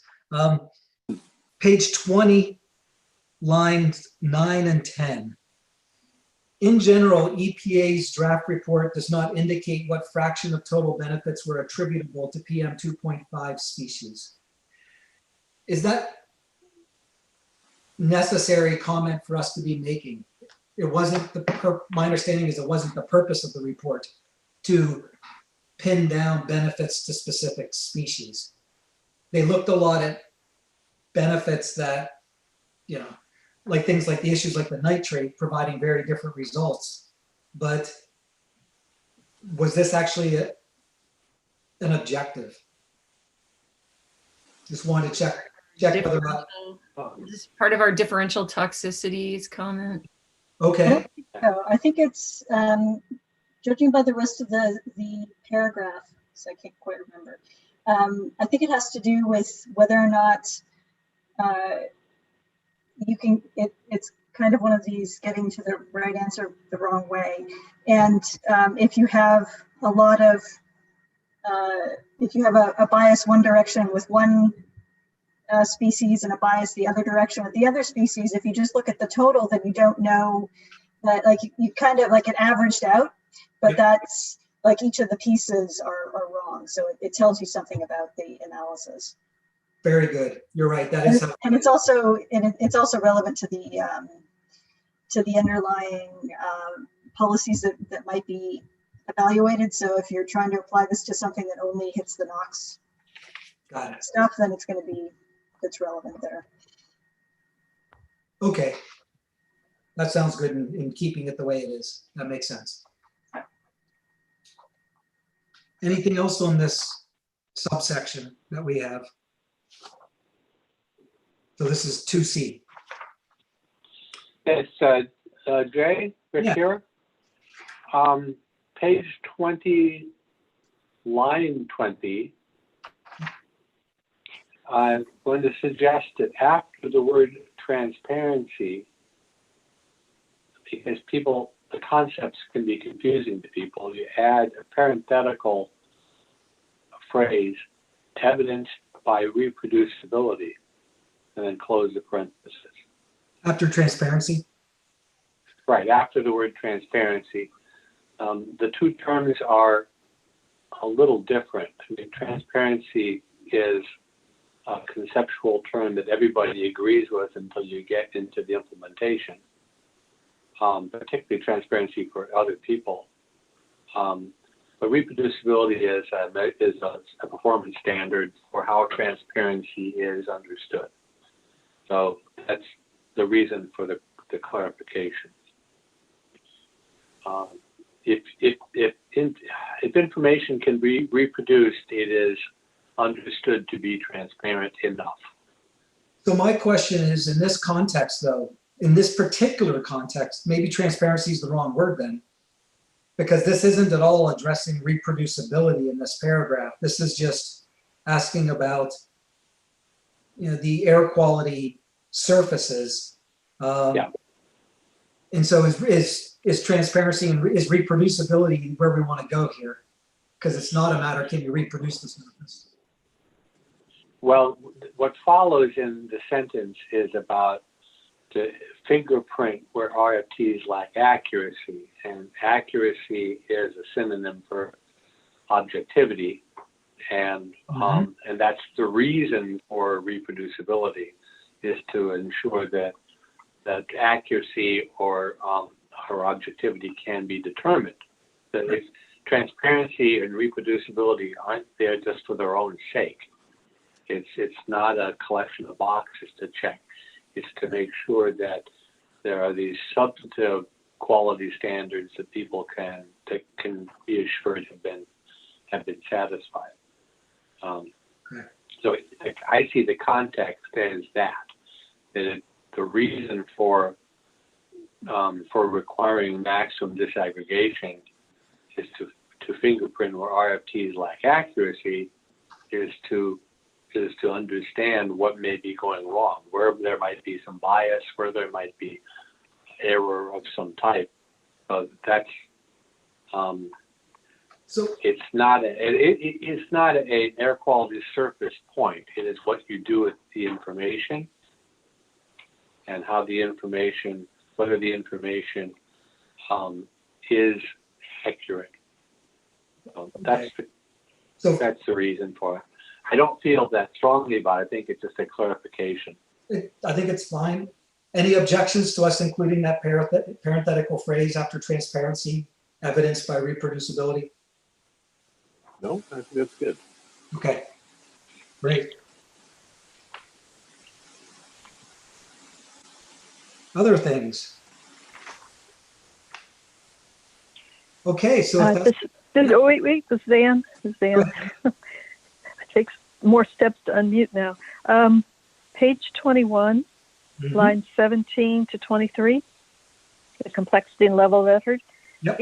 Is this where Jim was saying he wanted to add a request for more information about time? Because right now, this sentence is not about things that need to be seen, which is what this section's about.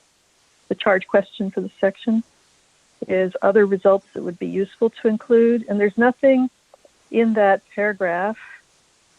Where to go again? The complexity and level of effort. It says what would be useful to provide. It says this is good, but it doesn't say what more. Yeah, Jim, what do you think? Is this a good place for your comment about the computational time, or should this go with wherever you take that section? So we're talking about the exhibit 3.8 that I was talking about. Yeah, that whole part, that paragraph. So It seems to hang really well together with what you were mentioning earlier about your comment on that exhibit. And the question is, should this also move with wherever you're planning to put that comment?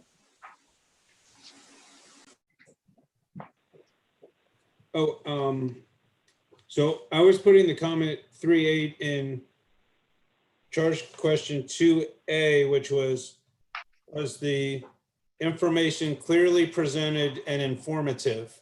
And I guess updating that chart fell into the more informative part of the question. And that's why I thought it would fit in 2A. So are we asking about moving this piece into the same paragraph as that one? Yes. And then that would relieve Ann's concern about it being out of that section being out of context here. The complexity and level of effort paragraph being out of context. That would be fine with me. Okay, if you wouldn't mind doing that, just carry that paragraph along with it. Okay, I got to find it again. Which Page 21, line 17 to 23. Right. Okay. So I'll move that in with my other comments. Yep. So sorry, where is that being moved to? 2A, the comments under 2A. Can I just go Which back would- and check that? Which Which page would be are we about talking clarity. It would be so this one right now talks about how this is informative, and he has some words he wants to add about additional information that could be useful, right? And I think the idea is this is going to get moved up into the section where the charge question is clarity of results presentation. Yep. I'm just quickly looking. I can't see that right now. We're on page 12. Which No, section? 21. No, it would move to. Yeah, Where would it move to? It would move to 12. It would move to 12. Right before the recommendation, probably.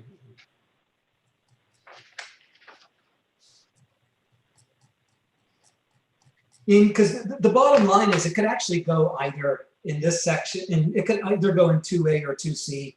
It's just because the charge questions, the way they're worded about how we interpret informative, or how we interpret whether information is presented, or whether you consider this exhibit a result.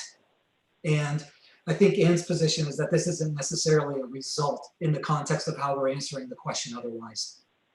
Well, actually, my comment was just that this, as it's written without any additions by Jim, doesn't say anything about what more is needed, and that's what 2C is about. I see. That was my only comment. I don't care whether this goes into 2C or 2A personally. Okay. Now I understand Anne's question, and I support moving it into 2A. And I think the word informative, somebody suggested adding the words clearly written onto as well as informative. That sounds good to me. So we just add the words clearly written and move that paragraph into 2A. Sounds fine. Cool. Great. Anything else on 2C? Just one thought. Before Sorry. let me just go back to this one. So Sure, Jim. page 21, 17 to 23 is getting moved to 2A with my new comment. Correct. And then was there some wording changes due to this section? Was there a word change in this paragraph that I'm moving? Well, only adding the words clearly written, I think. That was the only thing. That the table's clearly written. Yes. Or do I Exhibit have 3. to-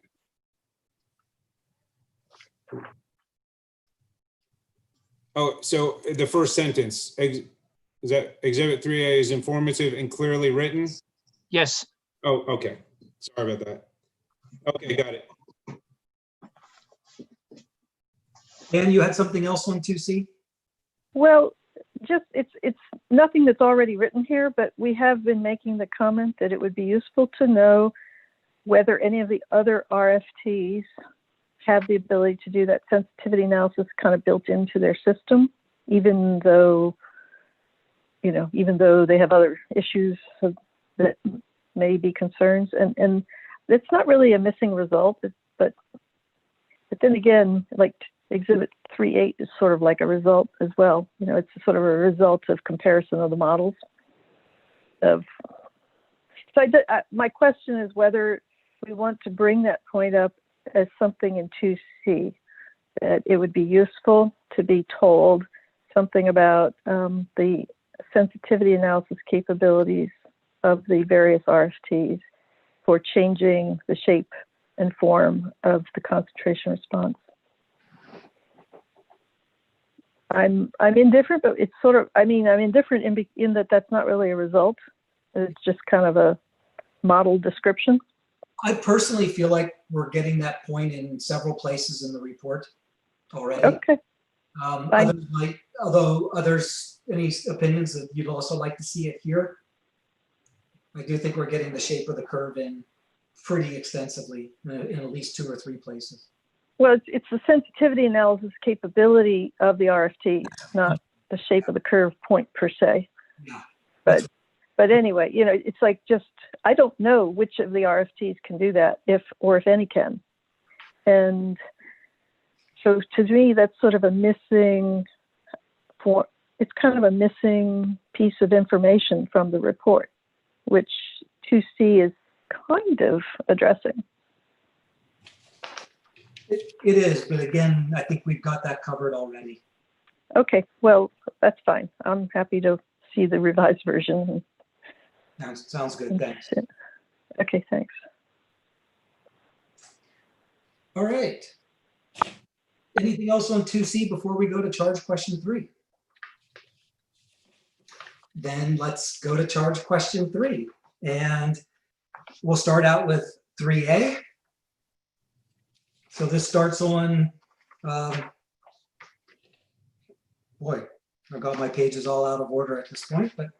Page 21. Thank you. Page 21, great. Yeah, bottom of 21, thank you. Any questions on 3A or comments? I have 2. One of them is on page 23.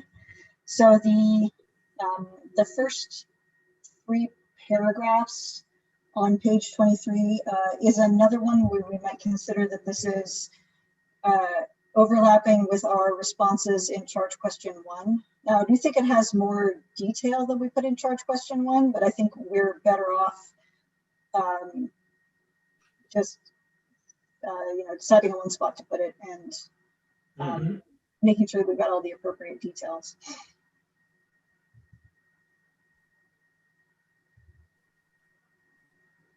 Because it talks about, the Kruski stuff and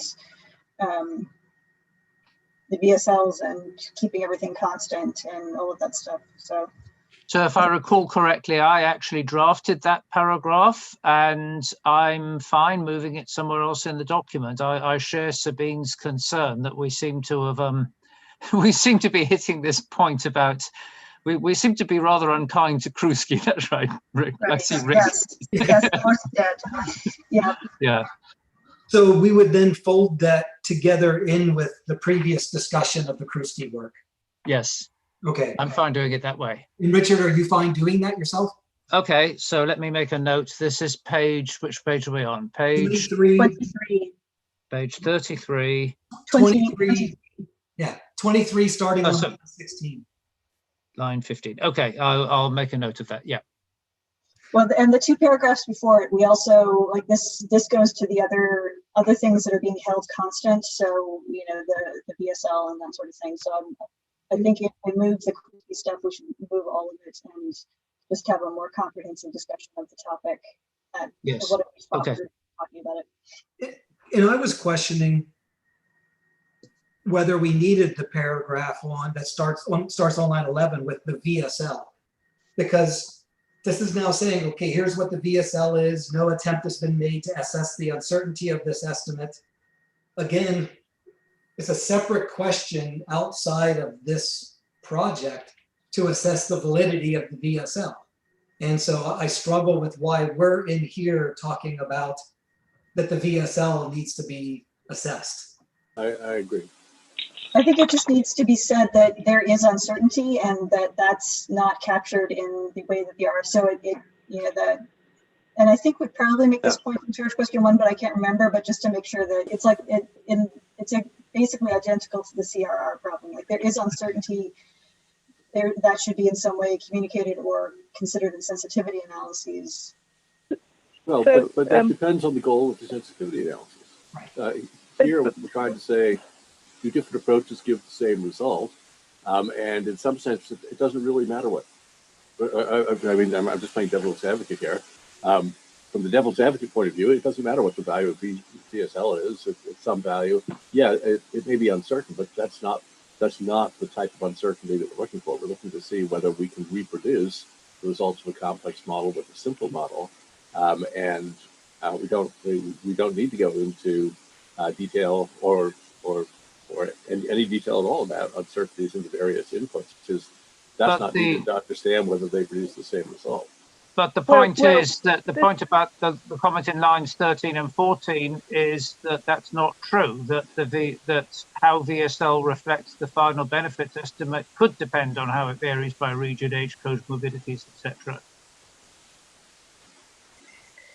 So this is Anne. I see your point, Richard, about line 13 and 14, bringing up things that aren't totally multiplicative. But the reality is, while I disagree that the CRR risks are just multiplicative and they won't affect the relative performance of the RFTs, the VSL is always dealt with in a strictly, dollar per life saved without taking into account all these age. Not age is the only one that's ever been attempted to be considered, but that's not going to make much difference region to region, not a whole lot. And so it's my feeling that the VSL really is one that's pretty much multiplicative, even though there's a lot of uncertainty around it in terms of the relative performance of the RFTs.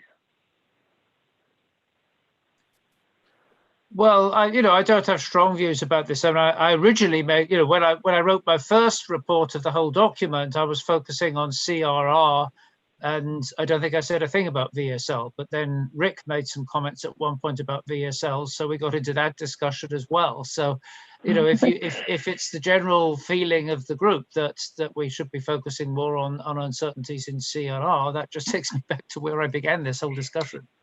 Well, so maybe what we could do to tighten this up is just focus on the CRR, because those can be nonlinear and have some pretty significant effects on the relative performance of the RFTs. To put a footnote where that's first brought up, to say that VSL also can have some regional variations, but it doesn't have the same concern. It doesn't raise the same concerns about the multiplicative question issue. Okay, and, I've made a note about Anne. I made a note about that, Anne, and having promised Jay that I would revise this section, I'll take what you just said into account. Yeah, it could just tighten things up a bit and keep us on track to the things that really matter. Okay. Thanks. Thank you. Other things? I have one more for 3A on page 31. Sorry, page 25. 31 in my Word document. Going back and forth. So also a potentially duplicitous statement. So and I'm skipping ahead to the recommendations here. So there are three sets of recommendations. The second is that we recommend the EPA clarify for the air quality surfaces generated by the RFT if they've been altered or normalized before use, because this goes back to kind of some of the NOx stuff that Jim was providing. And then we recommend that EPA clarify if the RFT should be used in a relative sense rather than an absolute sense. But I think that also refers back to the NOx relative or nitrate relative and absolute that have come out of models. So maybe I'm sending this to Jim to see if it seems like it might be saying the same thing, but maybe it's just me getting confused. Sabina, thank you for pointing that out. I had the exact same question. Comment is, are the second and third points under the recommendation saying the same thing? And if not, can the wording be changed to make them more distinctive? Right, yeah. Jim, Yeah, I'm looking at it and it does look like it's trying to make the same point. And I'll continue with this because I had another comment about what was said about this topic before the recommendation. So I might as well bring that up now. But yeah, I agree that those two can be combined. So if you want, I can take a crack at that one. I would please do, yes. But while we're talking about it, if you go back to just right before to right at the top of the page, line 1, the panel observed this approach was not used for the analysts described in EPA's draft reports. So I believe what Kirk Baker said at our meeting was that a similar data fusion approach was used for CMAQ, CAMX, SA Direct, and Easier, but it was not used for the others. And I don't know if Kirk's still listening and maybe he can confirm yes or no that a similar data fusion approach was used for those. And if so, then I would want to reword this sentence to make that point that some of them got a data fusion, which is using the model in a relative sense, while others did not. So the CAMX and CMAQ output had a spatial fusion technique that were modulating the output to become closer to observation data. And the same with the underlying surfaces for SABPT. I have no idea what Easier did, but I doubt they did that. So we didn't use the model in a relative sense, but we did do an adjustment to try to have the surfaces better match the ambient data. okay, so it would be fair to say it would be kind of a similar concept, but different in that you're using data fusion to bring the predictions closer to the observations. Right, and this is purely conjecture, but I think APEEP does the same thing with they have correction factors internally, and I think they're intended to make adjustments so that the air quality impacts better match ambient data. But I don't know for certain on that. Okay, so what Sounds like you can work that one then, Jim, as you said, then just referring to some, right?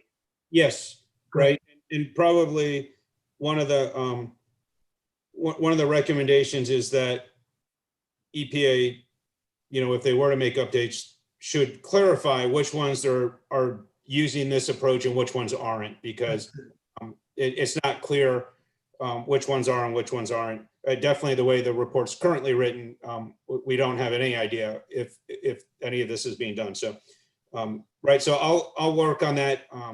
The two pieces together, they kind of go together. So I'll work both of those. Good. All right, anything else in 3A right now? Well, actually, while I'm talking, I guess, I do think this would be a good place to put, I guess this charge question is about thorough explanations for why some tools under and overestimate the health benefits. So I do think this would be a good place to put the discussion about the nitrate for AP3 BenMap, AP2 BenMap, and AP3 Direct, where, you know, one had a 0.0, the 2.4, and the 1.8 ratios to CMAC. And that was the one I brought up earlier that we didn't know where to put it, but I do think it would fit in this section because it's talking about over and under predictions and explanations. So if everyone's good with that, it's basically just copying what's already in the appendix and just placing it into this section. And I can do that if everybody's in agreement. Sounds good. Anyone have a problem with that? I think it makes sense. Great.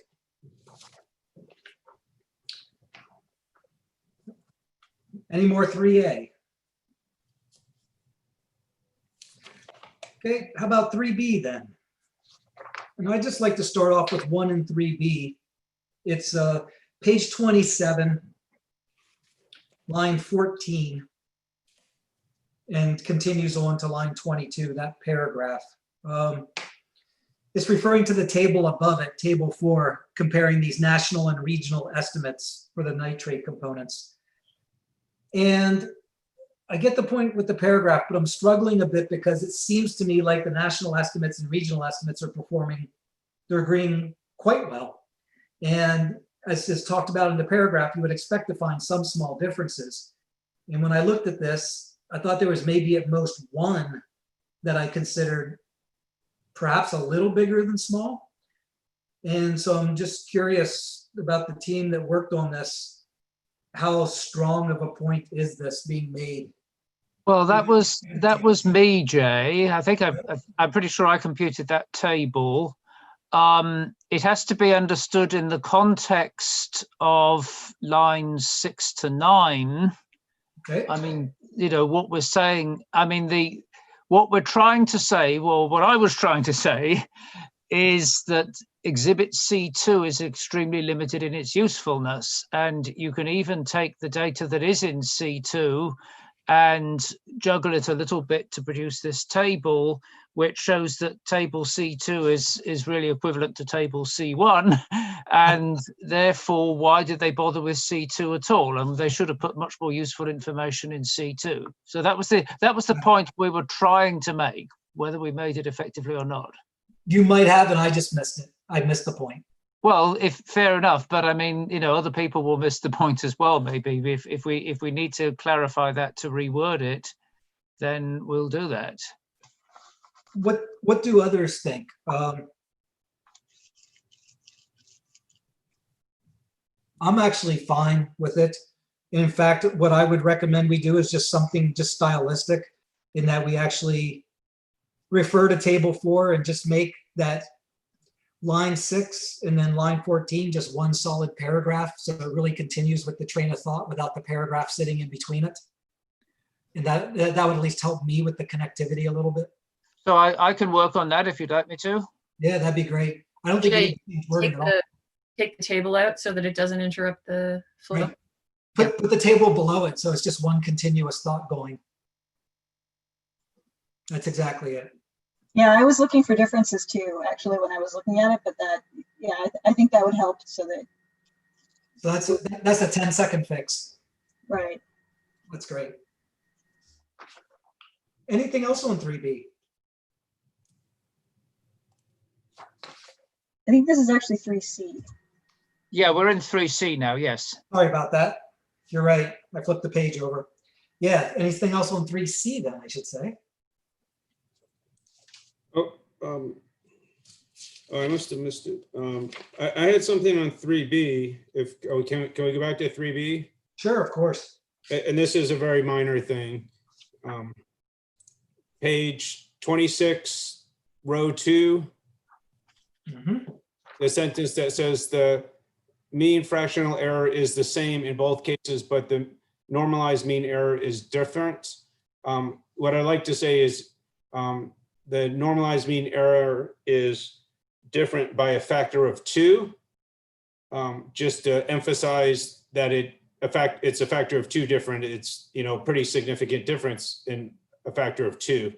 Although the mean fractional error is the same in both cases, but the normalized mean error is different by a factor of 2. So I wanted to add that last piece to that. If I recall correctly, I wrote that piece based on a draft that I got from Jim. So if Jim wants to make a correction, I'm fine with it. Yeah, I guess after rereading it, I thought it would be good to emphasize the magnitude of the difference rather than say it's different. Or maybe I just took what you wrote and put it in verbatim, but I mean, it's still a good correction. Yep. Okay. Good. That's all I had. Thank you. All right. So, anything else on 3C? So if not, let's go on to charge question 4. And this one has also 3 parts. So we'll start out with 4A. Any comments on 4A?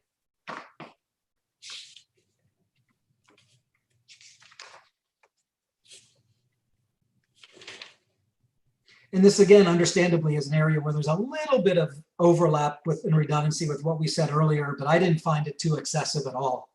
I felt it's fine keeping it the way it is in 4 together with some of the other charge questions.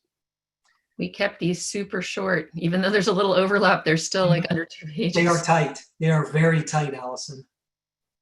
And I mean that in a good way, right? Okay, how about 4B?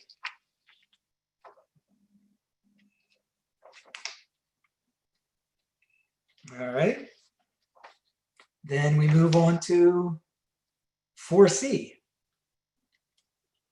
One question I had on 4C is just small, page 33, line 16, where it refers to an EPA document, EPA Case Act 19002.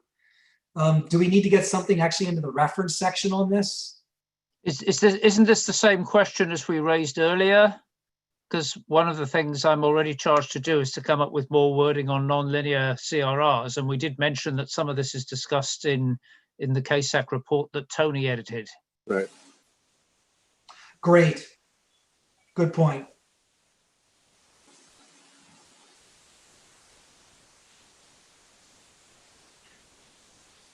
So, but this is interesting though, because this is referencing now to something that I think is important, and that is saying that the question is unresolved at the present time, which I think is a really important point, right? That it's unresolved at the present time.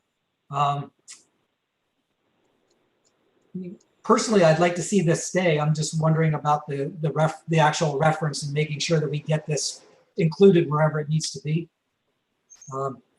Does there need to be more? Maybe it's a question for EPA or for Sue or something, but do we need to say more than just EPA Case Act 19002? That's I guess my question is. I mean, what I would say if I were to try to condense 30 years of literature into a couple of sentences, it would be that 30 years ago, everybody assumed the relationship was linear, but over the years, there's been a lot of research pointing towards nonlinear associations. So in a way, I'd say calling it unresolved is at best a euphemism to try to defend the continued use of linear relationships, because the truth is these relationships are non-linear, and everybody who works in the field knows that. It's just a case of what do you actually put in the report. If you have to quote a number for a report like this, how do you actually do it? And to beat unfortunate Mr. Pruski over the head once again. If we're going to quote a single number, that's the one people want to quote. So, with all that, I'm willing to say the question of nonlinear CRRs is unresolved, just because that's the kind way to put it, and we don't want to get into too much detail. What do you think, Allison? I think that's fine. I think the reason for putting it here was just because the BPTs don't allow us to test you know, the sensitivity to other CRRs, right? I mean, so, but yeah, I'm not too pushed about it. Yeah. I'm fine with it the way it is, as long as we have, as long as this reference here, that we just make sure it gets into the reference section or something, and that's something EPA can help us with. Yeah, we can definitely do that. I think one of, I can't remember if it was a report draft or if it was, it's certainly in my individual comments, that reference for that particular, I think that's our PM review. So yeah, we can add a in the reference section, or do it as a footnote with a link, or, but yeah, we can make it more explicit. Yeah, Sabina, would you mind working with Allison on that to get that in there? Certainly. That reminds me, when I clicked on the Pearl reference earlier for one of the earlier sections, I had to go through a set of links that said, you know, danger, you're leaving the area, you know, this is whatever. So the link we had for Pearl is a tough one for people to use, because if you were worried about bringing down a virus, you would stop before I stopped. So I just want to say there's probably a better way to get Pearl linked to the report too, just while we're on the topic of references. I think that's actually a different reference. I think that Project Euclid thing, I think that's— Oh, sorry, Project Euclid. Yes, that's right. Okay, yes, yeah. thanks. That was the one. You probably can speak to that. You had the same problem then. Which one is this? On which page is it? Euclid, sorry, it was right after Pearl, but it wasn't the Pearl reference. Yeah, thanks, Sabine. It's on page 16, line 25. 16, line 25. I see, the Project Euclid. Okay. Yeah, thanks. Sorry. Yep. Okay, I just did that myself. So I would have said that was a completely standard warning, but I can definitely tell you, I'm sure everybody knows Project Euclid is a perfectly reliable site. Yeah. Oh, I got all the way through and it's fine. It's possible that University of Washington also has me in a different filter, that I was getting through something additional, because I had to go through a couple things to get it. Okay, no, I just had to click on one. I just did it right there when you said that, and it came up right away. Okay, no, yeah, mine didn't. And it's a UNC thing. That's all. It's not a UW thing. It's a UNC thing. Whatever. Yeah, right. All right. Anything else? Yes. Page 33, line 17. This goes back to the issue about sensitivity analysis and how important it is. I have earlier said that as trade-offs go, this is not an acceptable one.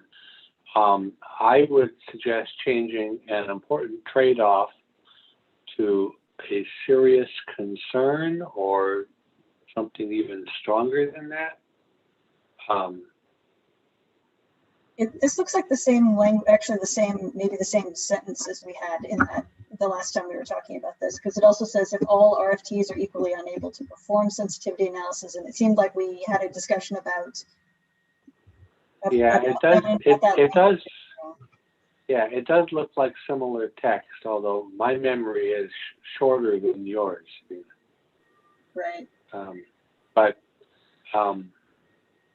Yeah. And my eyes are glazing over at this point. That's another issue. Yeah. But the concept I want to stake out is that it's more than the trade-off. It's a real problem.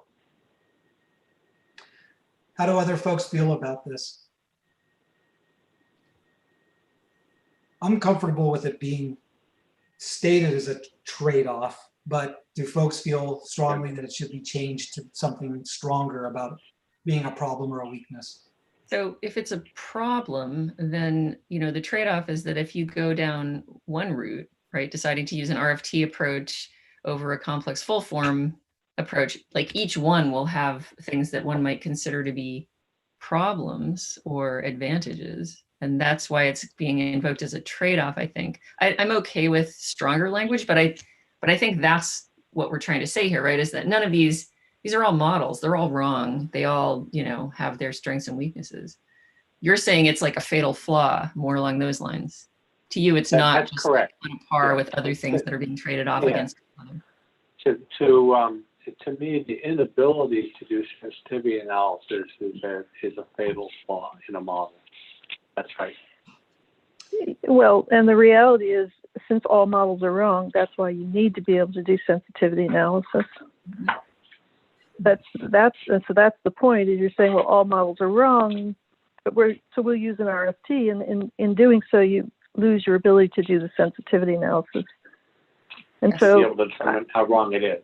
And I think it also or how sensitive it is to, and therefore potentially wrong. Yeah, not But, how wrong it is. I think But it also what if we- depends on the situation again, what you're using it for. And that And that's why I suggested changing it to a serious concern, to flag that it is among trade-offs. It's not just important, it's a problem.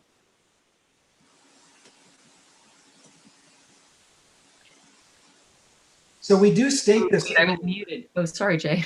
No, go ahead, please, Allison. No, I was just, is our other sentence wrong then? So, however, if some of the RFTs under consideration do allow CRR sensitivity analyses to be conducted, that would be an important positive attribute for those compared to the more rigid, blah, blah, blah. Whether some of these RFTs have this greater flexibility has not been evaluated in the draft report, et cetera, et cetera. So, I mean, are we like sort of outside the bounds here then with this? We're just sort of speculating about other RFTs that might be out there. No. I think I So- read this section.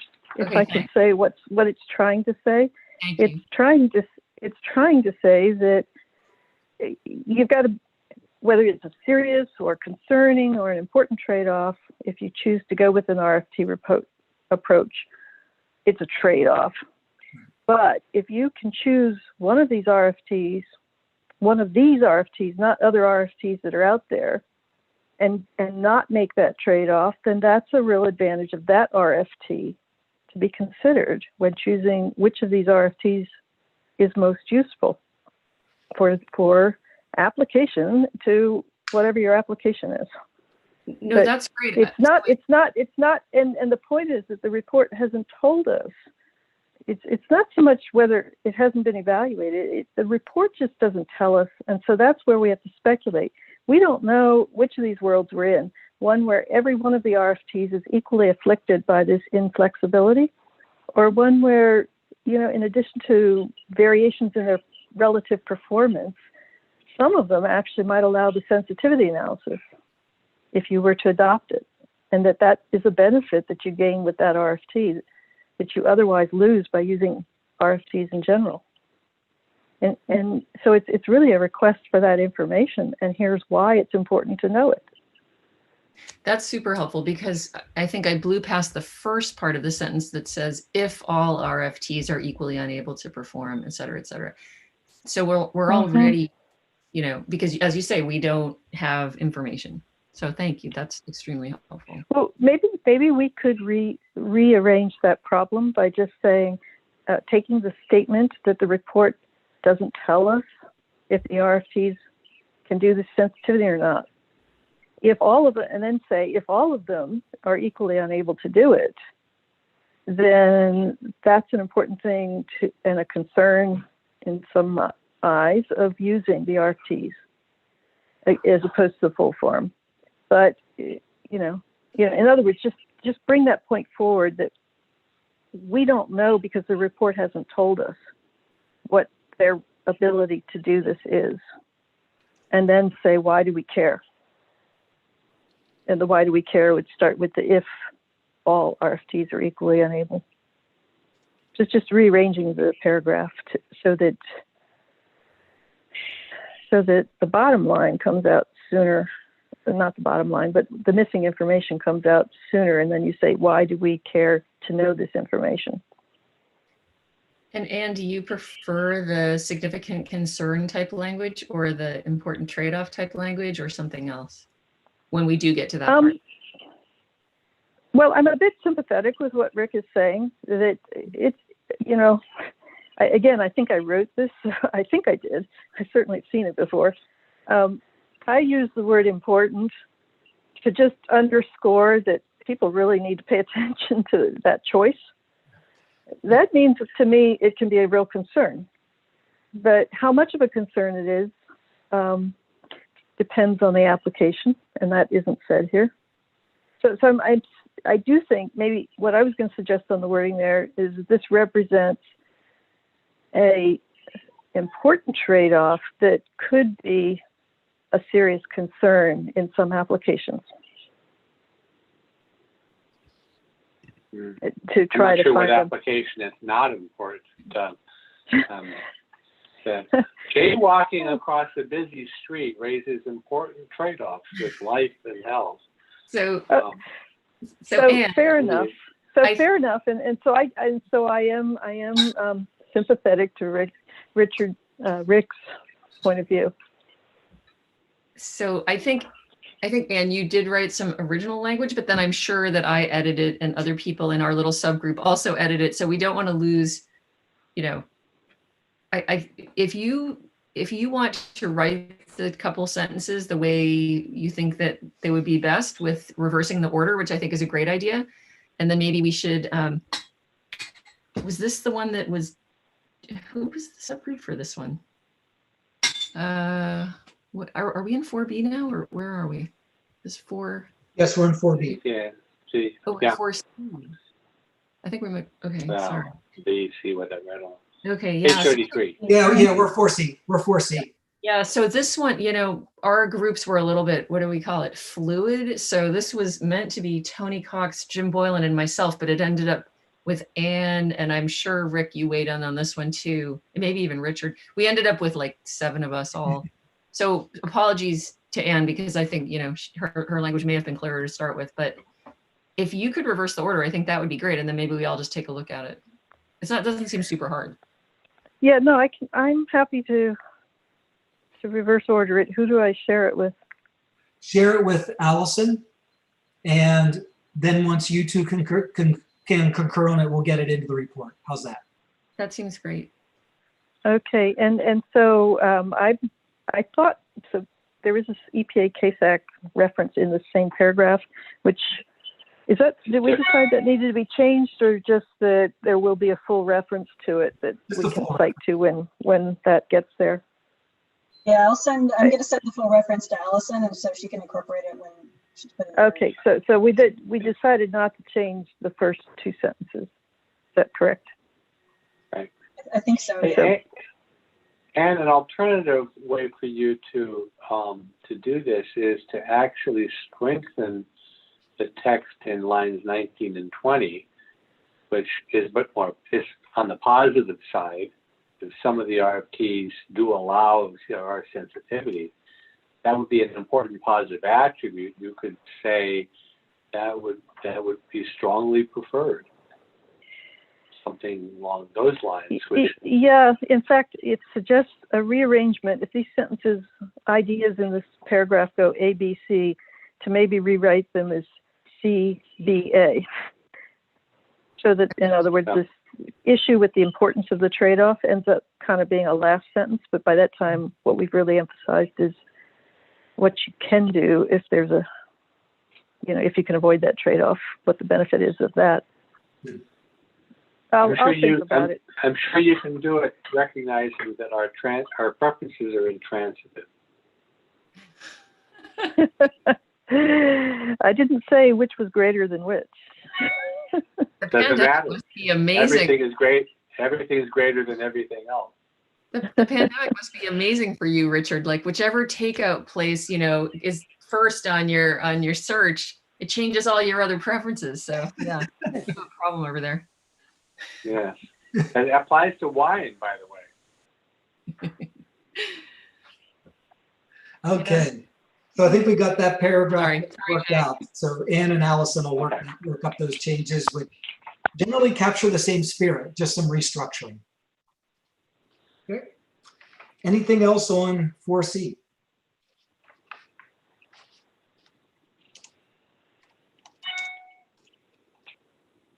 Okay, so if not, we can go on to 5. And the reliability of the reduced form tolls. So I have one, this is Rick, I have one on page 34, line 35 and 36. This goes back to the problem of inviting screening analyses that end with screening analyses. And I just don't want to even subtly encourage that. So, and so we just got over the issue of disaggregation in regional data, regional estimates. And so here we're talking about use for screening purpose at national scale.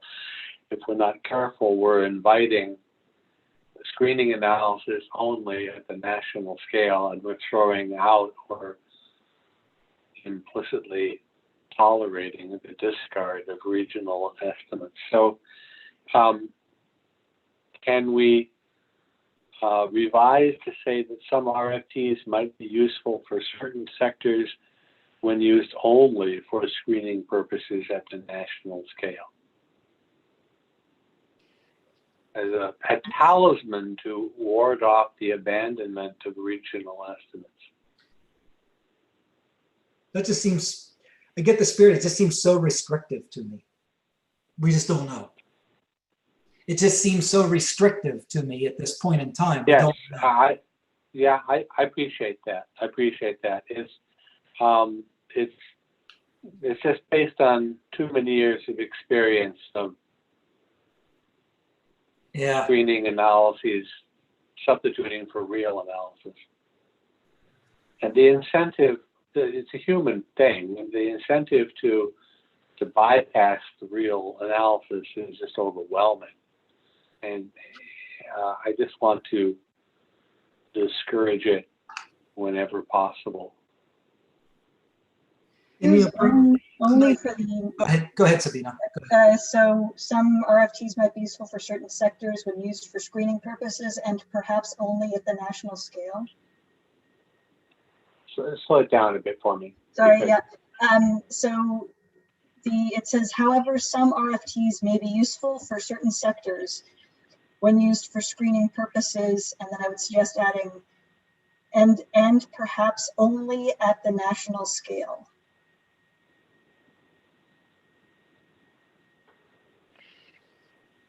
How about may perhaps be useful for screening purposes at the national scale? They're moving perhaps up to modify useful as opposed to scale. Might be perhaps useful for certain sectors when used. And then drop only or only at the national, still only at the national scale? Yeah, it's the utility side of it that I think is where the limitation really is necessary. Do the words "at the national scale" really add anything in here? Yeah, they do. Yeah, I think it's a bit more restrictive, because at the regional scale, like they would be completely off the table, I think. Yes.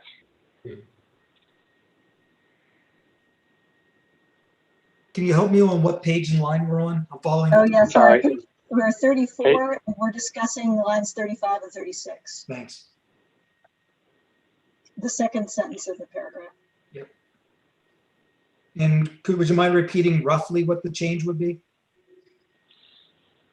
I'll take a stab at it. Some RFTs perhaps might be useful, and then leaving it alone. That's it. So adding one word, is that correct?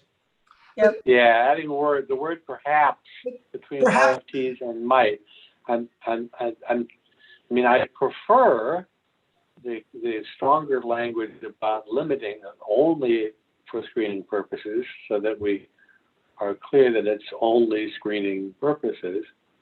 Jay's uncomfortable with that. I understand. Yeah, that's why I put it with perhaps. So it makes it a bit stronger than it is now, but it's not an absolute. So that's why I paired the two together. Yeah, and I prefer this, and I fully admit to preferring the absolute. Although perhaps in might. I'm like the same thing. I'm Charlie Brown with the football. So how many times do I have to kick it or attempt to kick it? Well, what about might only? So however, some RFTs might only be useful for certain sectors when used for screening purposes at the national scale. So it still modifies the only with the might, but it doesn't have yet another modification word. I actually think that's going in the wrong direction, might only be useful. Might perhaps be useful, doesn't bother me too much, but isn't the point here that it might be useful for when used for screening purposes at the national scale, comma, but the case for using it in a final rule or a proposed or final rule is not, is unlikely. And are you Just getting at the say idea what it that is? it's not a Just substitute? Just to state that a screening purposes is not what you do in a regulatory impact analysis. If only. Right. So if we say so, I guess I'm still struggling with the way it's written. Just seems fine to me personally. In that, at some point, it seems like we trust people that we're saying that it could be used for screening purposes at the national scale, and we don't have enough information at this point to know anything beyond that particular space, and I don't think we're in a position to box it in any further than a statement like that, like to go as far as to say what you can't be using it for. I don't think we're there, because this is still very much a work in progress.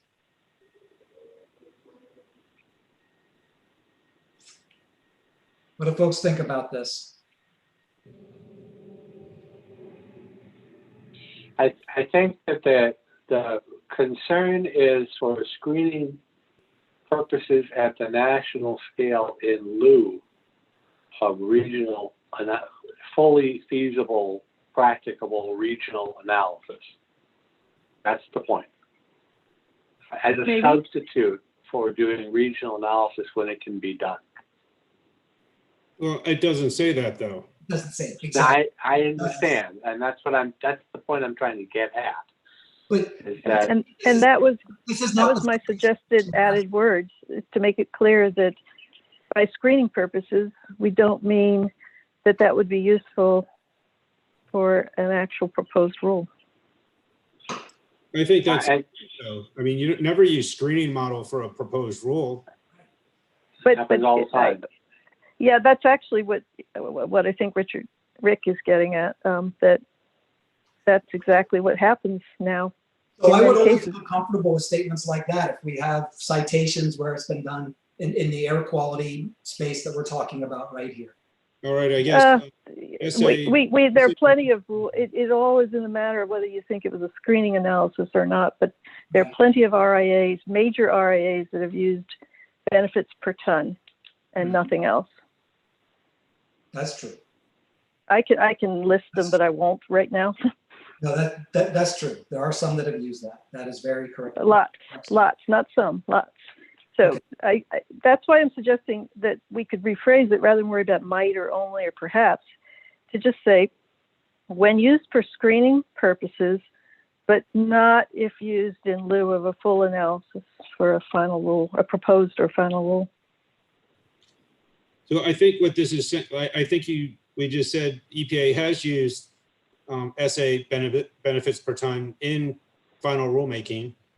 And I mean, what I think this is saying, there might be situations for certain sectors under certain circumstances where that might be fine. And I mean, no, that's not what that's trying to say. What it's trying to say is there might be things, sort of screening analyses that the agency may well do in-house to try to sort out what it wants to propose in the first place. To try to sort out whether once it proposes it and does the full analysis, whether the full analysis will actually be able to defend that rule. But that doesn't mean that you use that analysis for anything other than formulation of good rules, good rules to propose, to like screen out the ones that are just not going to make it. That's way different than saying some proposed rules can get by with a screening analysis. I just feel like we're wading into the policy side of the shop and not on the science side when we're splitting hairs. Well, this is the science that supports the policy. It's not a policy decision. Okay. No, this is the economics of and it's a key problem that these things are missing routinely. It doesn't it has nothing to do with the policy that's chosen. That's what regulatory No, what I policy mean by that's policy chosen. is the decision on how far to push the tool that you're being used. I'm sorry, that's what I meant by policy in this context, is not the actual policy, but rather, this notion of when does the agency feel that they've used a tool to the right tools to answer the question. And what our report is dealing with is if you're using a full form tool, under what conditions does the reduced form tool seem to get you in the ballpark? And it's a different question to be asking, where do you stop an analysis for the purpose of your proposed rule? That's a different question. That's just not what we're addressing here. And that's why I guess I'm struggling with this is, we're essentially telling them you can't be using screening tools, but that's not what we're focused on here. So Jay, this isn't just about economics and whether economics is science or policy. This is actually an issue that's comes straight out of the decision sciences of how do you choose the right tool for the situation. And the comment here is saying because of the limitations of the RFTs, especially with respect to important forms of sensitivity analysis capabilities, it's not the right tool for major policy decision making, to defend major policy decision making. That's a pretty much an analytic point of view. It's not a policy point of view. So I think the sentence though is, would we not agree that for certain sectors and for screening purposes at a national scale, they might be useful? That's what we're saying. They might be useful. We're not saying a replacement to a full modeling. We're just saying they might be useful. That's all we're saying. Is that would people agree that they could be useful for certain sectors? Yes, they certainly could. The concern, Jim, is over the concern is using them in lieu of either full form models or reduced form tools that can get regional detail.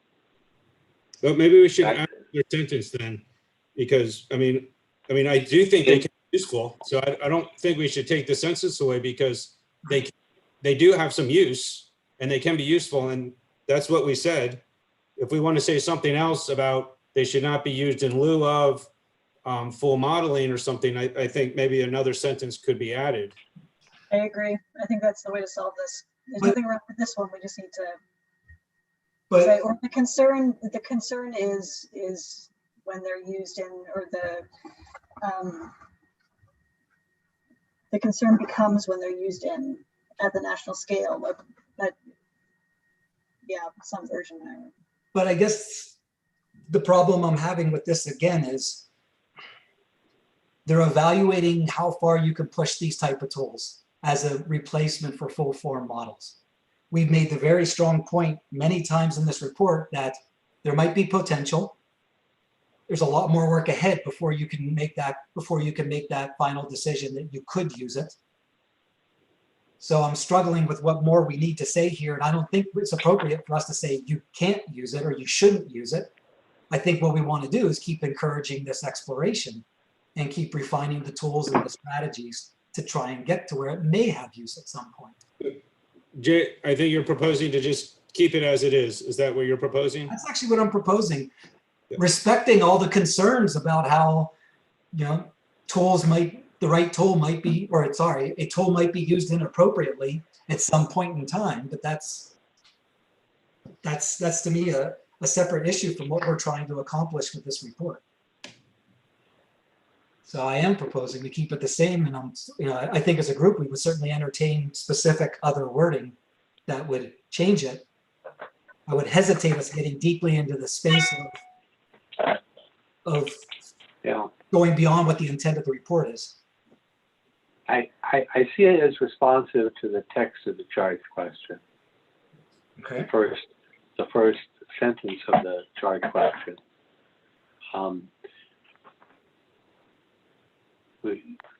we are in agreement that the future development of reduced form tools should be capable of providing reliable estimates. Okay, and we're in agreement. The EPA's charge question, we're all in agreement. The issue of the screening analysis is that it qualifies as an other, less resource-intensive approach, and the concern, my concern, is that we not invite the substitution of inferior tools, inferior methods, in lieu of tools that provide reliable estimates of impact associated with different sectors, et cetera. So another alternative, which I guess I'll put on the table, is just to delete the sentence. Well, I think it directly addresses their first charge question. That's right. That's the answer to the first charge question. If we delete it, we don't answer the first charge question. But the first, in question 5, how do the results of the study inform future development? The second sentence of our reply is not answering the question. It's giving an answer, but my view is it's giving an answer that invites screening analyses in lieu of reduced form tools that are capable of sensitivity analysis and full form model. But the first sentence comes right out and says that they don't reproduce the full form tools. So what we've done is we've essentially answered the question by saying it doesn't reproduce it. You can't use it as a drop-in replacement, is the bottom line. That's what our first sentence says. And then our second sentence says, hey, however, we see that there might be some space where it could still be useful. That's how I read the first two sentences together.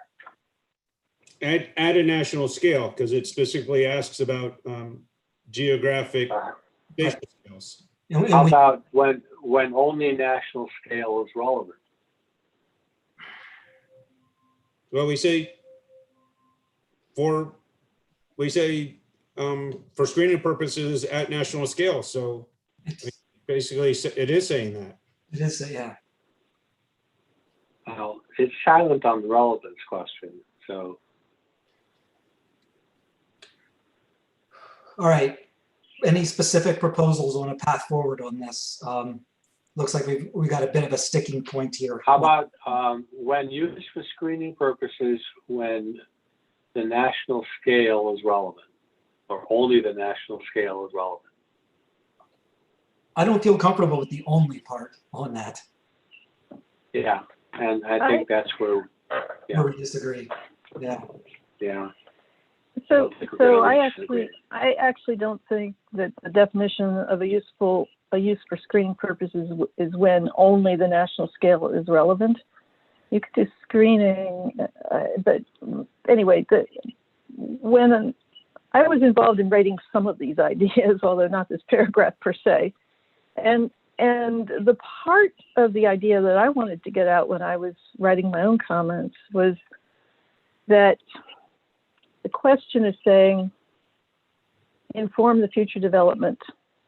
Okay, what do we know from the study that could inform future development? And the idea was, we don't. My idea, okay, not the idea that I know the rest of the group has, is that the RFTs don't consistently reproduce FFM results, but they give us some directional indication of order of magnitude or something getting into that ballpark. That kind of imprecise estimate, or inaccurate estimate, if you will,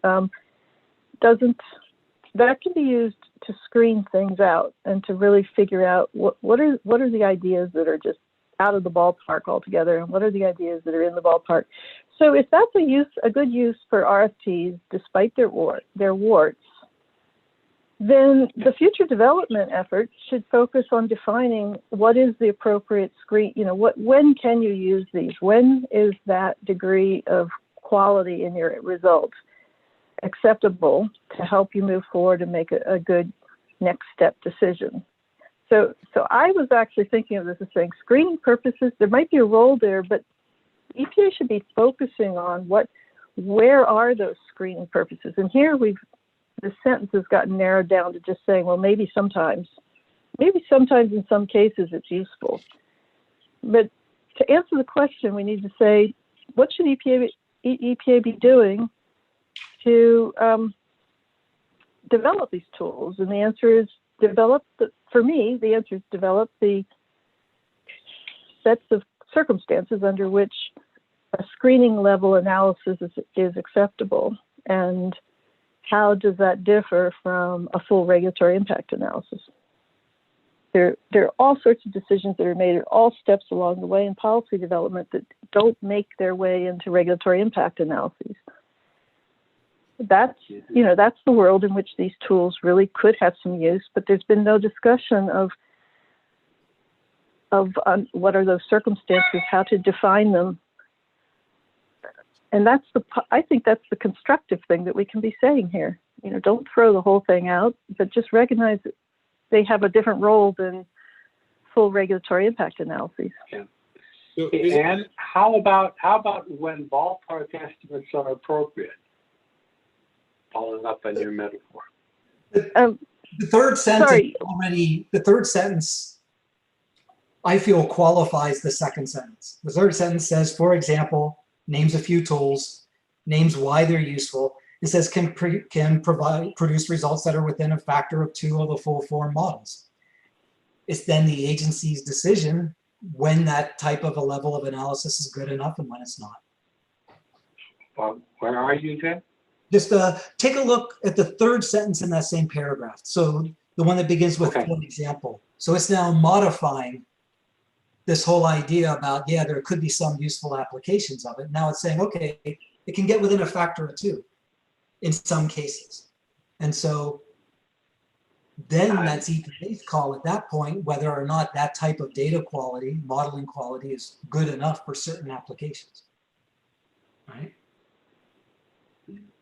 Right, so that those dots aren't really connected with the words that are here, but I don't disagree, Jay, with that sentence. The third sentence kind of is a for example of what we mean by screening, but it doesn't go on to say, and when, and that new development of the concept of these tools should focus on the question of when is that degree of inaccuracy still acceptable to make a good decision.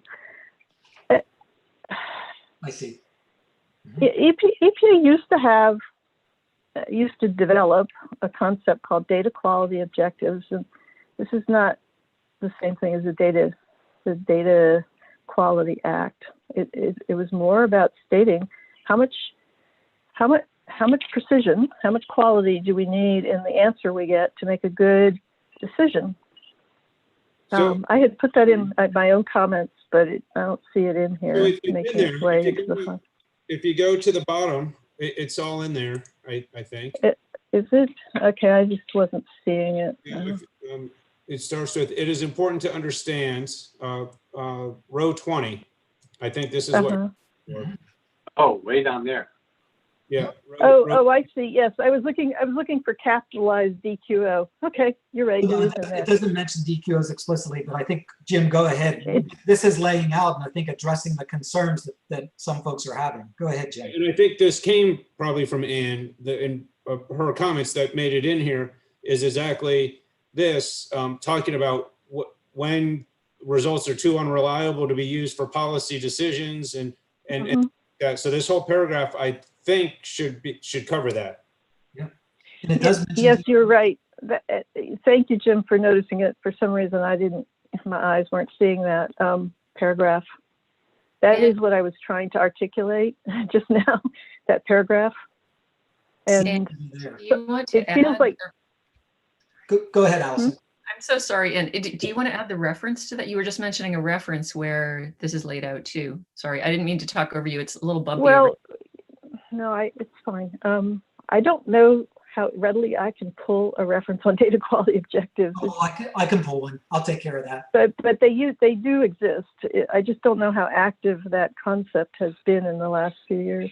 Every time you write a quality assurance project plan, when you get a grant, you got to talk about DQOs and MQOs. So Okay. Yeah, and it just comes down to if you're doing a statistical analysis, like sample size determinations. But this is different than sample size.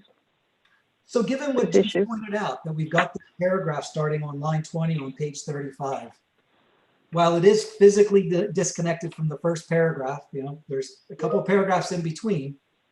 Are we comfortable enough that we've got the base covered then? Because that paragraph starting on line 20 is pretty strong in terms of saying you got to do some work to figure out when things are going to be good enough or reliable. Are we comfortable with that combination of things? I'm comfortable, Jay, I'm comfortable with it if in line 21, the word to is removed from unreliable. Because it implies that some degree of unreliability is just fine. Well, there's always unreliability. Yeah, I don't understand that one. Models are perfect. Yeah. I mean, you make decisions, whether it's policy decisions or decisions, all the time with inaccurate data. And the question is, when do you need better data? So I'd like to try and bring this conversation to a close. Okay. Given that paragraph that Jim pointed out, I would propose that we leave things the way they are unless someone has very specific language that we would drop in and replace it with. What if we replaced unreliable with uncertain?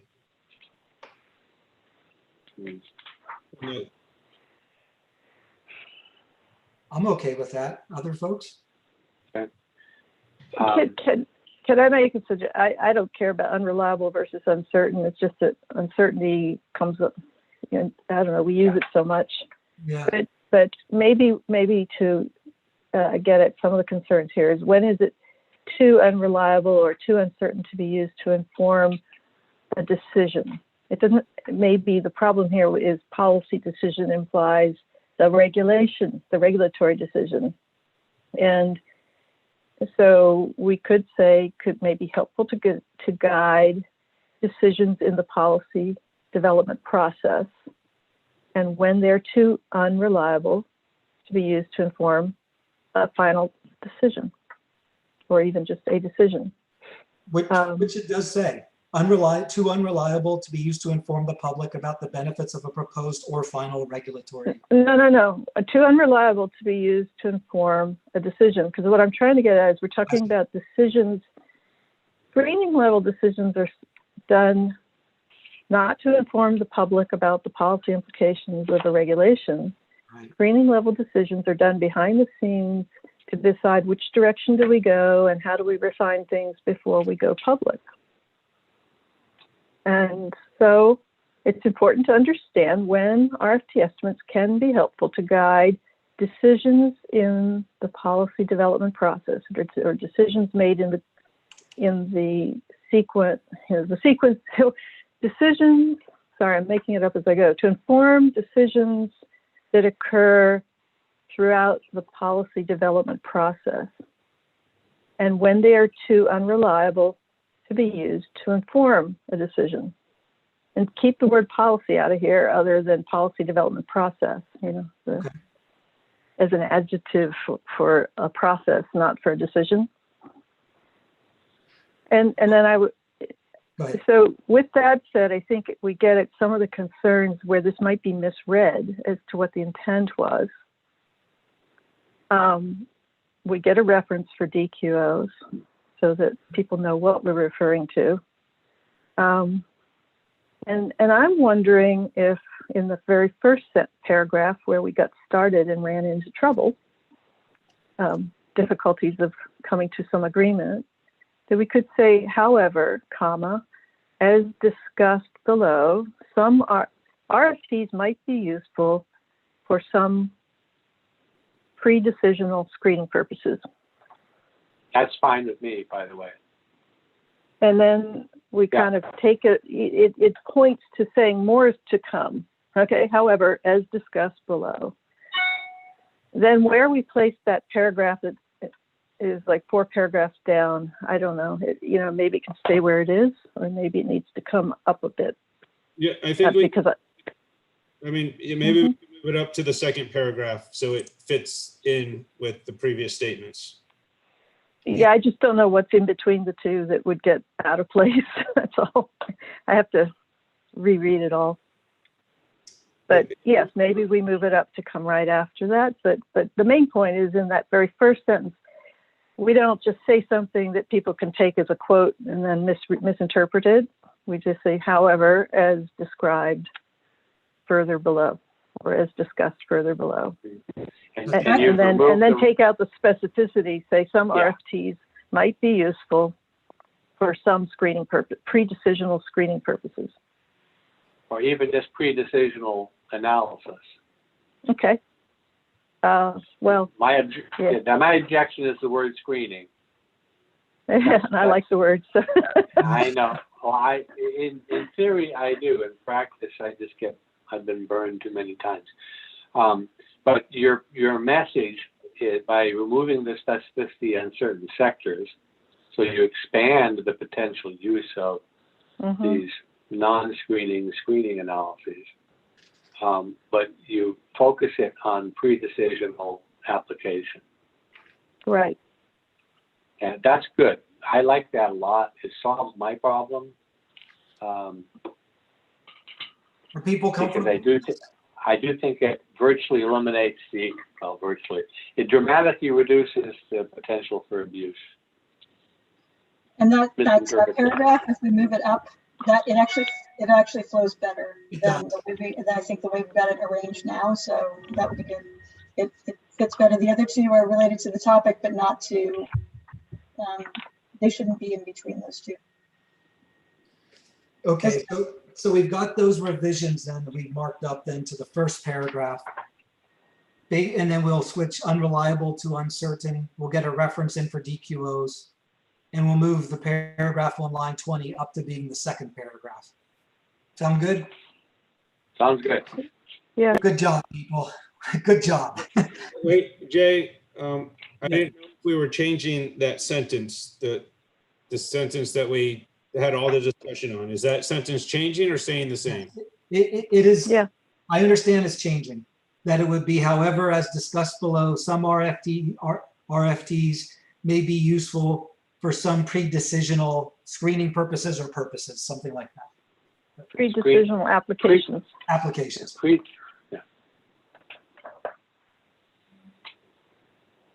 Yeah. All right. Anything else on charge question 5? You folks are troopers. No, I have nothing else. Then we have a 2-page transmittal letter to look at. If anyone has, you thought you were done, didn't you?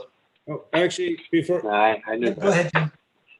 Before we get to that, under the editorial comments, yep, I just have a quick one. A couple of pages, they refer to nitrous oxides, Ooh. of nitrogen oxides, which is laughing gas. Yeah. I was gonna add that they did that twice, and so I'm gonna add that to that section when I submit my track changes updates. Okay, that'll certainly be non-controversial with the group. Yeah, I would. It's worth a laugh. Where is this going to go though? Where is? I mean, I saw that too, and then it never made it into my comments because it seemed so. Appendix A is editorial corrections. Oh, The last editorial page of the corrections appendix. Okay, I'm sorry, I didn't see that piece. Okay. And so I'll add it there. It was on page ES3 and page 1-2, and I can in there.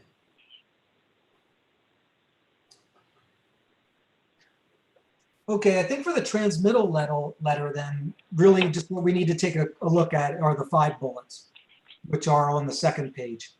Unless you have other concerns with the transmittal letter.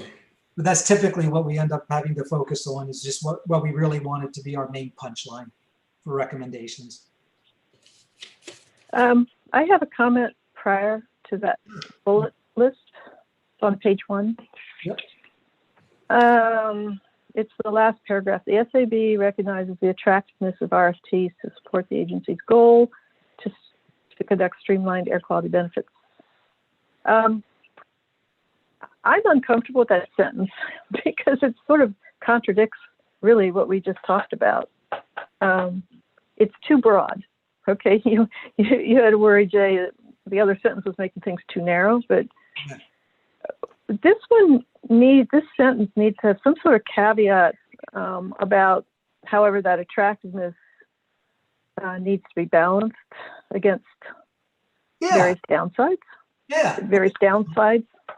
Yeah, I think that's very appropriate. Okay. Did you say potential attractiveness?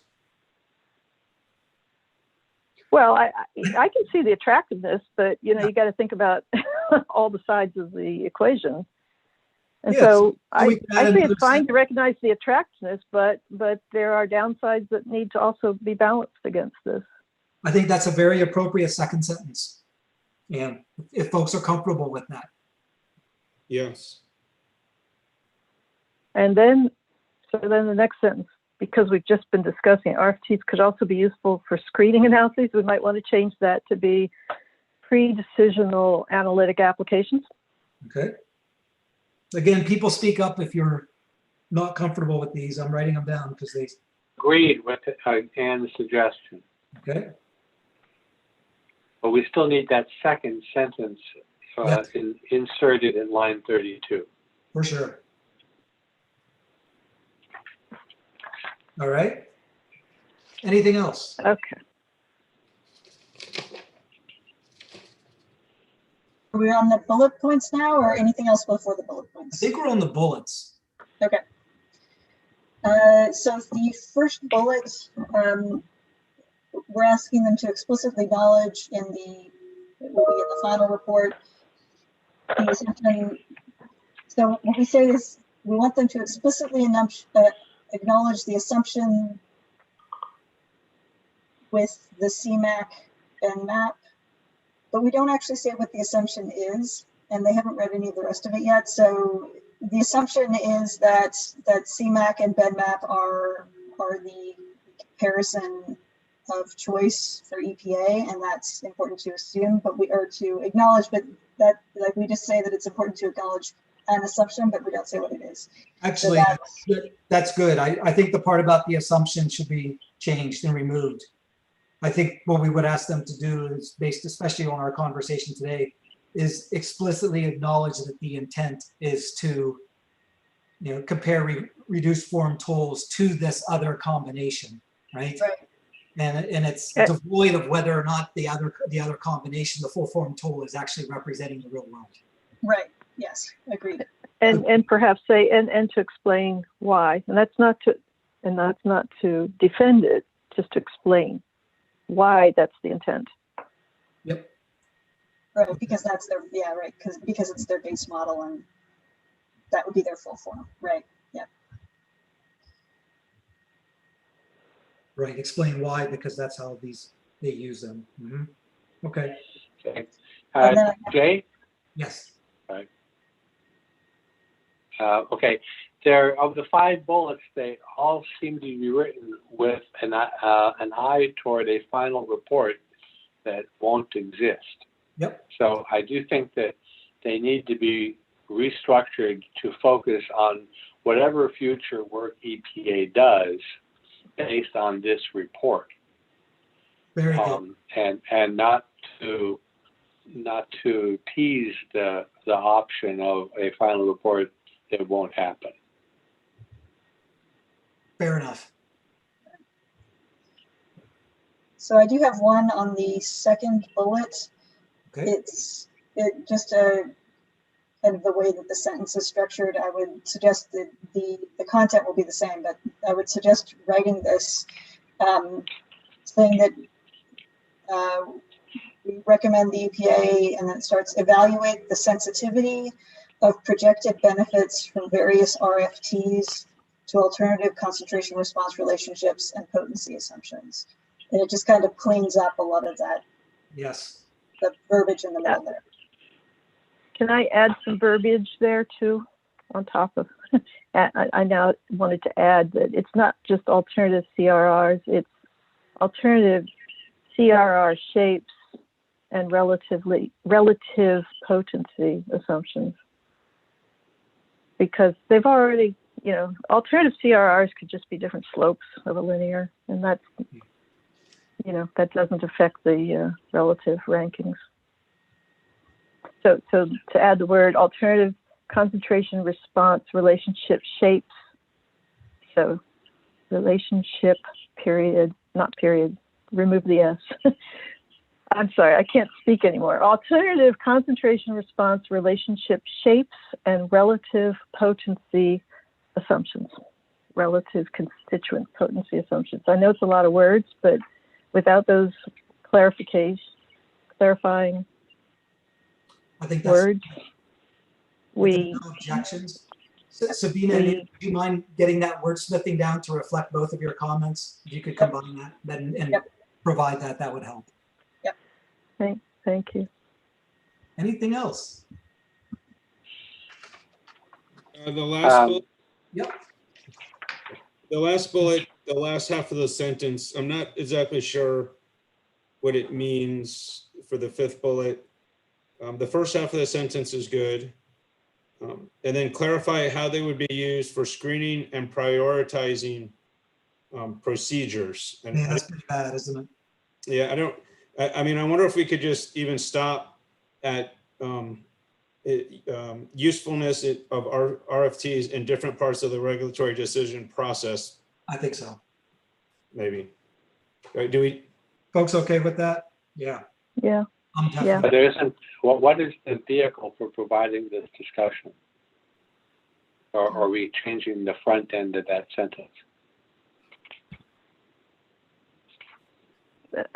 Again, we're providing comments on this report, and yes, even though it's a final report, we're saying the report would have been strengthened by having this. Then it's not a recommendation. Work, you know, with an eye toward future work, it would also be strengthened by having this. That's right. Yes. That's right. With an eye towards future work, yes. And in fact, actually at line 5, the SAB does recommend that in future RFT work that EPA : and then recast bullets that are future, so they're future oriented and they're not backward looking toward the report. That's a great idea. Thank you.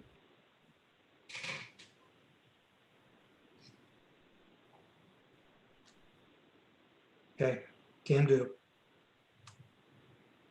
If you don't mind for just revising these bullets, Ann and Sabina will recraft number 2.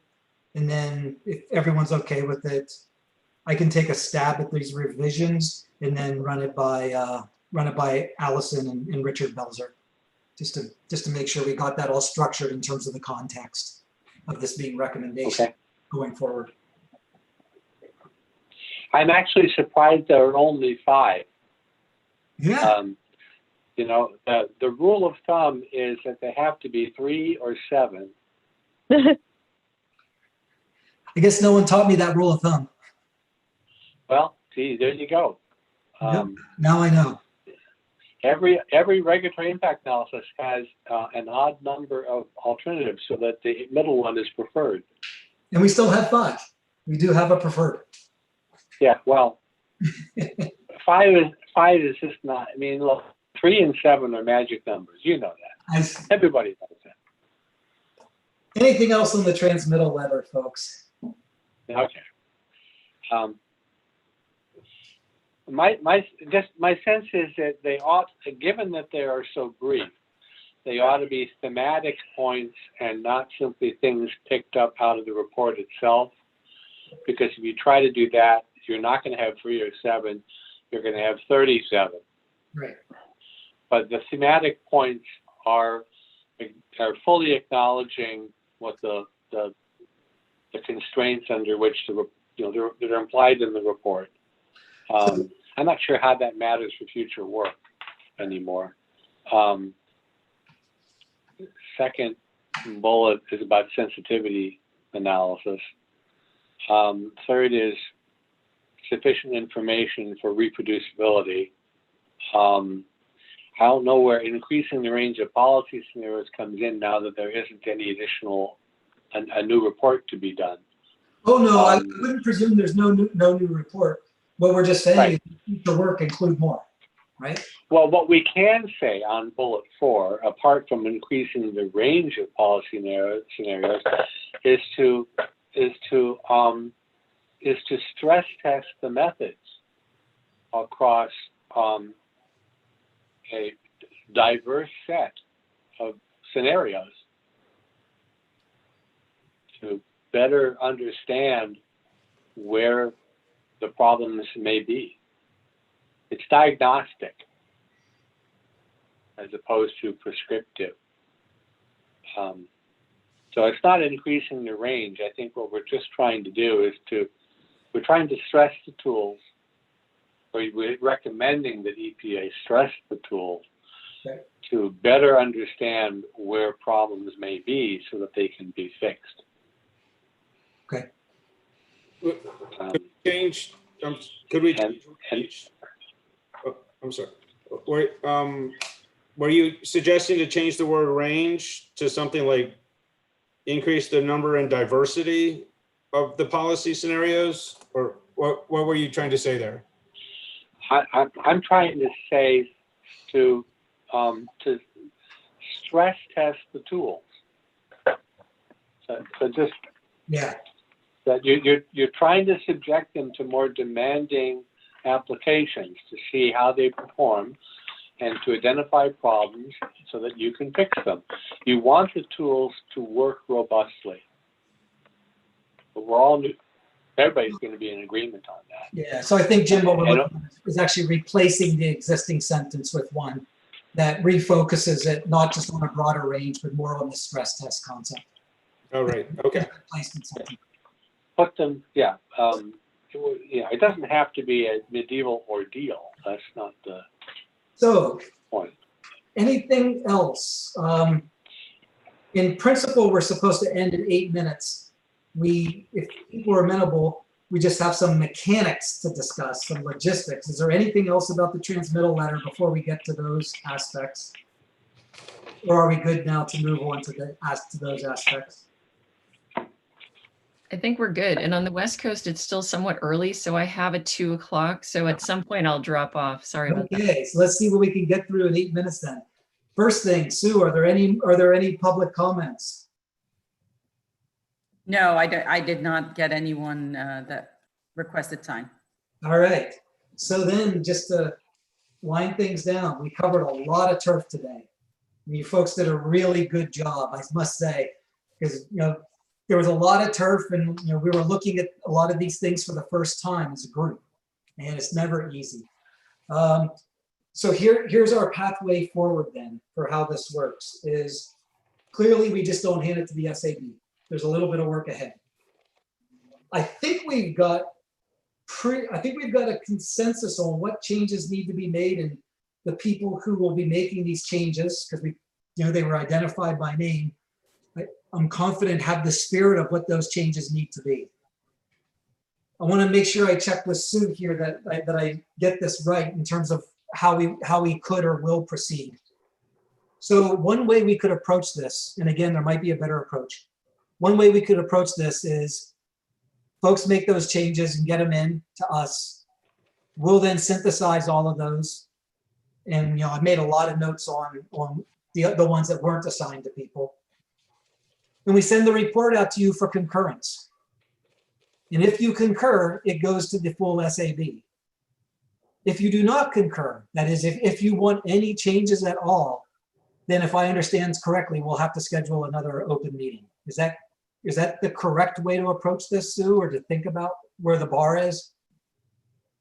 Well, there's a nuance in terms of how extensive those revisions need to be in order for to finally concur. If it's a rather simple and minor, 1 or 2 word change, then I think we're good to go, as long as we have discussed those types of changes during this meeting and our previous meeting.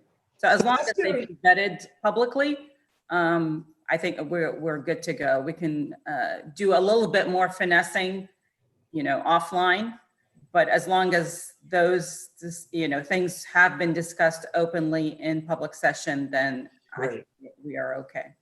That sounds great, because then what we can do is we'll rely on the SAB office to help us decide if indeed we've stepped too far in the changes that are being proposed after the next draft, that we need to open it up. There are pros at knowing when we're doing that in that next step. So this way you can, so I guess we just got in our final 5 minutes or so, think about timelines, right, Sue? So based on what folks have been, agreeable to do, hopefully it's not much of a lift. It's just a few sections here and there. Because again, we'll do all the rearranging, like moving Sabina's stuff to the appendix. She's just going to write the 2 paragraphs, not just, she'll write the 2 paragraphs that drop in as a summary. What should we shoot for our timeline on when to get the input back from everyone so that we can put together this version for your final review?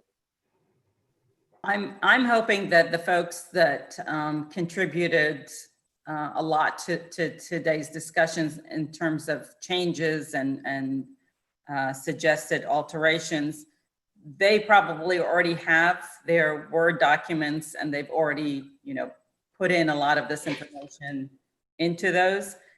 And if we could do this within the next week and by the 17th, I could get those revisions from folks, and anybody who's been assigned for, a specific sentence change or a paragraph change, or to provide some references.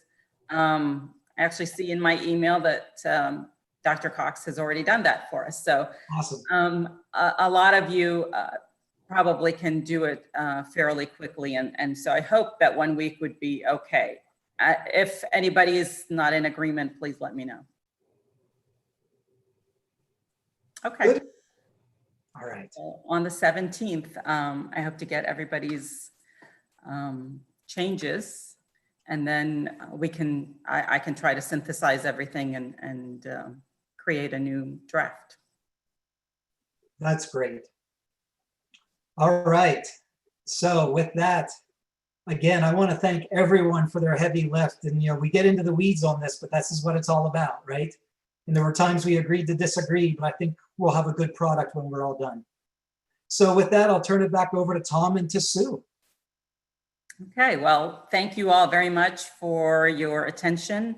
It has been a pleasure working with all of you. And I really do appreciate the time and effort that all of you have spent on this report. And so with that, I will adjourn this meeting. Thank you so much. All right.